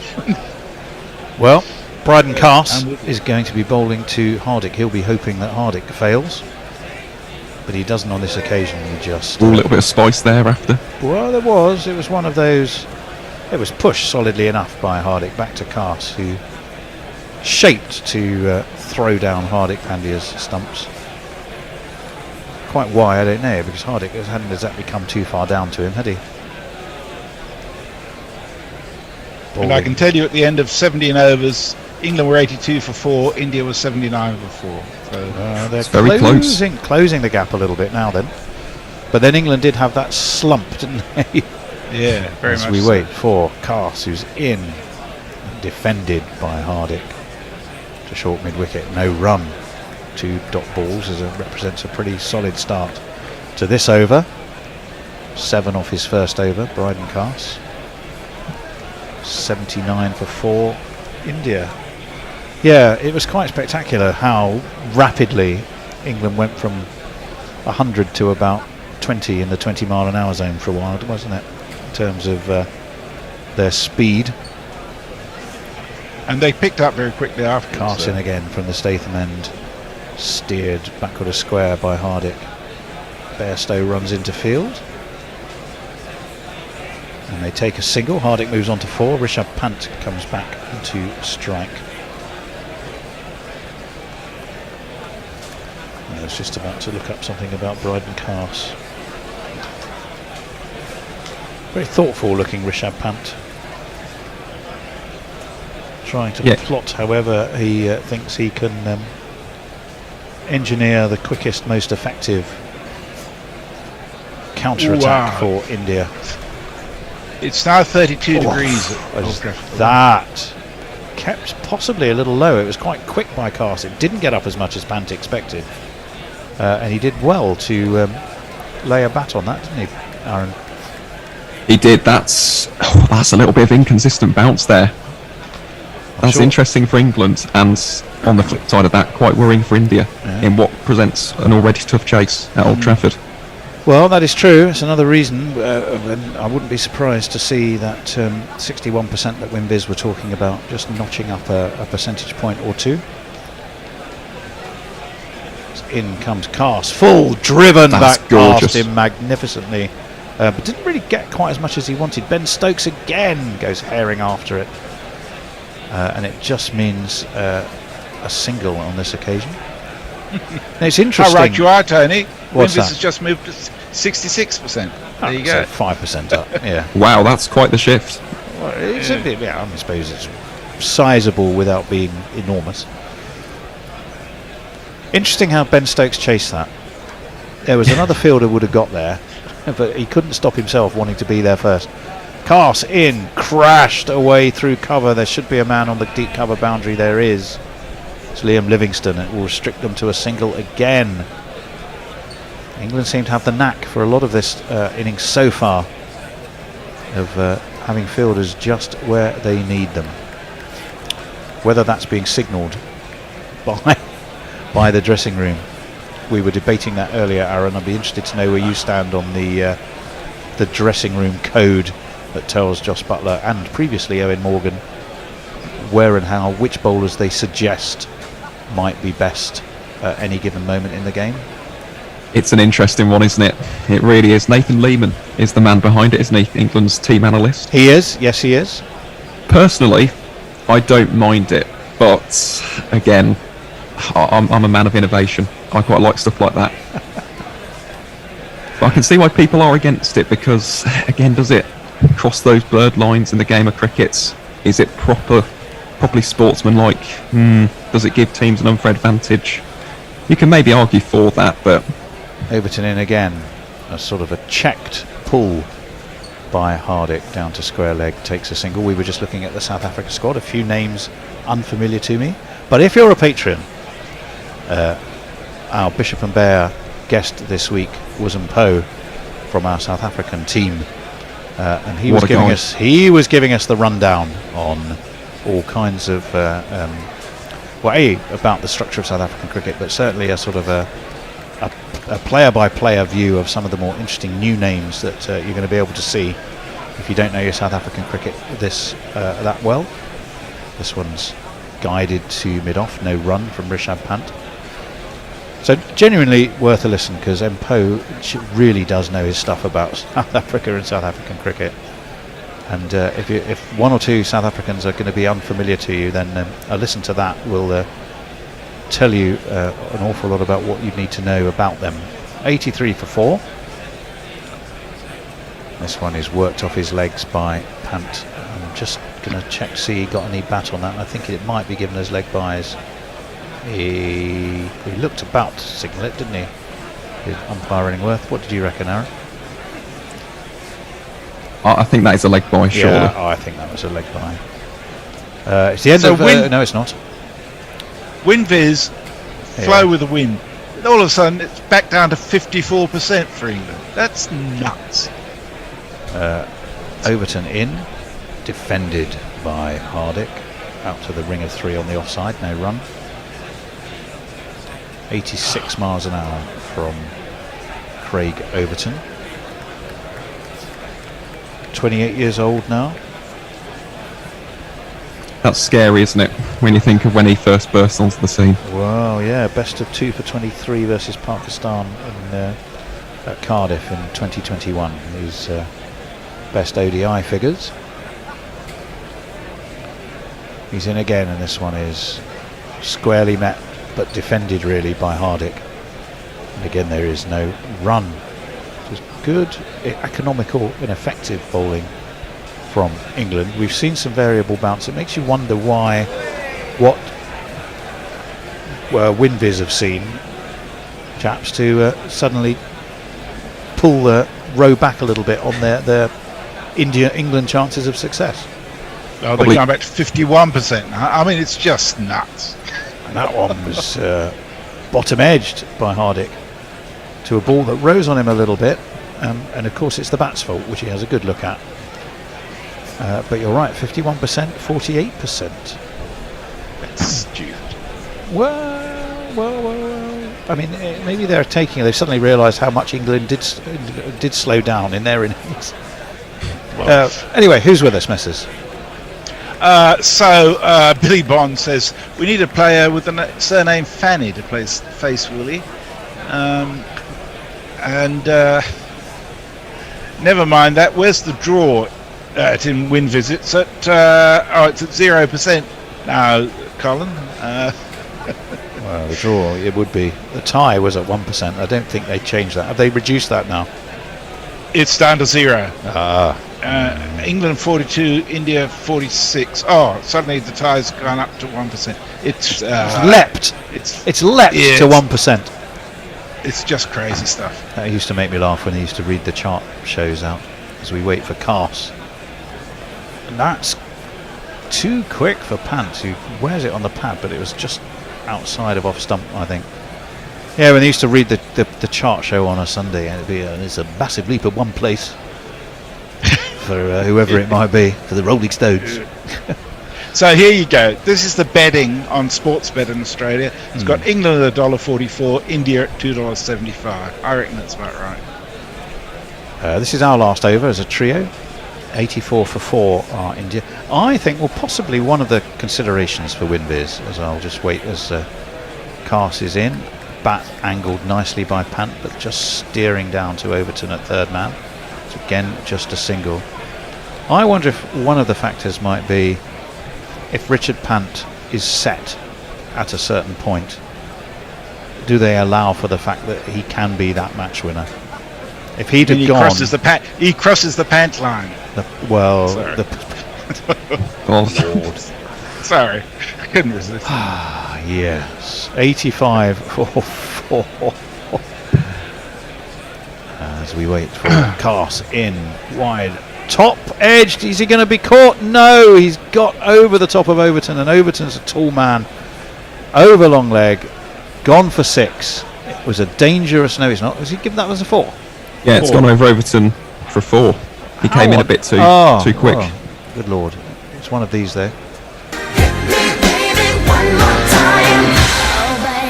I mean, Hardik Pandya, his heart must have been in his mouth. You're right, Aaron. Overton had just walked in. If he'd have stayed where he was in the game, wasn't he? Walking in is not always best, and it drops just short of that Royal London sponge. But it's still 4. Cast in again, pulled again by Hardik. Finer this time. Overton will just pick that one off though. Be just a single. 89, 90 for 4. 2 balls left of this cast over.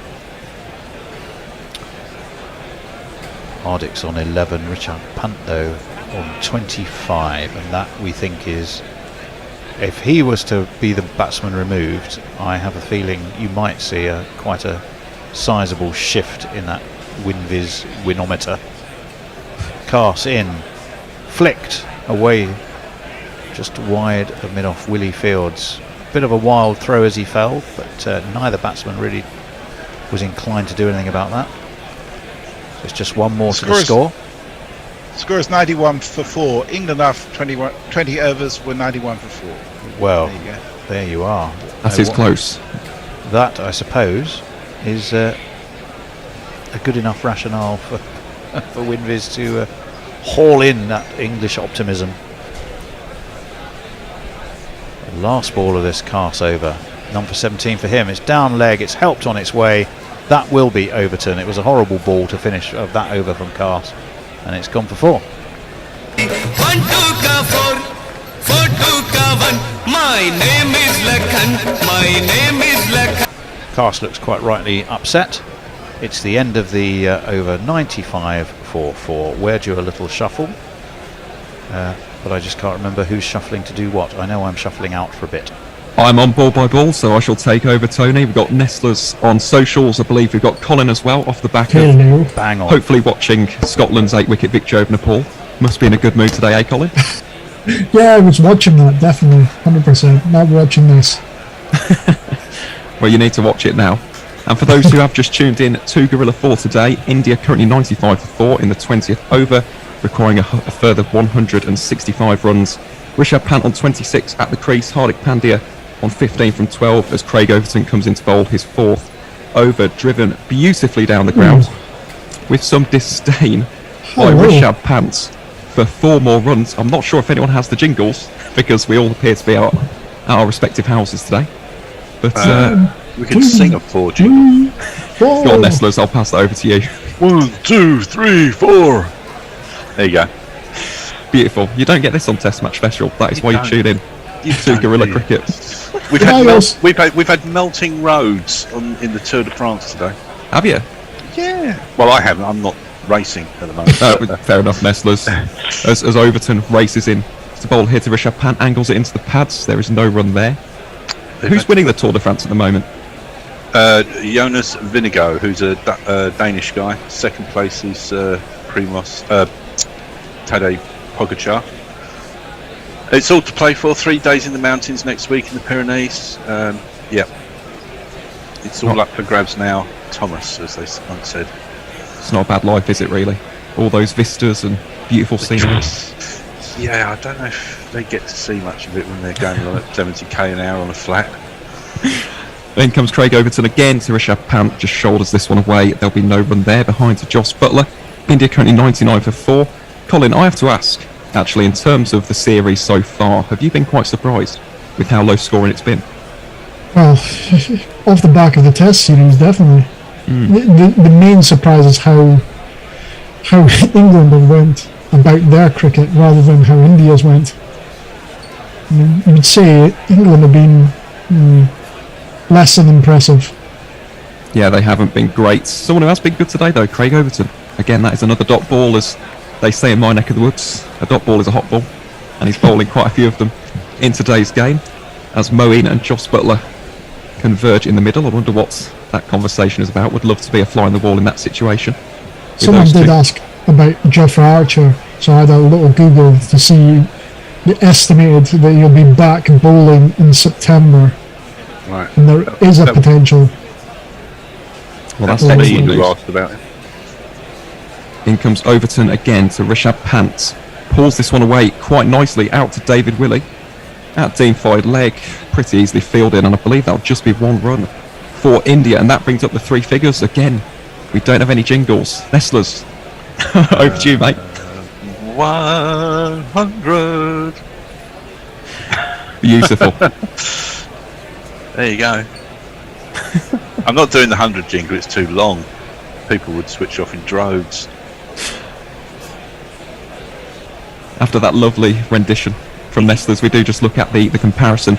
India actually in front now, as Hardik Pandya with a French cut down to deep fine leg. That'll only be 1 run. India 101 for 4 at the end of the 21st over. Nestlers, over to you on socials. Oh, Leia says things you only hear on Guerrilla Cricket is Richard Pan from Tony Bishop doing the 20th over of India's chase. Yeah, I picked up on that one. Yeah, I thought I heard that. Yeah. You sound like a geography teacher. The thing with the Bish is when his medication starts wearing off, you do notice these little things. I keep telling him to just keep taking your pills, Bish. But sometimes he just forgets, and we get all sorts of weird things coming out of it. As long as it's on his mouth. McIlroy still 2 ahead in the Open, going along nicely. Come on, Rory. That's what we like to hear. And talking of things we like to see, Bryden Cars coming back into bowl now against Hardik Pandya, who's currently 16 from 13. Hardik goes for the booming drive and beautifully caressed through the covers by the destructive Indian all-rounder. Little glove punch with Rishabh Pant as well. Races way to the boundary for 4 more. India 105 for 4. That was some shot, wasn't it, Colin? Yeah, he picked that up really quickly. It was surprising how quick he managed to pick it up. And I guess it's how fast Carson's bowling as soon as he gets There's any not bit of one ball time for me, it's I must gone. have 2 or 3, I need 4. Oh, jingle comes out of nowhere there. As Cars comes into bowl again, angled in on the pads of Hardik Pandya, just pushed away for no run there. It's good to have the jingles back, isn't it? Ghostly apparition of a jingle. Tony just sauntered into the room there, put on a jingle and has left again. Yeah.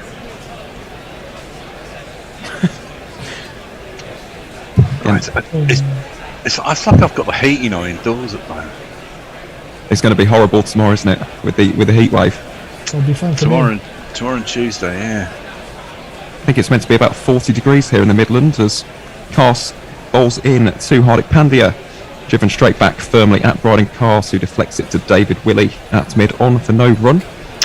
I'm going out on the bike tomorrow, and then on Tuesday I cycle in from London into London every day, and that's about a 35-mile sort of round trip. And riding home on Tuesday evening is going to be interesting. Yeah, I do not like the sound of that at all.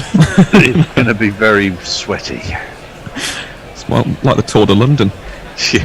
As Cast comes into bowl again to Pandya, pulled away with some disdain, but only for one run out into the deep. That's fielded by Johnny Bairstow quite nicely.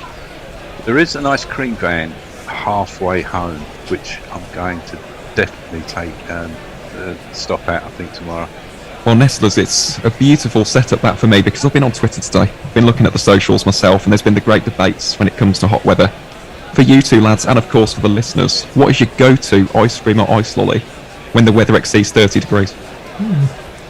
I've got a weird thing happens to me when I have ice cream. I don't do lollies. Right. I'll break off. Yep, Cast into Pants goes for a little bit of innovation. There's an LBW appeal. I don't think there's anything in that personally for England. Joss Butler looks quite uninterested, and that is a leg by. Go on, Nestlers. I'm quite traditional, like, I'm quite happy with a tub of vanilla or whatever, but as soon as I finish it, I'm dying for a cup of tea. That's a strange mix. But the thing is, with hot weather, is tea for me is the go-to drink. It does cool me down. I know it sounds odd, but it does.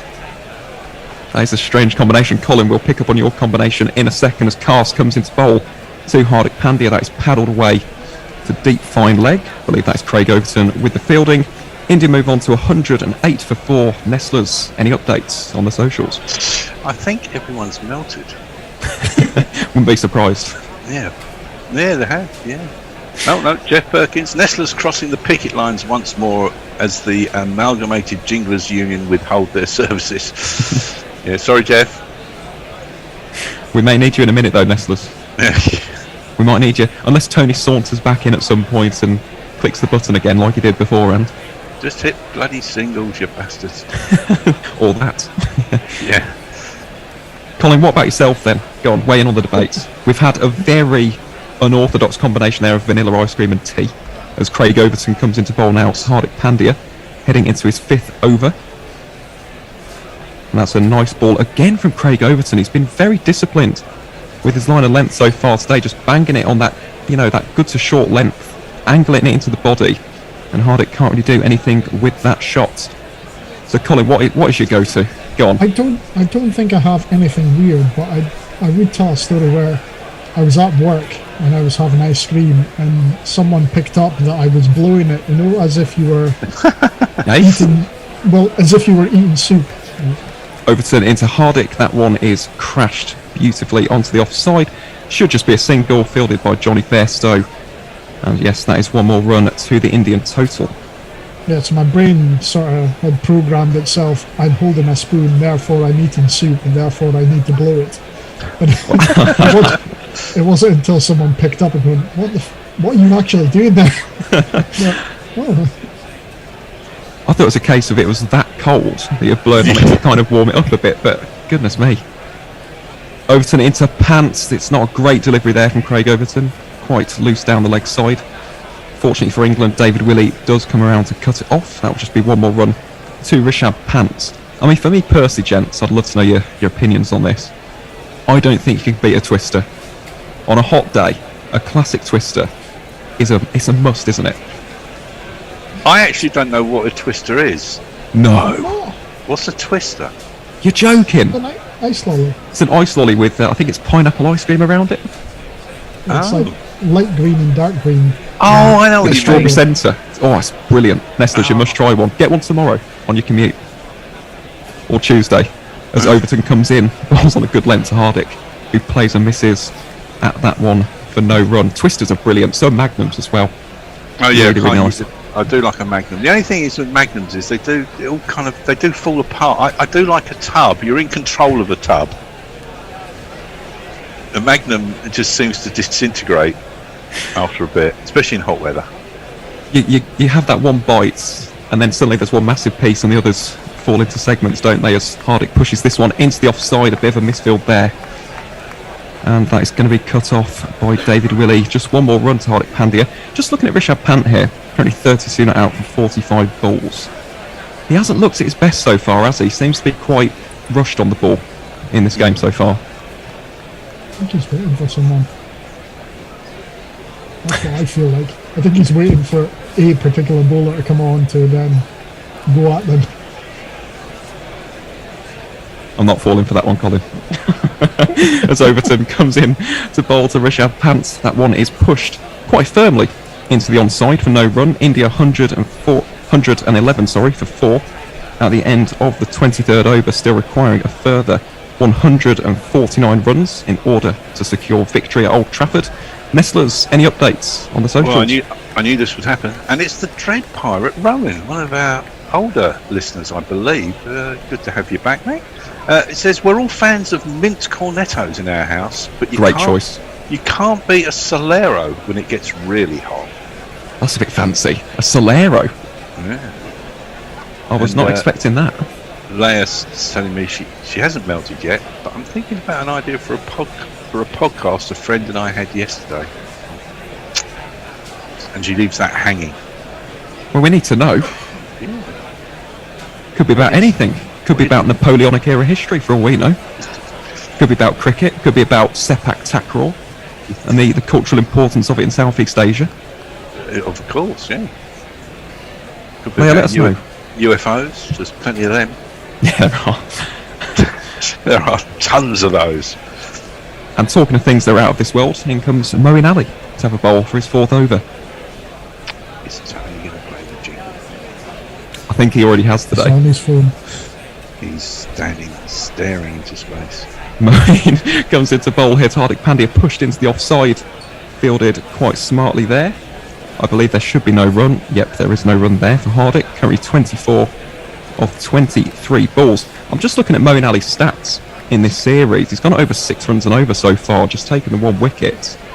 It's been an uncharacteristically quiet series for the soon-to-be Warwickshire all-rounder, as that is driven beautifully by Hardick Pandya into the covers for 4 more.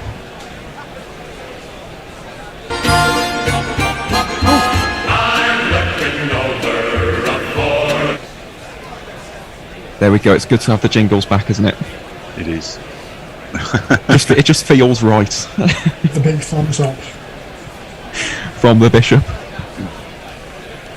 In the control room back at Gorilla HQ. As Moeen comes into bowl again, Hardick Pandya angles this one into his pads, driven to David Willey, I believe that is, at long on for 1 run.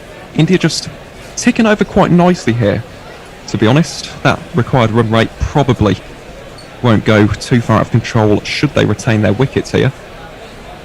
Just reminding myself, how do you feel about slushies? Oh, slushies, brilliant. They are a must as well. Never had one.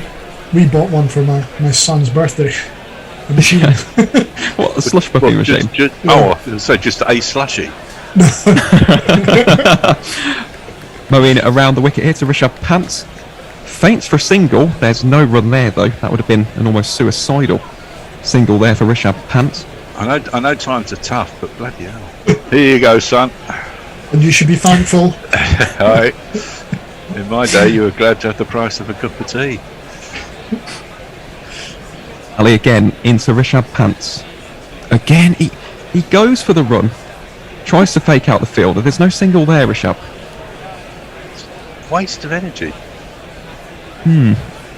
But again, he's looked quite antsy at the crease today. I'm not sure what it is, and now that I've said that, he'll probably go on to score a ton.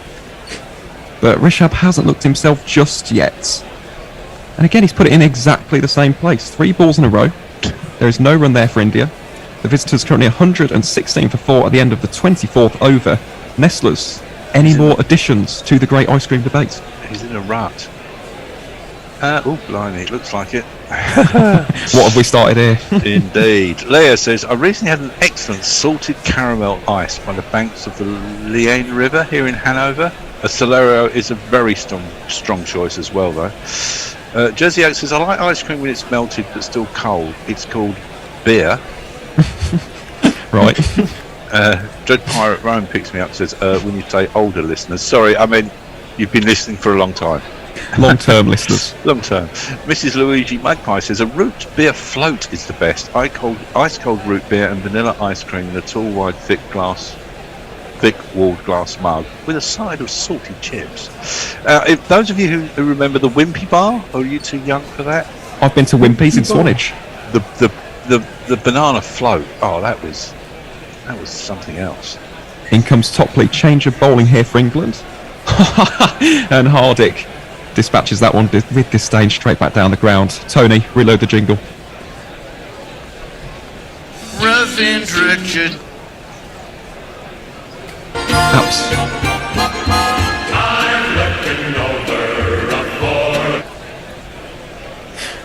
Absolutely no mercy there shown by Hardik Pandya, who again, almost the antithesis of Rishabh Pant today. He's looked very comfortable at the crease. Didn't look as comfortable with that one. Angled in at the body mind, just pushes that one out into the offside for another single. Moves on to 34 from 27. Topley figures of 3 for 20 from 5.2 overs so far. Of course, the Wimpy Bar was also famous for the pork bender.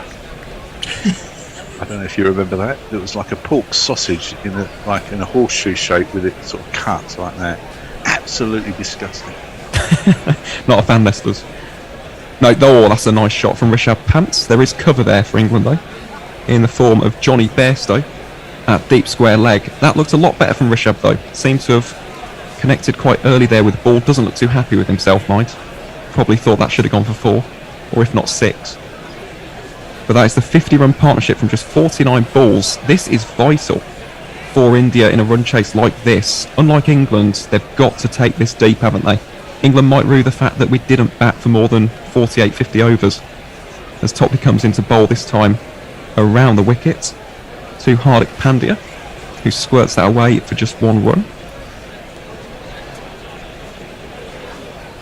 Mark Zip is not happy. I'll tell you why after the end of this over.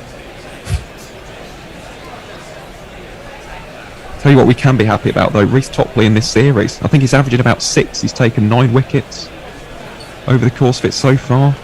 And finally, England have needed a power play bowler to make incisions for so long, and we appear, at least in this series, to have got it, as this is angled in to Rishabh Pant for no run.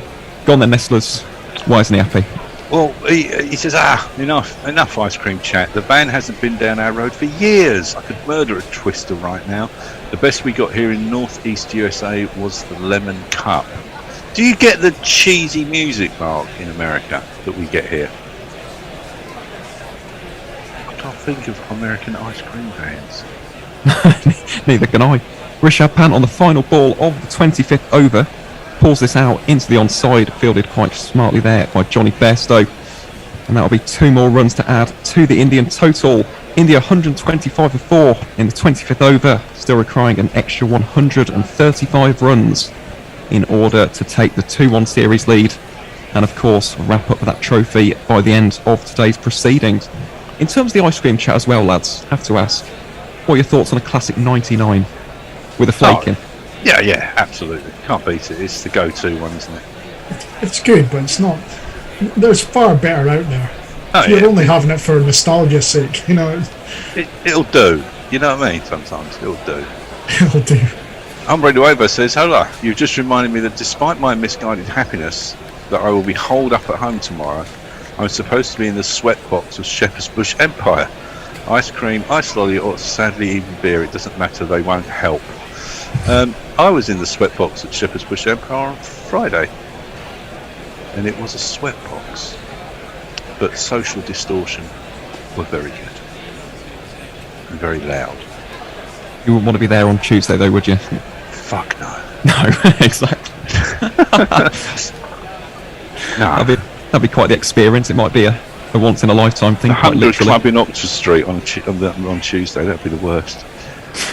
Owen Ali, the new bowler, coming in for England here, pushing that one down at 60 miles an hour. Hardik will get no run there, as he just glances it out to the onside. That's a name I forgot. Knobbly Bobblies. Again, another good shout. And another nice shot there from Hardik Pandya, cuts that to point. There will be no run, unfortunately, for the Indian all-rounder. I'll tell you what was great. The what was it? The Calippo shots. Ooh. Exactly, Colin. That's the reaction I was looking for. They were elite. As Moeen again bowls this one into Hardik Pandya's pads, pushed down quite nicely to David Willey at long on for one more run to the Indian total. What about the oyster? What was that, Nestlers? The oyster. Yeah, an ice cream sandwich kind of thing. Yeah. Oh, they were good. I can't say I've ever had one of those. I vaguely remember them being served them as a kid. Yeah. I'll have to Google that afterwards. After the stints, as Moeen Ali comes around the wicket here to Rishabh Pant. Driven nicely, but only finds Jason Roy. Think of like an American s'more, but more colder rather than warm.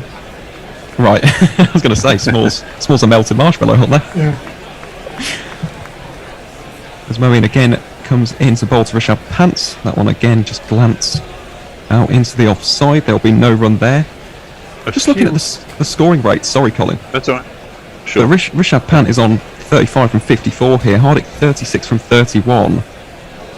There definitely does seem to be a bit of a difference in assuredness and calmness at the crease at the moment between these two as Moeen Ali sees out the last of that over with a dot ball. India 126 for 4.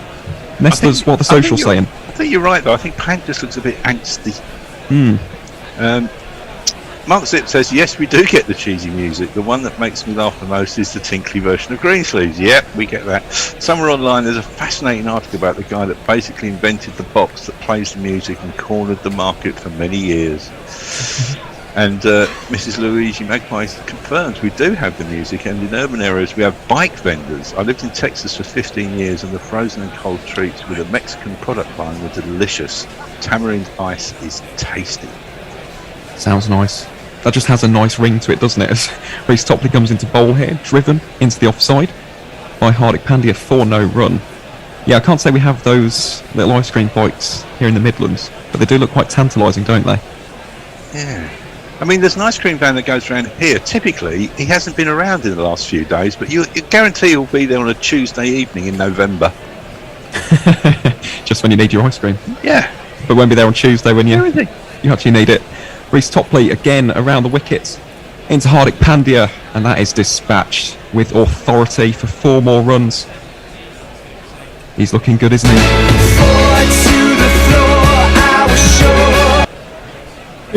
You think Pant has a little bit of element of expectation from him now? Absolutely. 100%. Because also, I'm not sure how much Indian media you guys read, but he's constantly spoken about in the written press. Is he? Oh. Yeah. Oh, I think he's box office when he's on form. Oh, he is. Is that going to be a wide by Reece Topley? Goes up for the appeal. Umpires having absolutely none of that. How many times do we see that in the game of cricket? There was some glove on it, ump. There was some glove. There wasn't Reece.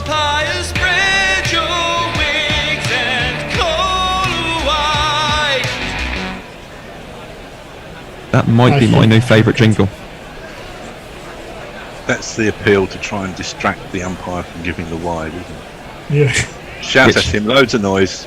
No, he's still giving it.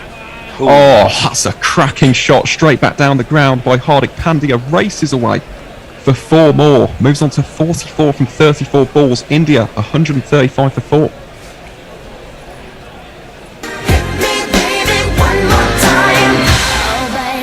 Yeah, just going back to Pant for a second, I think he's one of those players that, it is a cliche, but he is worth the price of the ticket if he's playing.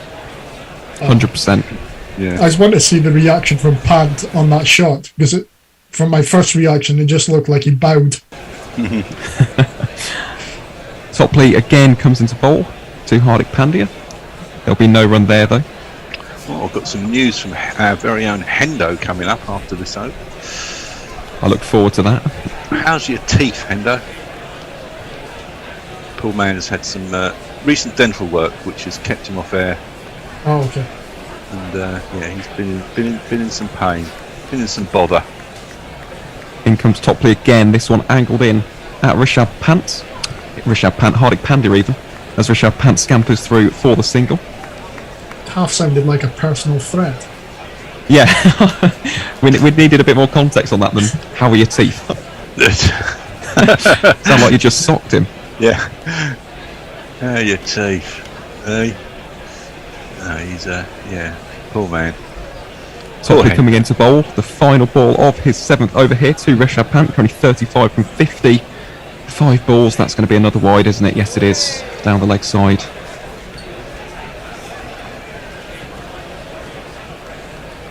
And Reece Topley shakes his head with disgust. Not entirely sure why. That was quite clearly down the line. And they're just replaying that ball to Hardik Pandya, the previous wide. Topley seemed adamant, but again, unwavering in his decision. Far off. No, Topley, final ball on a good length. Aimed in at Rishabh Pant's midsection. There'll be no run there. India 137 for 4 at the end of the 27th over. Nestlers, what's Hendo saying? He says, so according to The Guardian, next year's Ashes will be over by the end of July, freeing star names for the 100. So no chance that people newly attracted to the game will be able to follow up their interest by watching competitive test cricket. I don't know. The 100. I was about to say, we've got 3 more overs left of this stint. We could be here for 300 overs discussing that. Oh, God. Blair sent in a YouTube clip. The only American ice cream I know is a fictional one. Captain Scrummy and the Adventures of Pete and Pete. Played by Michael Stipe, are you? Fine. Never knew Stipe done that. Well. Moeen Ali, the next bowler for England. And this ball to Hardik Pandya, pushed into the onside, fielded. I was about to say smartly, but there was a little bit of a fumble there, actually, from Jason Roy. But it's done the job. Moeen again coming into bowl here to Hardik Pandya. Oh, I thought he would have edged that, but he hasn't. He's just nicked it down to Reece Topley. A bit of a wild throw there from the Surrey seam bowler. Fortunately, England have attended those cricket training camps and they have got a man backing up Moeen Ali. That was a bit of a wild throw there from Reece Topley, I must say. Does rotate the strike though. There's Hardik Pandya, moves on to 46 from 38. In comes Ali to Pants, dances down the track. Nice little shot out into the offside. And just keeps that scoreboard ticking. This is a pivotal partnership for India, isn't it, lads? I'm noticing the run rate is creeping back up and the required creeping down, so yeah, as long as they can keep this up. That would have been a beautiful moment for Hardik Pandya to get out, but unfortunately for us, that wasn't to be the case of the commentator's curse on this occasion. Just nudges this one into the onside. So Bryden cast for another single. They played Moeen quite well today. I must say, other than Rishabh's wild hoik earlier, where he almost got stumped by Joss Butler, I think the footwork of these two against the spin has been very impressive. Yeah, I would agree, definitely. That odd chance was weird, is it? It was indeed. Rishabh again, as we discuss his footwork, dances down the track again, picks out David Willey, down at long on, for yet another single. They're just rotating and milking the strike here, aren't they? These two, nothing too silly as of yet. I think Rishabh has learnt his lesson after that earlier attempt to dispatch him into Salford. And this final ball from Moeen to wrap up the 28th over is pushed straight back to the bowler from Hardik Pandya, who is now 47 from 40. India 141 for 4 at the end of the 28th over. Nestlers, have we got any more updates on the social channels? Leia sent in a YouTube clip of a band called Blind Guardian and a Queen cover of Spread Your Wings, which is the song that the White jingle was based on. So there you go. Messages needs help. He's on a pistachio bender. How do I stop? I have no answer. How are we supposed to answer that? Pistachio ice cream message or pistachio nuts? I quite like pistachio ice cream. Yeah. Yeah. I'll tell you what, we've got stuff, not the green stuff. We've got some ice cream connoisseurs in the house today, haven't we? We've had the root beer float, we've had the Soleros. Yeah. Pistachio ice cream. As Ben Stokes comes on to bowl, that's a nice change for England. What's he doing? The Ministry of Silly Walks all of a sudden. It's as if he's testing out his knee. Yep, still works. I can bend it. I can smash it into the ground like this. Yep. Was a bit of an unorthodox warm-up that from Ben Stokes as he comes charging in here to Rishabh Pant. And that's a nice shot there from Rishabh Pant. That will race away for 4 surely. Yes, it will. Castles into the boundary rope. for 4 more runs. India ticking the scoreboard.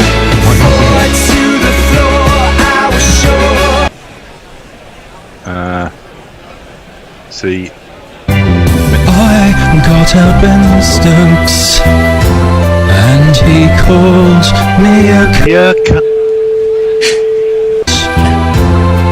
Oh, if I'd only seen. Now, can Ben Stokes, inspired by his jingle, get a wicket? No, he can't. In fact, that should just be the single. Carved into the offside there to Liam Livingstone. do you two know that we do have an uncensored version of that jingle? Oh, and it has been played by mistake on a couple of I occasions. didn't know that part. And we went through this whole period of every time someone pressed play on that jingle, we all kind of went, is it the bit? Oh, thank God for that.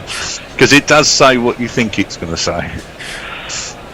Goodness me, thank God that didn't happen on this occasion.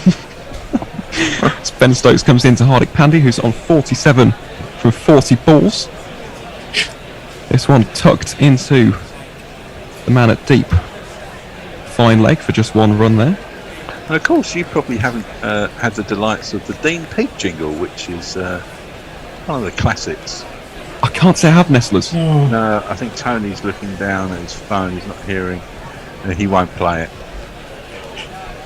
No, in fairness, I'd be very surprised if Dane Pete somehow manages to work his way into it. No, we just play around. When I get on the jingle machine, mate, anything can happen. Yeah. Jingle bingo. Oh, yeah. Stokes into Rishabh Pant here on a slightly fuller length. That one just defended back to Joe Root there for no run. We've only got particular dull period of a test match once, I did just play random jingles when nothing was happening at all. Like there wasn't a 4, there wasn't a cat, anything. I was just press the jingle button on a random old jingle, and it was very popular with the crowd. I bet it was. Yeah. Inject some joie de vivre into the listeners. Stokes now into Rishabh Pants on a good length, and there'll be no run there at all for Rishabh Pants. Played that quite late there, Rishabh, but yeah, unfortunately no run for the Indian wicketkeeper. Missy Jess has confirmed that it's nuts, not the ice cream, it's the salt, he says. Right. I thought it would have been the ice cream, Ches. Yeah, it sounds like a horrible idea in the heat to be eaten. Yeah. Even saltier food. Yeah. It's winter at the moment.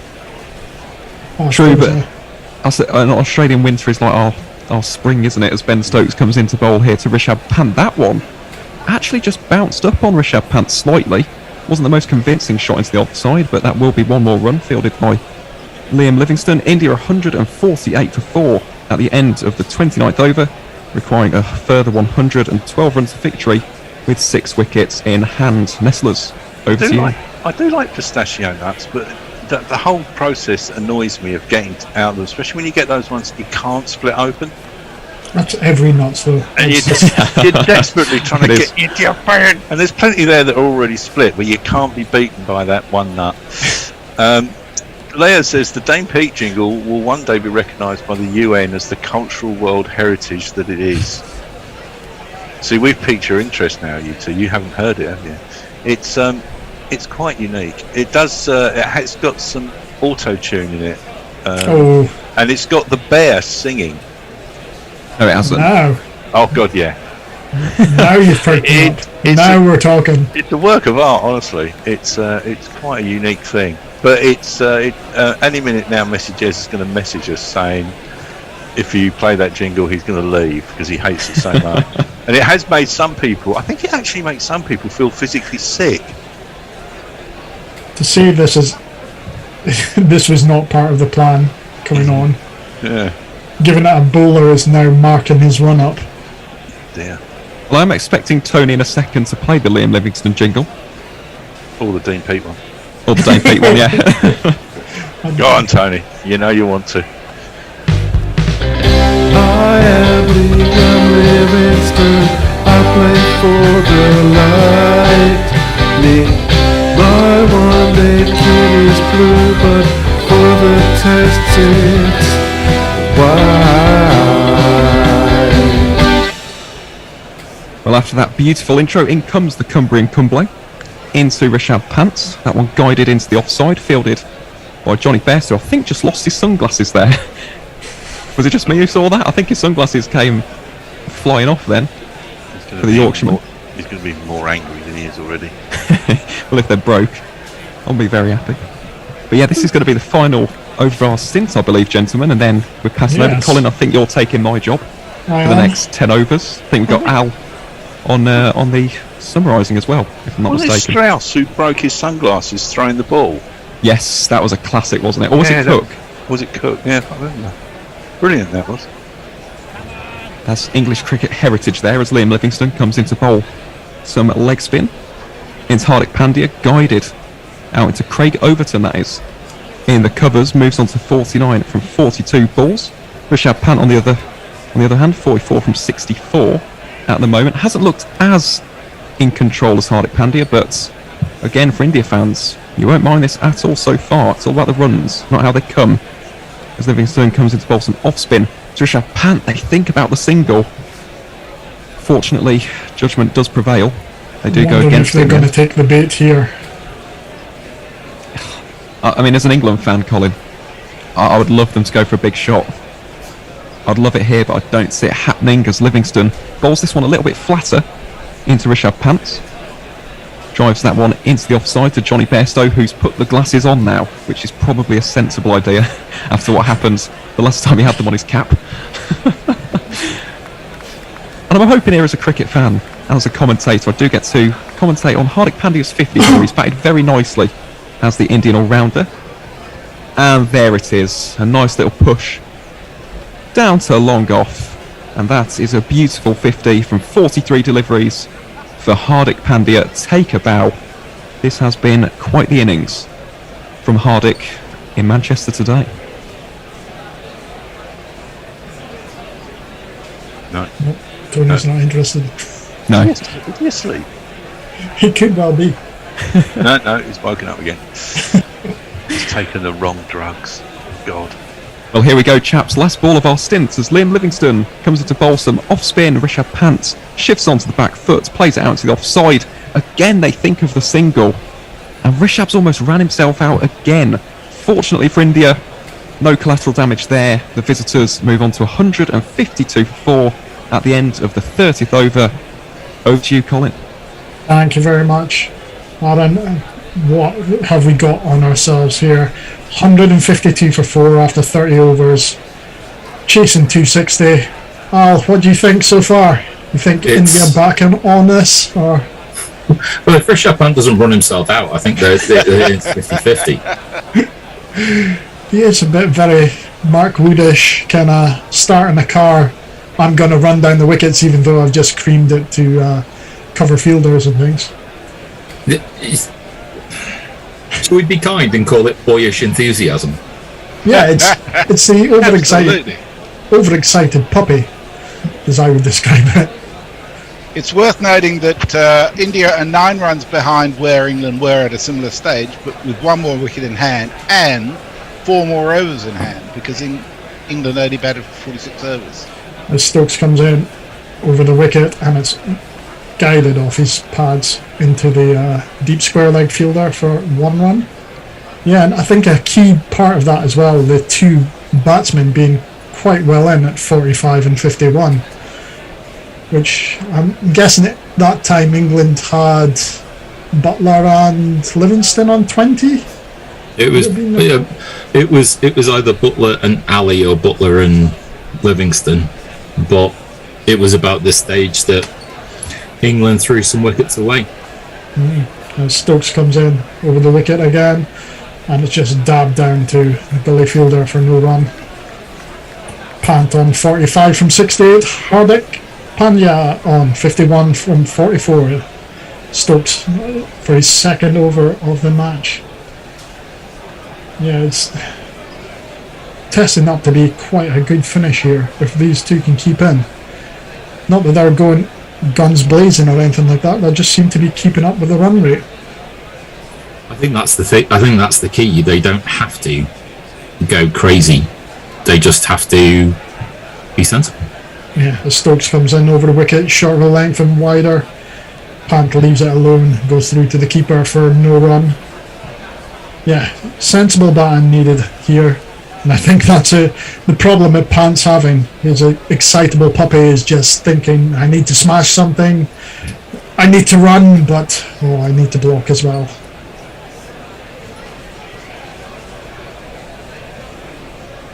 You see Stokes coming in over the wicket again.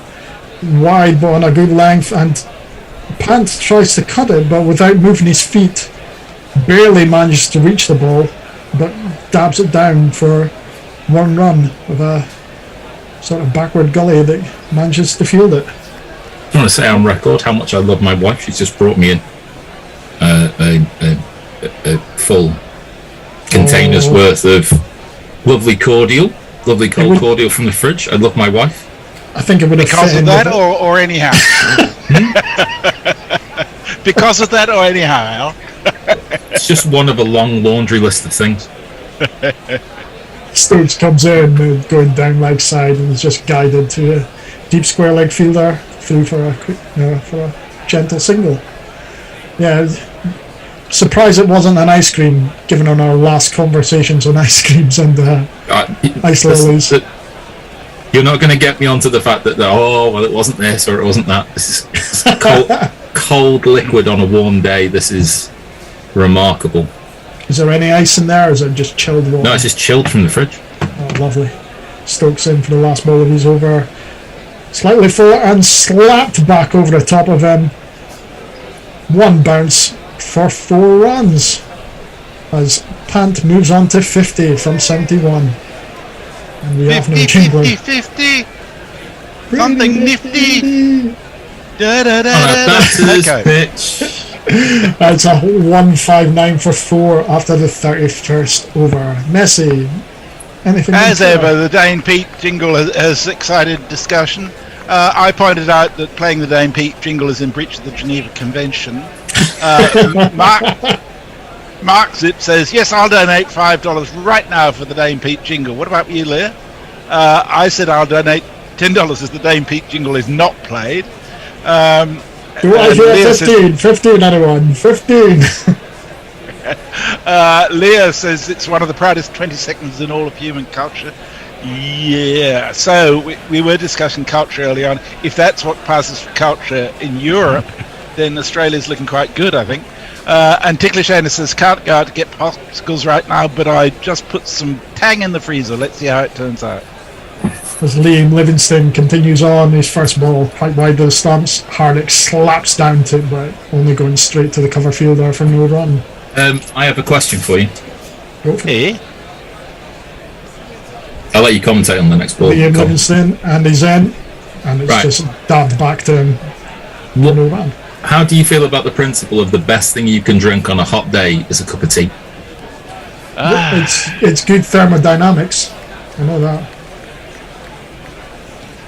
And Livingston in again over the wicket, and it's straight back down to the deep long on fielder for 1 run.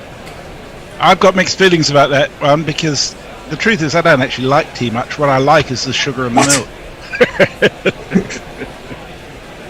No need to swear, Messi. It's disgraceful. Well, if I have tea without sugar and milk, it's just ugh. And Livingston round the wicket, and it's been slapped over the top by Pant to deep. There's no fielder coming around from long off, and it's gone straight to the boundary for 4 runs. Pant getting his arms out, and we're going to get a jingle. Now my innings going, great guns, I hit the ball, 4 runs, I hit the ball and it went for 4 runs. Livingston with a round the wicket, just giving that a lot more room to Pant as he comes in, round again, onto the stumps this time. It's been hit down the track to long off for 1 run. You can see now why I had to emigrate, Al, you know? Well, it is one of the questions they ask. Why did we colonialise you if you're not going to drink tea? What is this about? This seems like a field which is set to leak at least 5 runs and over if it is that they're not going to be expansive, in which case it'll go for more. Livingston in over the wicket to Hardik Pandya, and he's hit it through the covers. It just looked off the back foot. It looked quite a gentle hit at the beginning, and it just seemed to accelerate across the ground and beat the fielder that was coming round from the point area. So far in front of square, mate. So far in front of square. It's beautifully timed. Chef's kiss. It's just the way I think it must have bounced very well off of the other pitches, because it didn't seem like it initially had the legs to get to the boundary, and all of a sudden just absolutely dissected the cover fielder. And Winviz has now got India at 82%. So 82. there you go. And what's the Mike's on my side. He says, you and I are on the same side, Messi. Tea is only worth it with milk and lots of sugar, otherwise it's just brown hot water. There you go. So I'm not alone. Sorry, I have to cough. These pistachios are stuck in my throat. It's okay. It's just as well I had to come back on air. I would have eaten a whole lot more pistachios too. Once you start, they're like Pringles. Salty nut Pringles. Because I've just opened it up for the porn bot, I guess. Overton is gonna come back onto the displacing Stokes. Coming in over the wicket to Pant, straight on the stumps, and just blocked down to the bowler for no run. What do we think about Stokes bowling? Was it a wise choice, or was it just a suck it and see? He's a handy option, isn't he? He's a more than handy option. The question, I think you made the point that this whole summer has been Rashidless, and the gap between him and the next spinning option is big. Yeah, definitely. Yeah. Moeen Ali's a good choice to be there, but not a great option as a bowling option. As Overton comes in, flicked off the pads to the deep fine leg fielder and managed to scamper through for 2 runs. Pant now in 57 from 75 balls, and we now got the totals coming up. Scoring rate, so 89 needed from 106 balls. That looks pretty easy, doesn't it? Overton then over the wicket, straight on the stumps again. Foolish, and this time attempted to get beyond Overton in his follow through, but managed to get a big paw on it to keep it down, and then for no run. He's, for a man his size, he is more than a handy fielder. Overton, yeah, definitely. Amidst those size, you can't help but be a good fielder. Well, nothing crazy from India. Overton in again, good length, and it's knocked down to a short cover fielder for no run. Moeen Ali just trying to prevent the dab down singles in close proximity. Overton currently 5.4 overs for 27 runs for 1 wicket. The big problem is that we've only got 3 overs of Topley left. It's been the main strike. Well, I think the other thing is that both of the balls are really old now, and it seems to be the hard ball that bounces and swings a bit that takes almost all the wickets. You look at both innings early on, there's a lot going on. As Overton comes in, and it's been slapped over the mid-wicket range for Pant, who goes over the top of the fielder. Oh no, actually goes to the right-hand side of the fielder, so nearly a catching opportunity, but hit with such power that it goes to the boundary quite easily. Yeah, that's not being caught. No, it'd have to be on him to have it caught. Yeah. It was quite safe, but uppish. That would have to hit him in the eye to be caught.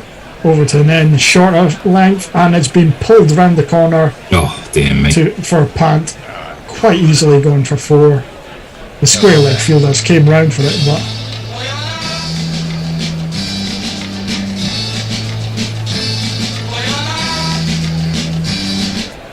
yeah, the square leg fielders quick run to get to the ball suddenly became a slow jog as the inevitable hitting the boundary ropes there. There were times in the England innings where it felt like India had 12 men on the field. because of fielding placement and the good fielders that they've got. And there are times looking at this where it feels like England have got one man short. Yeah. The Pandya and Pant, their ability, and the 100 partnerships come up more than a runner ball. Definitely with the Jadeja effect of the fielding in India. Yeah, but the ability to kind of manipulate, and it's not a lot, just 10 yards here, 10 yards there, to be able to give themselves scoring zones to be able to put the ball into. It's been really impressive. So Livingston looks like it's being replaced. That little experiment has not worked. We're going to be having Brian Carse back on doing some quick warm-ups. Jeff Perkins says that's a different story. Messages about the reason to need to emigrate than the one I heard, which involves sheep. Well, there were there was a long list of reasons that added up to no choice. Strictly speaking, Jez, there's no documentary evidence at all of the reason why you need to emigrate. As Carse comes in, it's all been destroyed. It is. Carse comes in over the wicket, bouncer head height, and it's been guided round. Pulled by Hardik Pandya. And they've came through for 2 runs, but Carse has done really well. Do you think that if the throw had gone to the wicket-keeper's end, that would have been a bit more trouble? It's a big throw from Livingston, but Carse has had to go. He's 5 yards away? No, the keeper's end was safe. It was the bowler's end was where the chance was. Just needed to be straight. Carse has done good there, but he's in. So to clarify this, Liam Livingston on the square leg boundary is threw it in, but it's more or less taking Carse at the middle of the wicket rather than at the stumps. Carse comes in and it's on the leg side and padded down to, or knocked down to mid-on for a home run. It begs the question why Carse didn't get back behind the stumps, because Livingston threw to him rather than to the stumps. Yeah, it was neither to the bowler or to the wicketkeeper. It was right in the middle. He did well to manage to flick it on to hit the stumps, but a direct or even near direct hit, I think Pandya would have been a goner. Hardik Pandya would have been a goner. Carse comes in over the wicket and it's blocked down back to Carse for no run.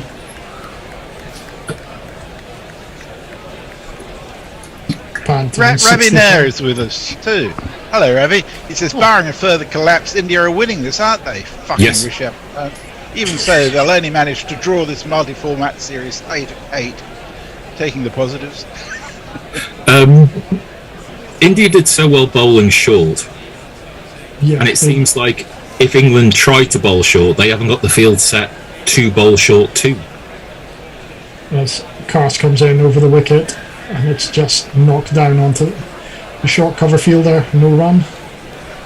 Yeah, it was definitely Pandya. He seemed to be at least trying to bowl 3 short balls bouncers in an over, which is quite odd in an ODI game, so they must have seen something, a bit of liveliness from the pitch on the short. Which is surprising. When Stokes bowled, he never bowled one. It seems to be his go-to. Carse coming in over the wicket on a good length, and it's knocked down to mid-wicket for no run. Yeah, how do we...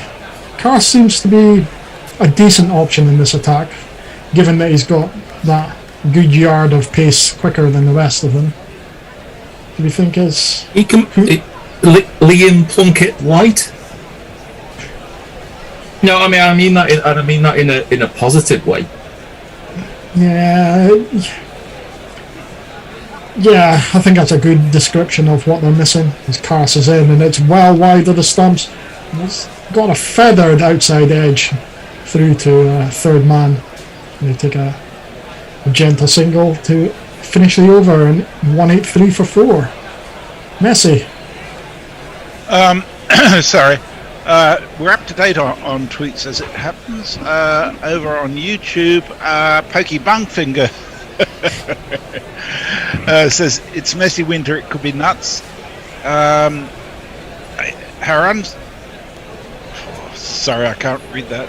English fielders pant after chasing Pant's powerful strokes, says Haran Sithamara.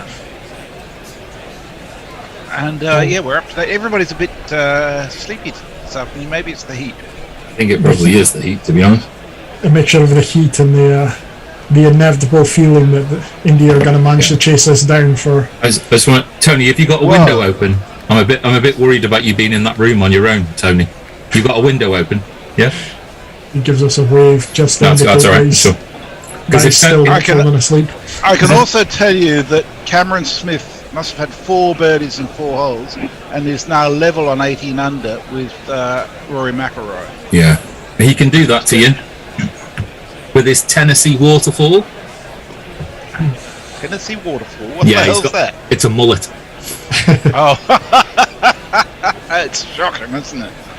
Oh dear, it's not as bad as Topless, though. I'll give him that. Yeah, no, he's a good Brisbane boy. Is Cam Smith? He's actually a nice guy, but he's just got a shit haircut. Yeah. Well, you can't have everything. I'm assuming we're on a drinks break at the moment. I think so. As well, they should have drinks breaks. Controversially, I've got no much time for McIlroy, especially after all this live tournament stuff. Oh no, he's absolutely right.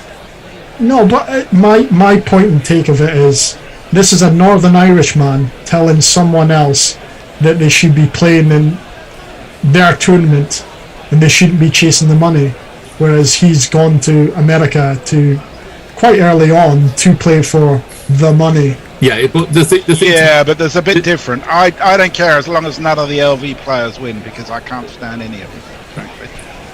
Colin, the idea of more money for less work, because that's what live is, right? Because let's take, for example, Brooks Koepka or Dustin Johnson. You're talking 150 million to go.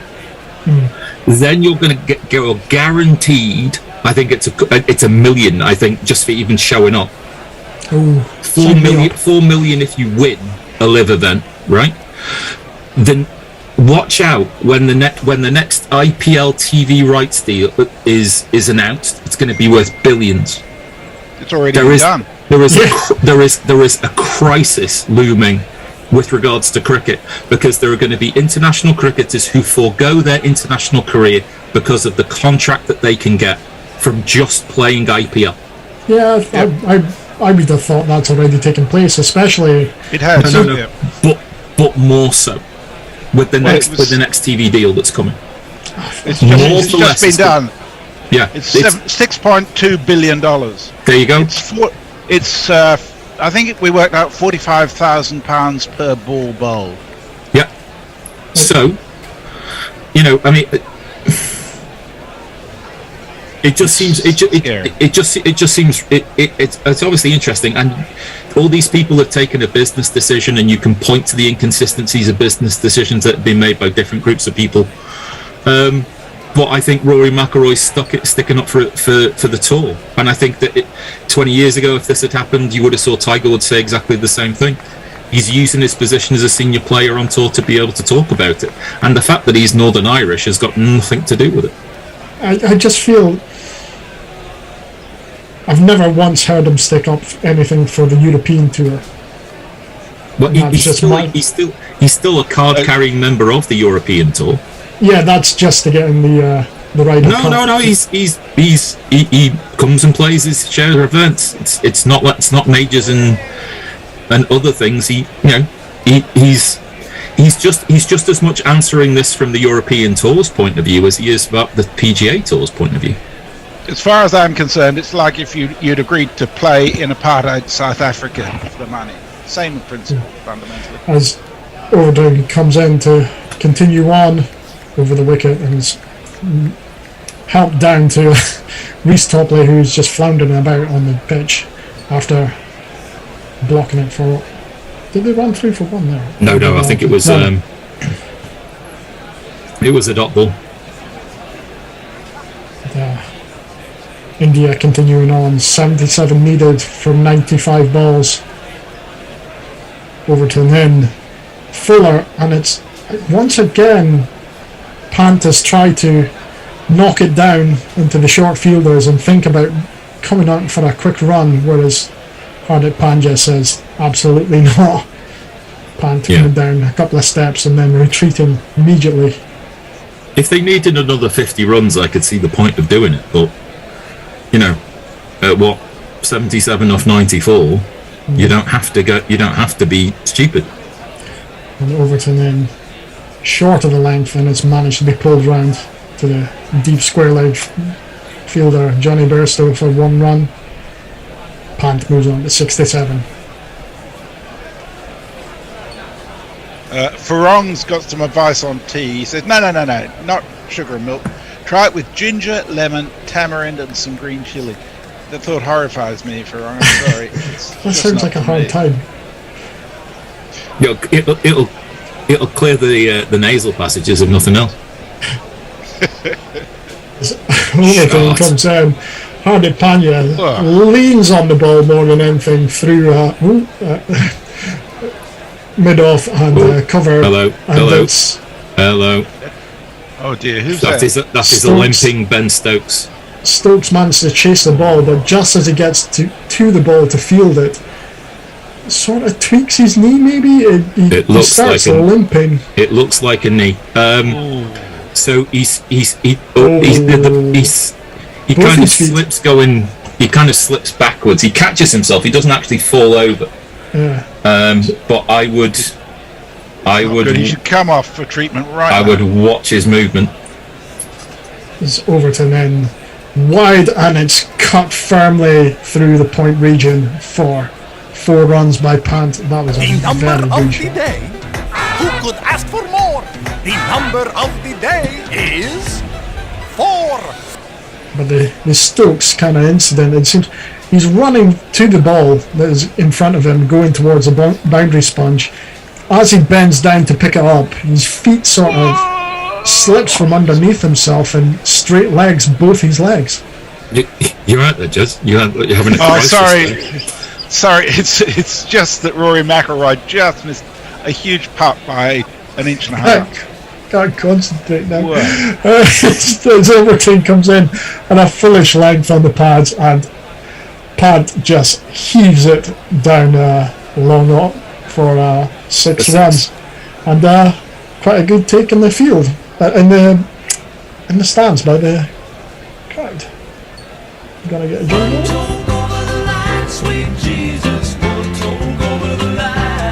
Yeah, you'd be worried if that got caught like that. Shame he's 10 yards behind the rope.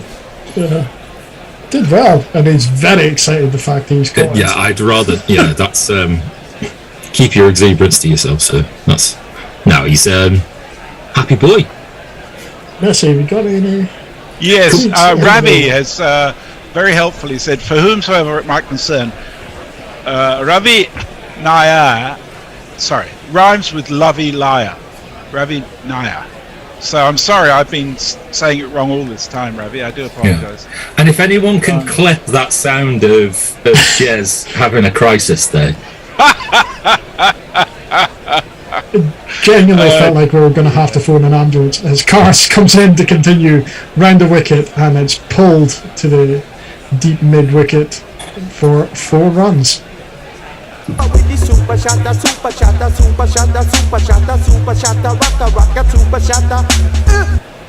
was very good shot. There was a forlorn shot of Joss Butler there, and one of the things that you start to think about with all of this advice that comes from the dressing room is that he's a captain. What's he waiting for? Is he waiting for someone to tell him what to do next? Cars coming in round the wicket, and it's a full toss, and Hardik Pandya has just creamed it through the the cover region. There's a diving fielder can't get a hand onto it, and it goes all the way for one of these.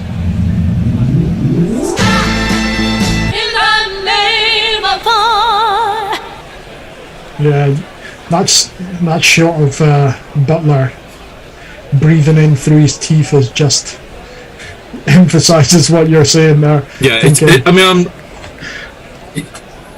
if you're not going to make these sorts of choices. Yeah. Oh, he's out. Yeah, he is. And Carr's coming round the wicket, bowling short and wide, and Hardik Pandya has pulled that to mid-wicket, and Stokes diving forward has managed to take it. Ben Stokes looks so apologetic as he was being. I mean, the pull shot is from overhead height. Yeah. And Stokes has had to. He's the only fielder on the leg side within 50 yards. He's dived forward. It's a great catch. Guess his knee must be all right. Yeah. Well, he was still hobbling a bit afterwards. What a good catch. After you've gone. Yeah, that was an incredible catch by Stokes, because he is, I would say, a regulation mid-wicket, and that came at him quick, given that it was a pull shot. And he's dived maybe about a good foot, maybe a metre in front of him to take it just inches off the ground. You see, the boy's done well. Yeah. Better than well. Yeah. It's a great catch. I doubt if pretty well anybody else on the England team would have taken that, to be honest. I mean, Overton would still be 3 feet behind it because he's so tall. Yeah, it was an amazing catch. Well, I'd say you're pretty right there. I think he's a standout fielder for the England side, as India's standout fielder now comes in to the crease, and it's this man. Rough introduction. Who's that spinning on the field? Who's that done? Devious balls in my direction. Well, this surely is a dream. Carse in over the wicket, full on the stumps, and it's blocked down to mid-off for no run. You see the catch again, and Stokes pumped up that he's managed to take that, no doubt. No reason why, because that was absolutely a belting catch. Yep. One from the very middle of the top draw. Carse in over the wicket, and from the camera angle it looked like he had edged behind to the wicketkeeper, but that little bit of movement has managed to defeat Jadeja's bat. What's that saying from Muhammad Ali? Your eyes can't hit what your eyes can't see. I don't think Jadeja saw that at all. Jadeja, are you going to bowl it yet? It's already thudding into the hands of Butler. That's one of those, if you don't have the sound, you definitely think, oh, that's nicked. Yeah. Carse comes in for the final ball. He's over the stump, over the wicket, and on the stumps, a good length, and it's just forward blocked and ran through for a quick single. And it's 206 for 5. Pant on 77 and Jadeja on 1. Messi. So I can tell you that Cameron Smith has just taken the lead with his 5th consecutive birdie. The Dread Pirate Rowan shares with us what, in her view, is a great modern cricket mullet, Colin de Grandhomme. It's a very disturbing picture indeed. And Ravi says, as far as I'm concerned, golfers are as athletic as chess players. They just don't have the intelligence. Hey, I tell you what, chess is an athletic sport. You know, if you're going to play over the board like they have just done in the FIDE Candidates tournament. No, I mean that's. There's talk about these guys lose 4 to 5 kilos in weight for every game they play. It's yes. Yeah. Okay. Well, that's not how I'd play chess, but you know. It was fairly unexpected, I must say. Oh, now, can we discuss this bowling change?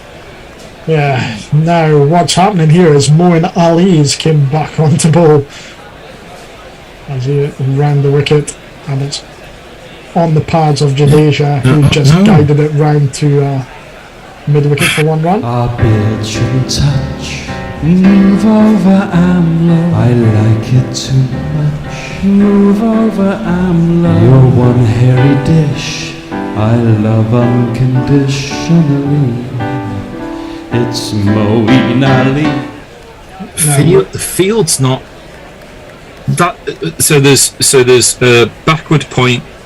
There's a wide mid off, a wide mid on, and a mid wicket. It's. Ooh, initially I thought that was straight back then. As Moeen Ali comes round the wicket and it's just hit back to the Moeen Ali for no Wish run. you'd put an extra fielder in the circle here. Round the wicket again, and it's forward defensive into the short offside for no run. Yeah, I'm wondering if this is more right. We want to get Pant out. He's gonna go for us here, or if it's not for that, then I find this quite an odd. It's in round the wicket, and it's hoiked onto the onside for 1 run. That was quite an agricultural way of getting 1 run there. How many overs has Livingston bowled? Is it 2 or 3? 2. So Ali and Livingston together, you'd say have to bowl 10. Oh yeah, I suppose. As round the wicket comes Moeen Ali, and it's Jadeja just defends it down to the short cover fielder for no run. So this is no, they don't, because Stokes has bowled 2 as well, right? Oh yeah, that's a fair point. Ali in for the last ball of his wicket. Last ball of his over. Sorry, I was pause there for a second thinking about that. It's guided onto the onside, and Pant scampers halfway down the pitch expecting a single, but Jadeja is not interested in the. Oh no, other way around. Pant is not interested in the slightest and has to force Jadeja to get back there. And the irony, of course, is David Willey didn't even pick the ball up, so they could have run the single really comfortably, but just the threat of coming in like that from Willey was enough to send Pant to get Jadeja back to where he came from.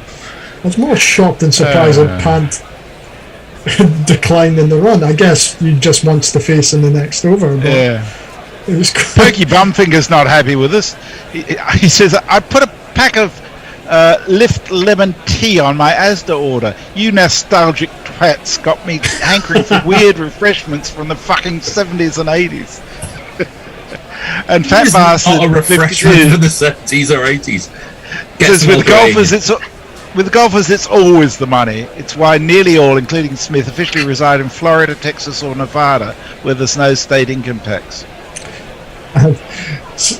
Kars comes in to continue on over the wicket, and Pant comes down the wicket a little bit and manages to lift it over the top of the cover fielder, but it's plugged down in, and as they get 2 runs. Pant's not going to settle for nurdling, is it? No, it's 50 from 77. That may as well be 50 from 25 as he's considering. Yeah.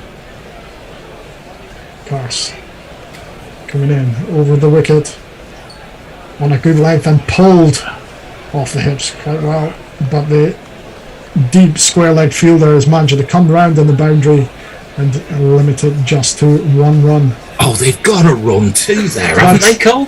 That was initially just what I was waiting to say. These are the moments that are upsetting for India. England would definitely be running 2. Oh, that's absolutely bloody criminal. And you know Jadeja's quick enough. It's definitely a case of Pants looking at that thinking that's a boundary. Yeah. Don't stand and look at it, mate. Run.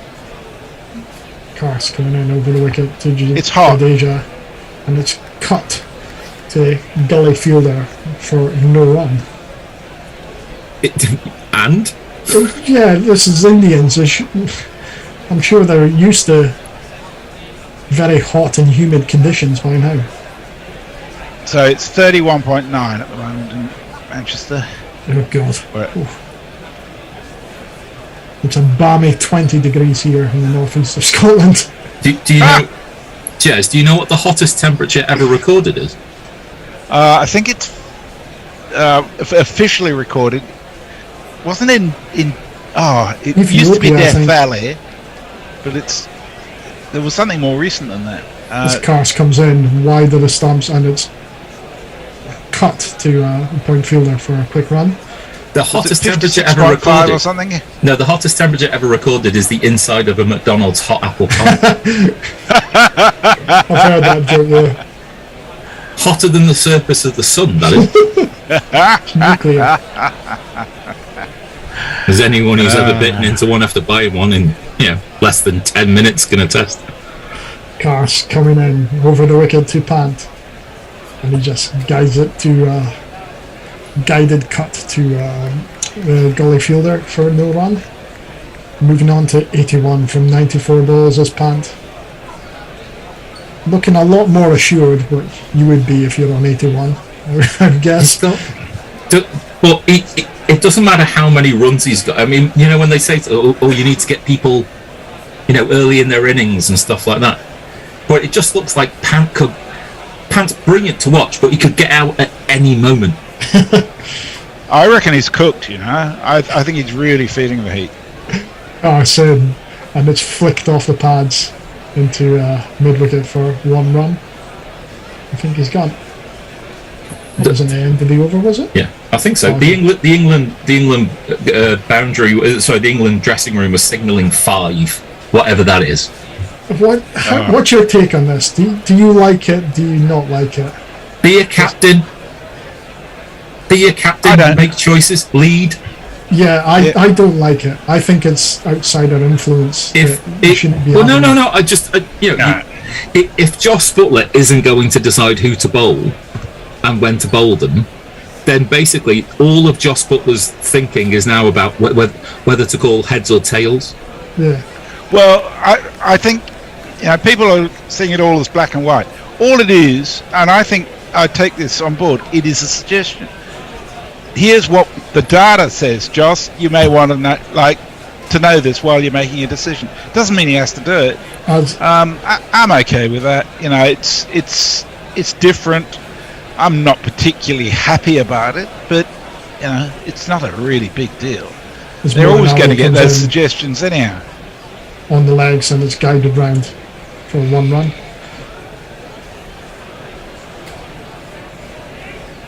Moeen Ali coming round the wicket again, and it's again guided to the square leg fielder for 1 run. My worry is how far does it go?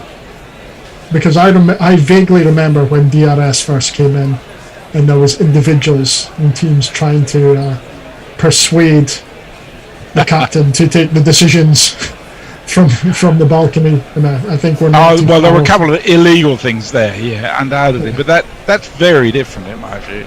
That was cheating. I still think as Ali comes in and it's hit through the cover region for a quick single, Pant now on 84. It just seems interesting that there was this big brouhaha about, England captain, a massive job. Ali in round the wicket, and again off the back foot, hitting for the covers for 1 quick run. Where it feels like, But then again, like you said, we're not entirely sure about exactly how much Butler is doing exactly what's being told of him, and how much is him thinking about it for himself. Yeah. Oh. Ali in round the wicket and onto the pads, and he's just nurdled it down to short mid wicket for no run. It's where they draw the line, I guess. Is what I'm trying to say. No. I think you're right. I think there's a bit we don't know. And Ali round the wicket, and Pant goes down in 1 leg to sweep it backwards of square leg for 4 runs.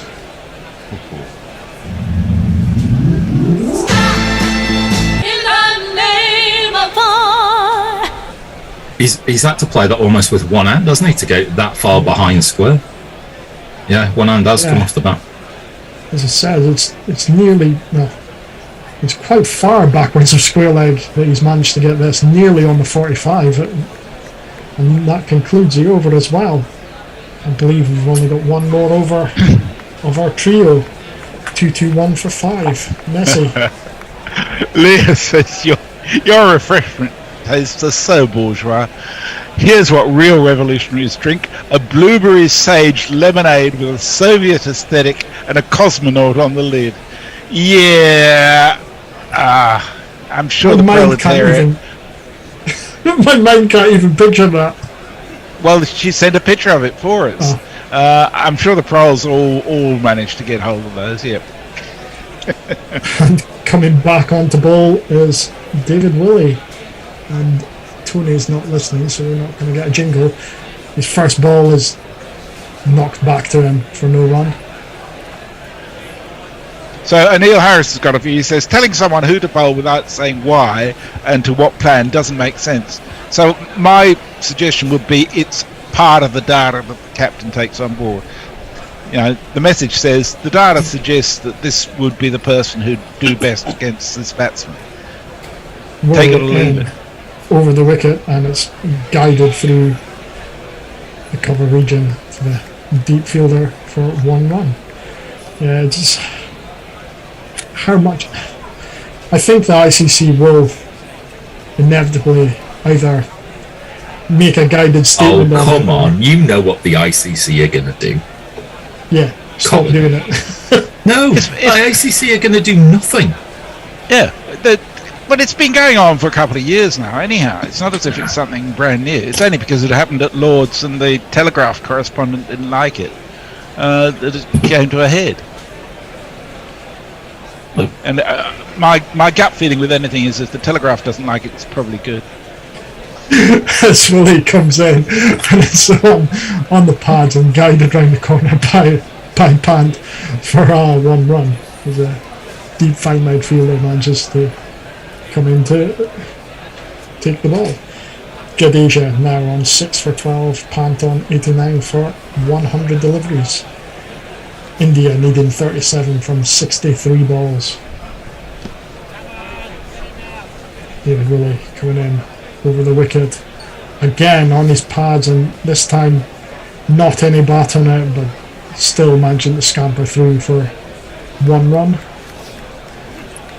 think Jadeja's doing what he's told though, isn't it? Which is to get Pant back on strike. Get Pant on strike, don't lose your wicket, just stay in there. Yeah. And it's all that's needed from 36 from 62. Yeah. You know, and the point that Jez made at the beginning of our 10 over spell, which is that India have got 4 extra overs to knock the runs off, is well made.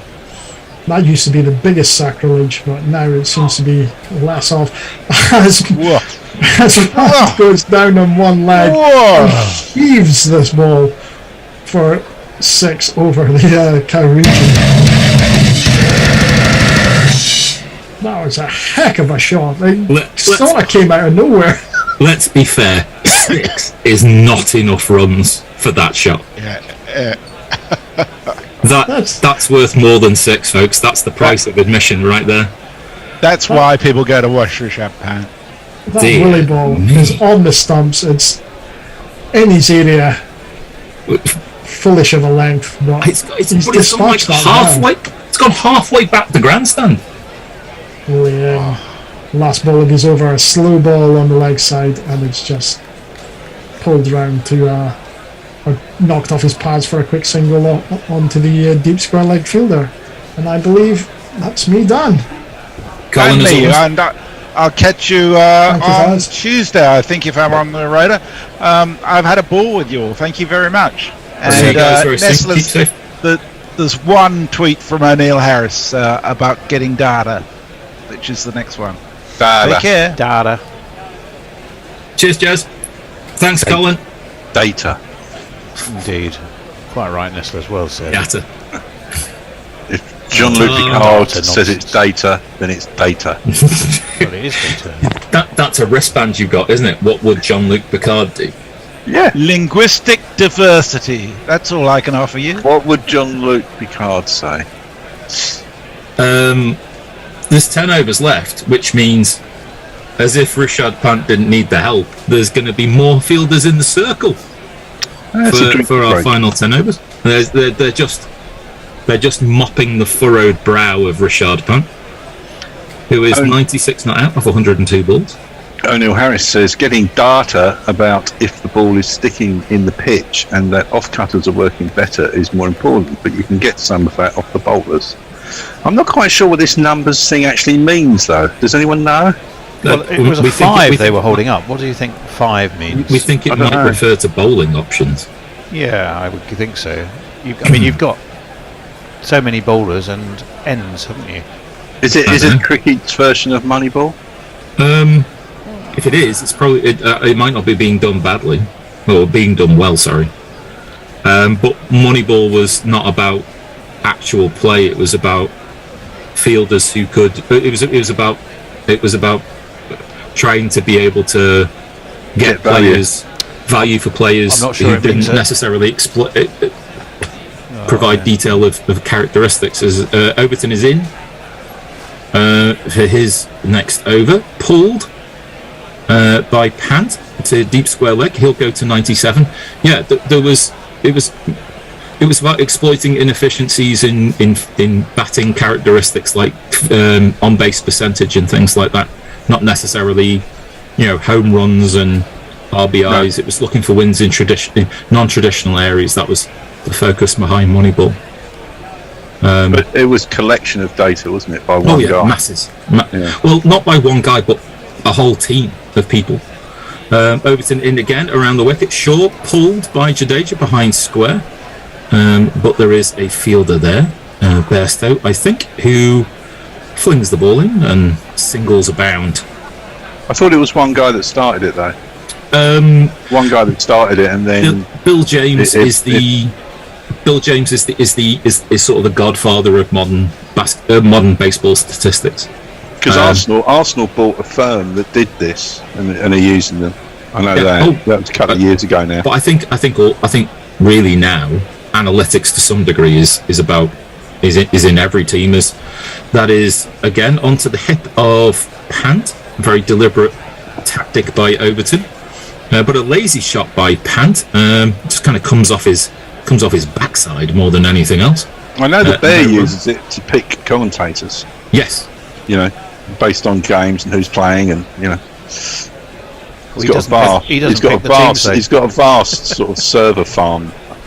He's got a Tony that does it for him, let's be honest. Overton is in, short again, pulled by Pant, top edged, and it's just gone over the top of David Willey, and with it you might think goes the game. Don't know. If David Willey had turned and ran backwards, might he have taken the catch? What do you think, Tom? It was close, but he got away with it, and I think it's his day, and I think that's been the difference. I mean, him and Hardik Pandya together.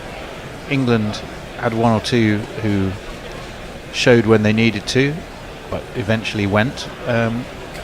One person has really shone beyond all others today, and it's Rishabh Pant. Pulled away by Rishabh Pant. He will lift off his helmet. He will look to the skies and to the crowds.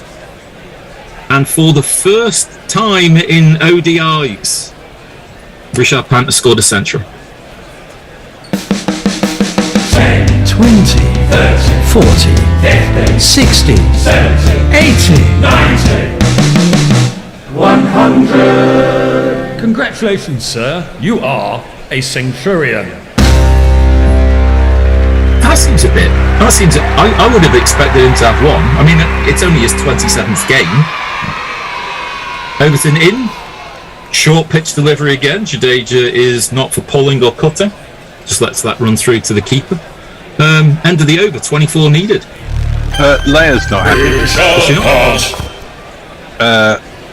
Says data is actually a plural. The singular is datum because it's Latin. That's why the Anglo use of visa is as a singular annoys me so much.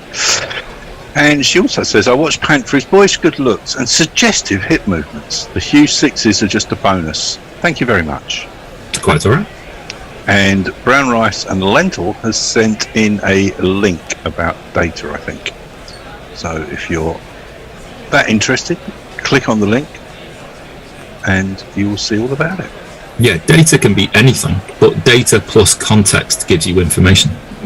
Very good. Well, data plus context plus insight. There's no point. Anyone could give you heaps of data. You've got to know what it's telling you. Yep. And how to extract some action from it. Otherwise, it's just a massive information Yep, which can easily become overwhelming and crippling. I think watching Joss Butler's body language is a little bit distressing. I mean, he looks like a man I haven't got a clue, basically. Don't Maybe know. a bit hot under the helmet. Yeah, well, I would As imagine. Willie is it? And that's Oh. short, and that's been straight pulled by Richard Pant, and it beats the outstretched hand of Willie, and it beats mid-on, and it goes for 4.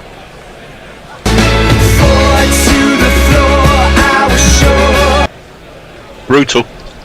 I would love to tell you about where I think he was trying to play that ball.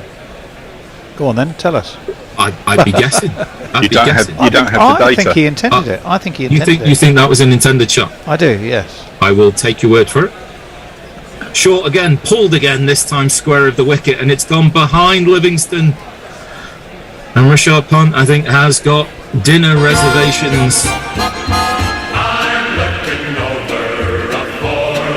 This might not take long, ladies and gentlemen. 16 needed, 2 4s. Yeah, the game's Livingston just had about gone away. 15, Gone away from England at a frightening pace, or looked at from an Indian perspective, they've pulled ahead at a frightening pace. And we always said, as we were watching WinViz, we said if Pant and Jadeja can fire together, this game will move apace very quickly, and that's what's happened. I keep on thinking back to a point that Hendo made. Pandya, rather. Full of the delivery and this driven by Pant, and that's the best of all the shots this over. That has gone like an Exocet missile through extra cover for 4 runs.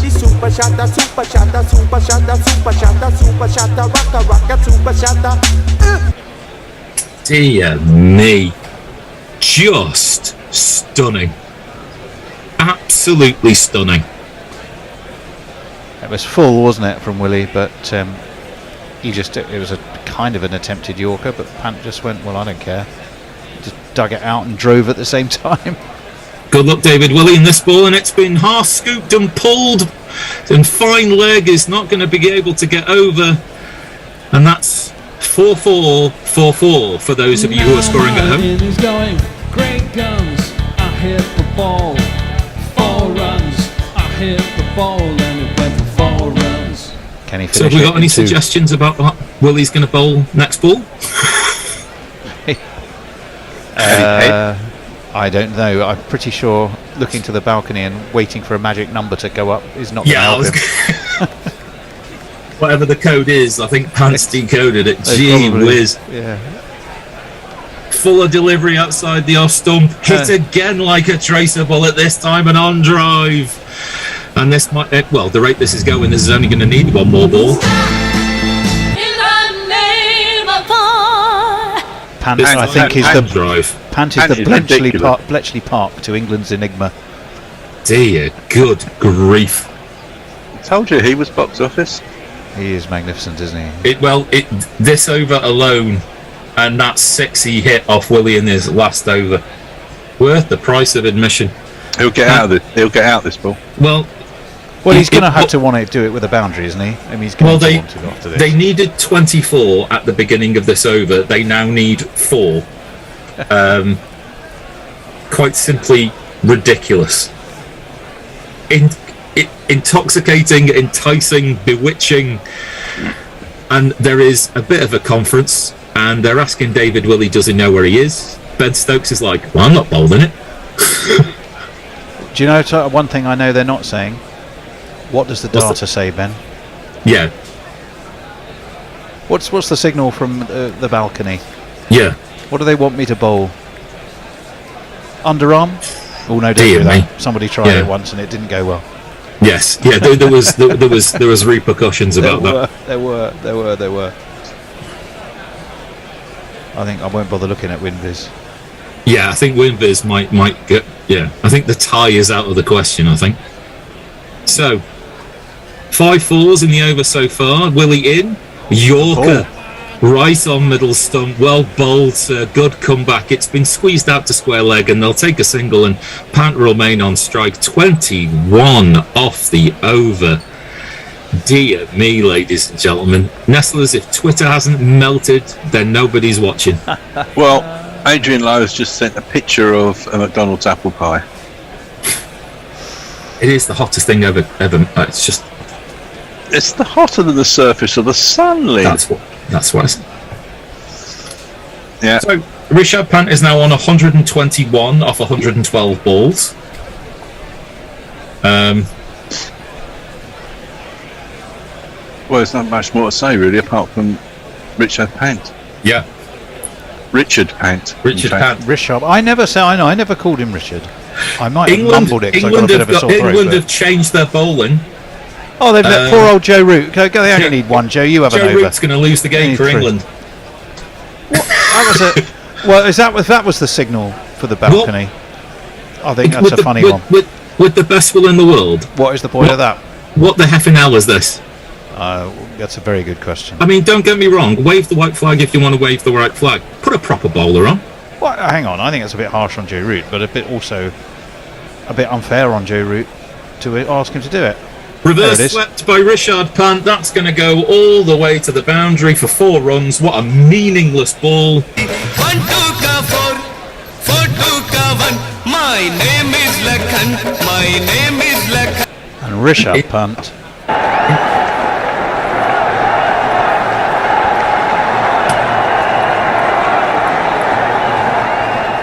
Are you not entertained? India's smiling assassin has absolutely ripped the heart out of England today. India have won this by 5 wickets. Remarkable stuff. And based on the last half of the Indian innings, it wasn't even close. It's all good-natured as ever. Smiles on everyone's faces, as it should be. You've got to stand back and admire that. Unless perhaps you are England's captain and wicket-keeper, who had the opportunity to stump Rishabh Pant, which he didn't take. Wouldn't have been easy. No, it wouldn't have been an easy thing. As well as losing another series, which is not a great start to your captaincy. You committed the biggest sin, perhaps, because you let off the hook the man that took the game away. As it often can be the case, but it probably will just be. It'll feel that bit worse for Joss, I think. Well, for a little while. In a game of 2 halves, this certainly was an Indian innings of 2 halves, because at the beginning of the innings, it all looked and felt so slightly differently, didn't it, Tony? Well, absolutely. Because Topley was on fire again. The top 3 went for not very many. Your big names at 38 for 3 when Kohli went, edging behind to Butler off Topley. Topley taking the top 3 again. You know, I mean, it all seemed quite clear, and it's 72 for 4 games in the balance. Even though we kind of knew that England were 30-40 runs light, but a massive partnership. Let me see here, 133. The partnership between Pandya and Pant. Pandya going for 71 with a great catch by Stokes off the bowling of Cards. Jadeja did what he was meant to do. He stuck around out in the middle and was 7 not out. But what a display by Rishabh Pant, 125 not out, and the way he moved through the gears after getting to his century was just remarkable. It was unicorn-like. It was remarkable. But they've got that hitting power down the order. I mean, that's what we've been saying right through their innings. Yes, you lose wickets at the top, but you don't feel safe until you've got rid of Pant, Pandya, and Jadeja. And they didn't. Yeah. So all the discussion of data and signals to Jos Buttler. I don't know what the English Enigma code for next time get the stumping right is. But they need to find that one probably.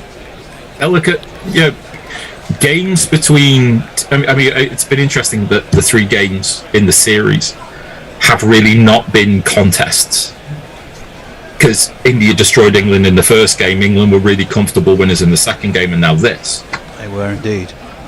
You start to go, well, actually, these teams are quite evenly matched, and even though it hasn't necessarily reflected in thrilling games, you start to reflect on little tiny margins of success and failure, which, like you said, the stumping in the moment doesn't really feel like it means that much, but in the end means everything. Yep, very true. Anyway, shall we wind things up, gentlemen? Absolutely. Nestlers, some final messages? The finest tweets. Leah says, interesting that you used the metaphor Exocet Owl, as that missile can be launched at a wide variety of targets from a variety of platforms. So the trajectory is very different for each scenario. True. Billy Bond says, why the fuck aren't we bowling Yorkers in our 50 over games instead of short bowling? I don't think we have the right captain. O'Neill Harris says, England is hot. Laugh out loud. That's funny. It's like saying Antarctica is hot. It is hot, O'Neill, honestly. It's not even as hot as it's going to be tomorrow, and it's hot now. Yeah. Leah says, I'll clip the Richard Pant incident and send it to you. I know when it happened. And Adrian Lowe says, battered like a McDonald's apple pie. Thanks, Gorillas. Great job. And that's really it. Thank you all for listening and tweeting in. Yep. Pleasure as always. And now the stage sets towards South Africa, Tom. Yes, it is. England and South Africa women tomorrow. That will be on covered by our Guerrilla South Africa chums. And some of them will be joining us on Tuesday when England will play South Africa in the first ODI. Where's that from? Not entirely sure. Neither am I at the moment, but we will be there for every ball of it when we figured out where it is. Until then, you'll be there, won't you? I won't be for that one actually. I'm going. Well, hopefully I'm going to be at Lord's that day, but given the temperatures, that might be that might be slightly questionable if all the trains have melted and can't get me there. But we shall see. Till then, it's been a fantastic day. Thank you to Nestlers. Thank you to Owl. Thank you to Forthy. I can't remember. Thank you to everybody. Colin, of course. Cat and Colin. Colin. And who else have I missed? The cricket connoisseur. Messi Jez. Aaron. Yes. It's been a fine effort. But in England, it was for some of the time until they got their pants taken down by Rishabh Pant, who was utterly magnificent. We will see you very shortly. It's only Tuesday, and we'll be back with you. Looking forward to it. Bye, everybody. Bye bye. See you later, boys and girls. Guerrilla crickets. Whoa. Guerrilla crickets. Whoa. Guerrilla. Take guard, man the barricades, patrol the cover boundary. At last the time has come, this is a cricketing emergency. Hear this call to arms for every cricket revolutionary. Take up your bats and stumps for the test match insurgency. At first they tried to silence us, but we would not be silenced. They threatened us with lies, so we threatened them with violence. Che Guevara, Sangakkara, Joseph Stalin, Douglas Jardine, Robes